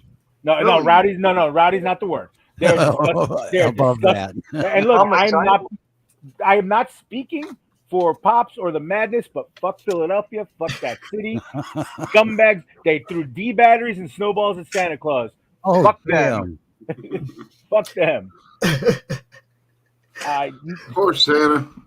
He's Right? just trying to bring the help for the children. You're just trying to bring some kids. Like literally, I think he was with D batteries. Yeah, perfect. That's perfect. Literally, I think he was a Toys for Tots thing at the stadium, and because they were losing, he got D batteries thrown at him. That's horrible. Horrible. So what you getting into today, Max? Look, I lived in Phoenix for 35 years. I used to go see the Stars play against the Yotes because I'm from Minnesota. I was an old school North Stars fan, right? Right, there you go. So when the team moved to Dallas, I don't care for Dallas, but as long as one player was still on the team from the North Stars, I was going to stay a fan until there was no more of that roster left, right? Right, that's fair. So Madonna was I think the last guy to Mike leave. Madonna, yep. Okay, so you can tell I was a Dallas Stars fan for a while. Madonna was there for a while. Yeah, he was. So I would go see the Stars play against the Yotes in Phoenix, and I'd wear my Star shit, and I'd yell, "Get back in the net, Eddie," and stuff like that, because Eddie Belfour had this problem about skating out into the corner for no reason and shit. No reason. Wondering. So I would be there heckling my own team, right? Okay, because I'm a hockey fan. That's what you do. That's what you do. Okay, that's what you do. People wanted to get in fights with me because at the end of the game, when the Stars won, I was all happy, and it was like, well, hey, I was coaching, dude. I kept telling him, get back in the goal, get back in the goal. Motherfuckers would get mad at me and want to fight me because I was a Stars fan. Look, I lived in Phoenix for 35 years. I never lived in Dallas until after that. I have said some horrible things that I am ashamed of saying at hockey games, and it's totally okay because it's a hockey game. It's I said something. I looked down 2 rows. There was 2 kids in front of me looking back at me, all shocked. I was like, "Okay, I'm apologizing to their mom." She goes, "No, it's hockey. That's fine. Don't worry about it." And you were right. I'm like, "It's fucking hockey. It's hockey.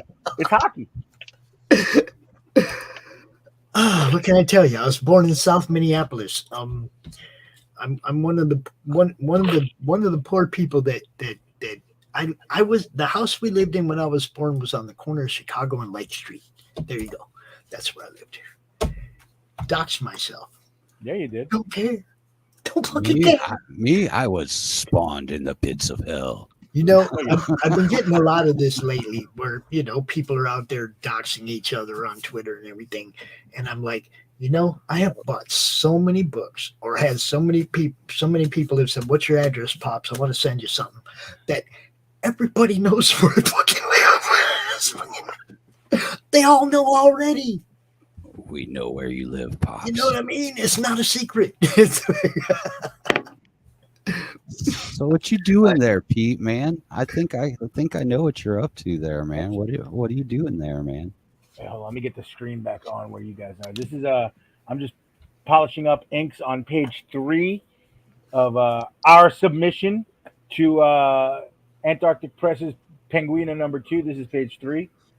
If you don't know what Penguina is or Antarctic Press, let's give you the Ben Dunn. Ben Dunn picked it up, talked about it. He did it, and then it's because the reason why. Let's see if I can find it quick. I love that one, but it's not that one. Let's see if we can find it. Guys, I figured out a better place. I can't see. You what? I figured out a place where the Wi-Fi doesn't cut out every 6 seconds. Cool. Hey, all right. So, I actually got some art in the book, in the first book. And then talking to Ben and stuff, he came up with the idea for the second book. And then I guess I'm going to say it was Max and Warren, our buddy Warren Brown, came up with an idea for some pages to try to, do send something to the book to try to get into the next book. Cool. And then they were talking about it. It's like, yeah, Max and Johnny did some writing, and Warren's going to do the pencils, and Phil's going to color. And then it was funny because it was on a stream. We're sitting there going, and yeah, Pete's going to do the inks. And I'm like, what? Which Pete? Pete who? I literally asked Phil. Remember, I asked Pete who? And Warren's like, you. I'm like, when were you going to ask me? He goes, oh, we forgot. Now I guess. So I don't remember exactly. I thought you had said that you were going to do them, or what was it? I had no idea. Or we were just all breaking it down, throwing the ideas around of who was going to do what kind of thing, something like that. I had no idea I was doing the inks until it was like 4 pages drawn. I was like, I'm going to send you these to ink. I'm like, why? Because you're going to do it. So yeah. So now we're banging them out. I'll have 3 done tonight at some point. I'll get 4 done tomorrow because I have the day. And then, like I said, I hope to have them. I have to have everything that I have. I think it's up to 6 or 7 by the end of this week, because this weekend is my show, the show that I run out here in New York at the Great South Bay Brewery, the Indie Art Show, and that's going to consume my life. I still got paintings and a couple commissions to finish that need to get picked up for that show, but everything's locked and loaded. So today I could get these going and move in the right direction. But I'm feeling good about it. I mean, if we ever take CRoM Con to the next level, like where we're doing a live con, Phil, your city needs a con, doesn't it? You said, what's that? Your city needs a decent sized con, doesn't it? Oh, probably, because we were left initially. We had a good one that was Appleseed Con, like what first prompted me getting into comics, because it was a smaller independent. It was focused on the books and the art, not vendors, not cosplay. Well, hold on a second. Some of that was in there, but it was mainly focused. What's that? Hold on, because you're being like that's. I take umbrage with, because I understand that you like a traditional old school comic book guy selling comic book show with people drawing comics and stuff like that. And yes, but here's the thing, because remember, before COVID and everything, I was doing basically a show every weekend. There's a million different types of show. Yeah, there's the pop culture monsters and stuff like that. And there are, like right here on Long Island, I have at least 4 solid comic book only shows. There's a little bit for everything if you're looking for it. But I really don't like it when people are like, oh, and they got the this and they got the that. Let me tell you something. The pop culture shows and the cosplay and all that stuff, they keep table prices down. They keep venues wanting to have shows so that the in a comic book gigantic city, Well, Pete. I'm just telling my truth in the story this of is what why was I and coming I'm up telling you how with much I this. disagree with it. My point guys. was it was like it was more comic centric. Yes, there was cosplay. Yes, there were vendors, but it was focused more on like indie books and artists. Now, And both of I you was went just right but I'm past what I saying, was. Both of but you that went right I'm past what I'm getting to trying that to get at. I'm getting to that point. If everybody let me tell my story. But anyhow, we had These that Southern going guys. on for a while, like a usual one, and it was good and fun. And then dude moved up to Michigan, up your way, and ended up being a professor of literature and comics up there. So we had no more con. Then Fantasticon came in, which I think you know about because that's up your way too, because they're almost like franchised, right? They've got them in Ohio. I've heard of them. And Indians. But then, like last year, I think they decided that they weren't going to come out this way anymore because we didn't have one last year, and I haven't heard anything for this year. So at this point in time, I do not think we have any like real Comic Cons going That's all I on. was asking. There Do you you go. have a decent sized con in Fort Wayne? I don't think we do No, now. Ever you since do not. Fantasticon disappeared, yeah. Exactly. You guys need a con. That's a great sized area for a medium sized con. Okay. If the Madness ever does a con, a live con, we're going to do it in a place where there isn't one. Yeah. Now, Fort I think we Wayne, all not that it is far a away. massive undertaking, but a wonderful undertaking as well. Yeah, it'll require a lot of trips to Fort Wayne, Indiana. Yeah, it's a lot of work. Scouting and this, that, the other thing. Gas. yeah. It's a ton of work. It ain't But it's something that completely I'm worth going to it. be able to do myself. But if we, like I said, if we ever take the Madness to that level, to where we do a CRoM Con of our own, I'm going to look for a city like that doesn't have one, because those are going to be the starving fans, bro. You know that's not that far, man. You're not far. You're not far away, pretty much. I know. I've ended up almost in Michigan coming back from gigs before because we took a wrong turn. His son's coming up. It's like, what? Michigan 7 miles? What the hell? Holy crap! Turn around. We gotta Now get I'll back be the home. I'll be the math guy for a second. I love it. I love the idea. I love the energy. Keep going for it. I'm not trying to deter anyone from picking any city, and I think Fort Wayne is. I think it's ripe, absolutely ripe, because it's close enough to bigger centers and stuff like that. It's absolutely ripe. Again, from doing cons and running some and helping run some and stuff, I've noticed that, and I know it's a tough word, but the demographics, the financial demographics in choosing a city for a con are huge. Yeah. Because there's some of these guys that try to, and I'm not just talking about New York, I'm talking about elsewhere. I've seen guys try to put together shows with in a smaller market where it's just not, people don't have the disposable income to bust out a show, and it's tough. It's really tough. But I as soon as you said by Phil, I'm like, that's brilliant. That's a brilliant spot. It really is. It really is. It's close really to is. a lot of big cities. It's not that far from, bigger we're like cities two in and a half. Ohio. Yeah. We're like 2.5, 3 hours from about Chicago, Detroit, Cleveland, or Cincinnati, Indianapolis. It's two and a half, 3 hour drive, man. It's a great location. And you're right there. There's a bunch of interstate with you too, right, Phil? Yeah. Yep. Because So we used to be that's- considered the crossroads. Yeah, there you go. Lincoln Highway was a big.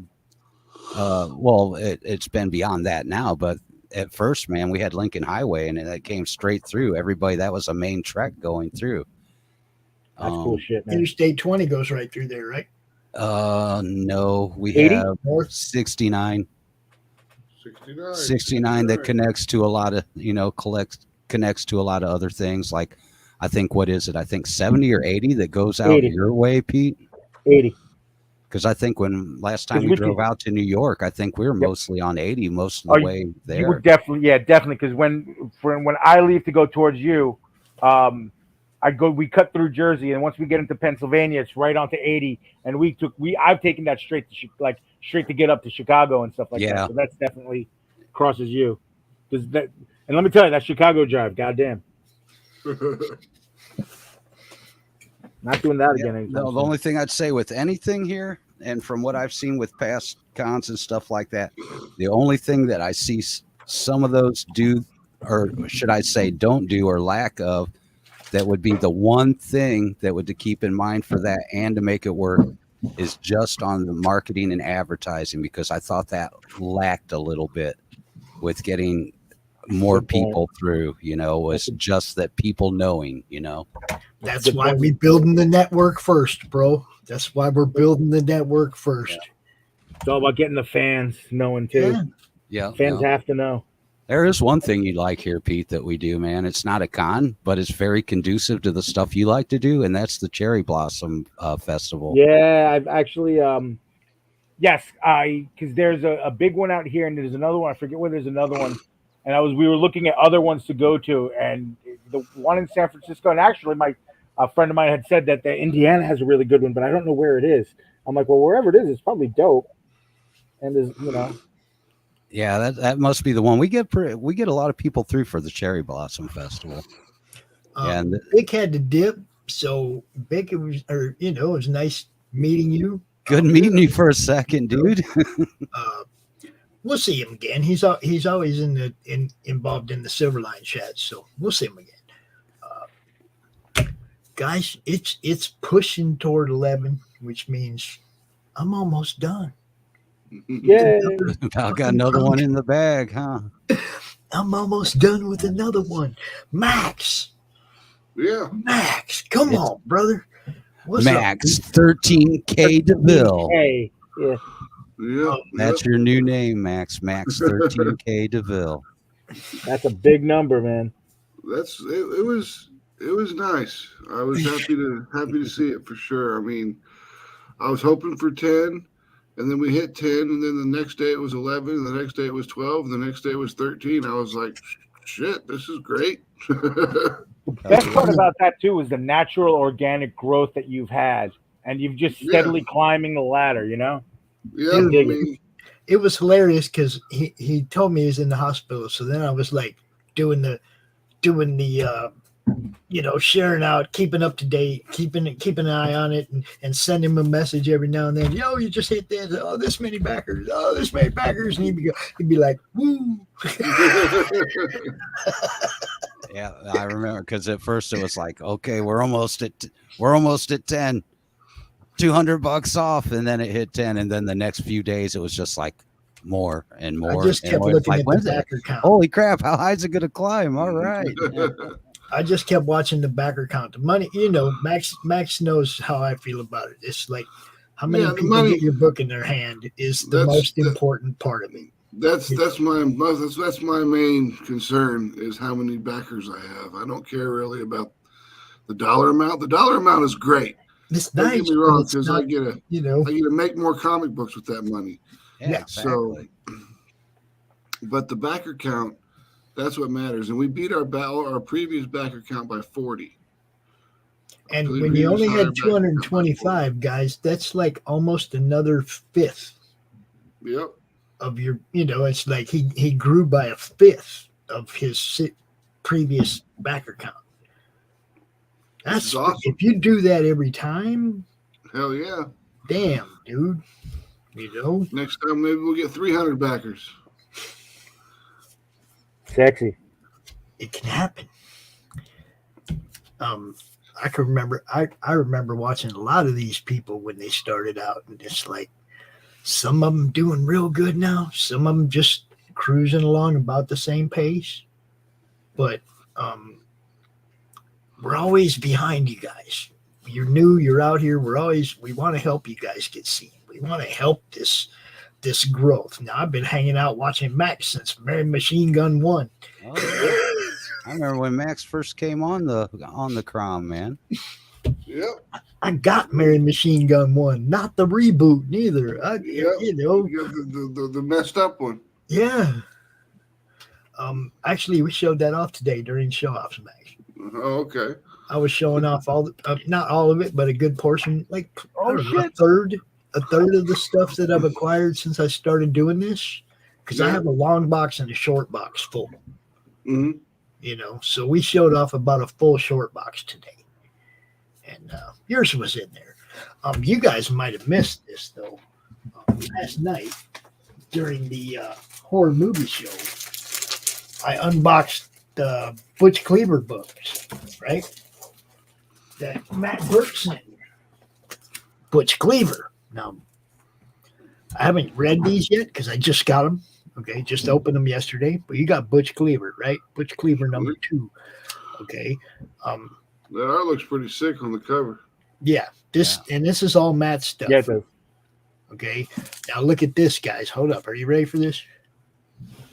Maybe. That's badass. Oh, yeah. Yeah, it is. Come on, dude. That's badass. Look at that. Fucking Matt. And I had no idea who was sending me that. Blew me away. You know, it's like now I got to pillage a frame somewhere. It happens. It happens. Every spring we go to the yard sales, and that's all I look for is frames.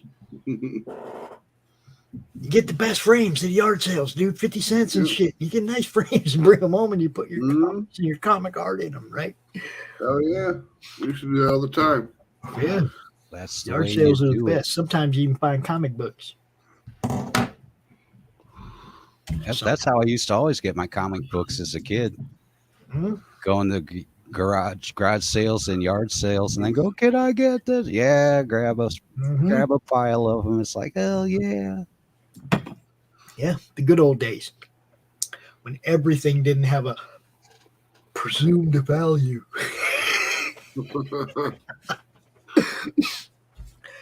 All right, guys, I'm gonna go ahead and call this. I appreciate y'all coming, hanging out. Oh yeah, man, nice reunion. Yeah, it was fun. Yeah, it was a good time. So year one reunion. You know, that's not a bad idea for a show.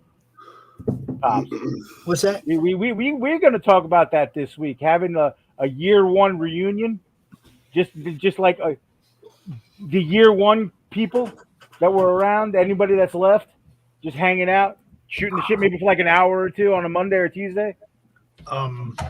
We can talk about putting together some kind of show. You guys were part of this network at the beginning. And if you want to add a show to the channel, you are more than welcome to come up with some kind of an idea and let me know. I'm producing, I think, 24 of the shows from the backstage, so I'm really limited on time, if you know what I mean. I'll brainstorm a little something. You know, I always got ideas in my head. I mean, I can always produce it from the backstage, but I'm not going to guarantee I want to be involved in every show. I'm trying to step back and work on the network as a whole, as opposed to different individual shows. I'll do some brainstorming. I got a baggie. I'm staring at a baggie right now with the 250 milligram brownie. So I'll sit with that one night and have a conversation with myself and the 3 other people in my head, and we'll figure it out.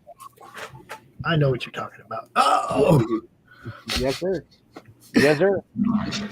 All right, gentlemen, I'm going to play a couple of commercials for some of the stuff that we're promoting right at this moment. We have Worthy Chaos Redemption, which is $21 from. Oh, come on, $21. No, I know. I'm going to pull it up, actually. Okay.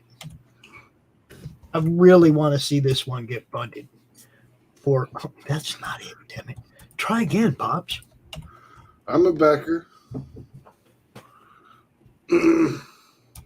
Okay, let's see. I'm going to pop this one back in here. Here's the link so y'all can go check it out. Share screen. Where is she? And if we refresh it, it still says $21 away from funding. 39 backers, you guys. Somebody out there, don't let these other 39 people down. Somebody back it, pop it over the funding goal so that she wake up in the morning and be all freaking happy, and 39 other people will know they're going to get their book. Right? Right? Oh, yeah. That's it. 9 other people will know they're going to get their book. If one person throws $20 at it. Come on. I got 24 days to go. She's going to be. Oh yeah, I'm not worried about her getting funded. I just really want her to wake up tomorrow and not worry about it anymore. Yeah, I heard that's that. always nice to do. Yeah. Yeah. You know. Amen to that. And it's good stuff too, guys. It really is. I'm gonna play the trailer on the way out, and it's great to see you guys, man. Come Great back to see you, man. You too, man. Good Good being on. times. Brought back some good memories. It's always good in the madness, bro. Peace. All right, later.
America's southern border has become a war zone.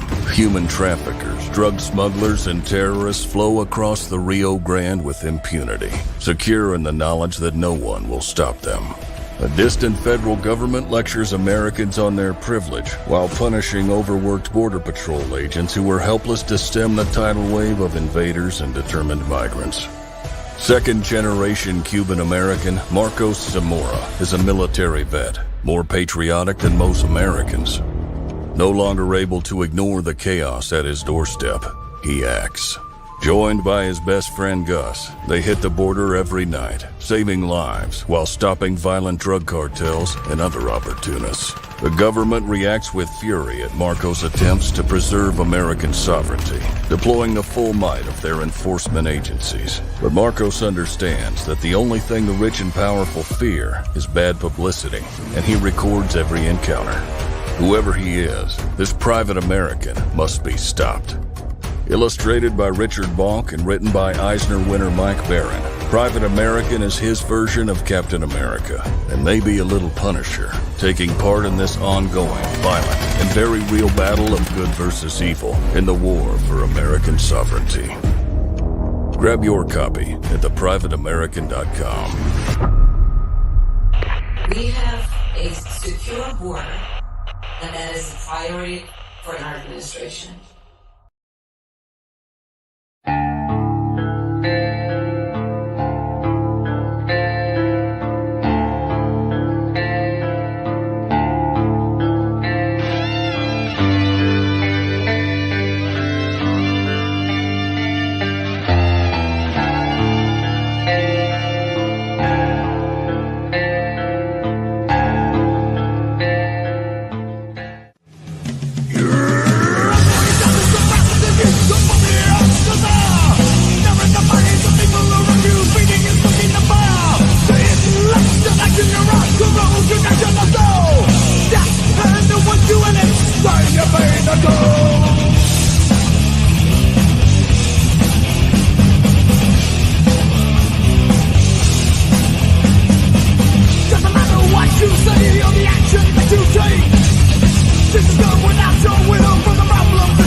In a world where creatures of myth and legend exist, a covert task force is charged with keeping humanity safe from supernatural threats. And when young Nancy Moon stumbles into the eternal battle between good and evil, she finds...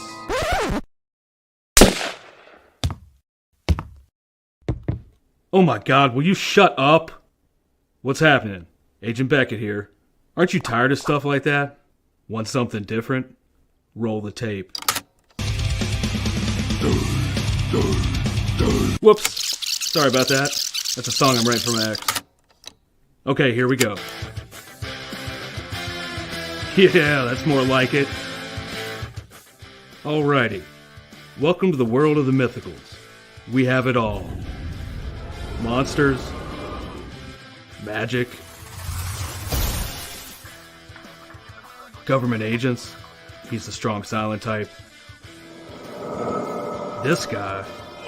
Ugh, gross, dude. Get some kind of cream or something. Lots of 90s style action. Pew pew pew. And that strong female lead alluded to earlier. Mm-hmm. Not to mention a dashing field commander with a great sense of fashion. Look at those glasses. South River Studios presents The Mythicals, Issue 1. Buy it, if you dare. Ugh, will you can it already? How'd you get free? Now beat it before I lose my cool.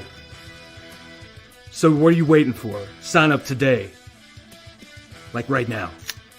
Sign up today on Indiegogo. How do you end this thing? How do you put the where's the brakes on this bus? I forgot. Jazz how to do it. hands. Jazz hands are done.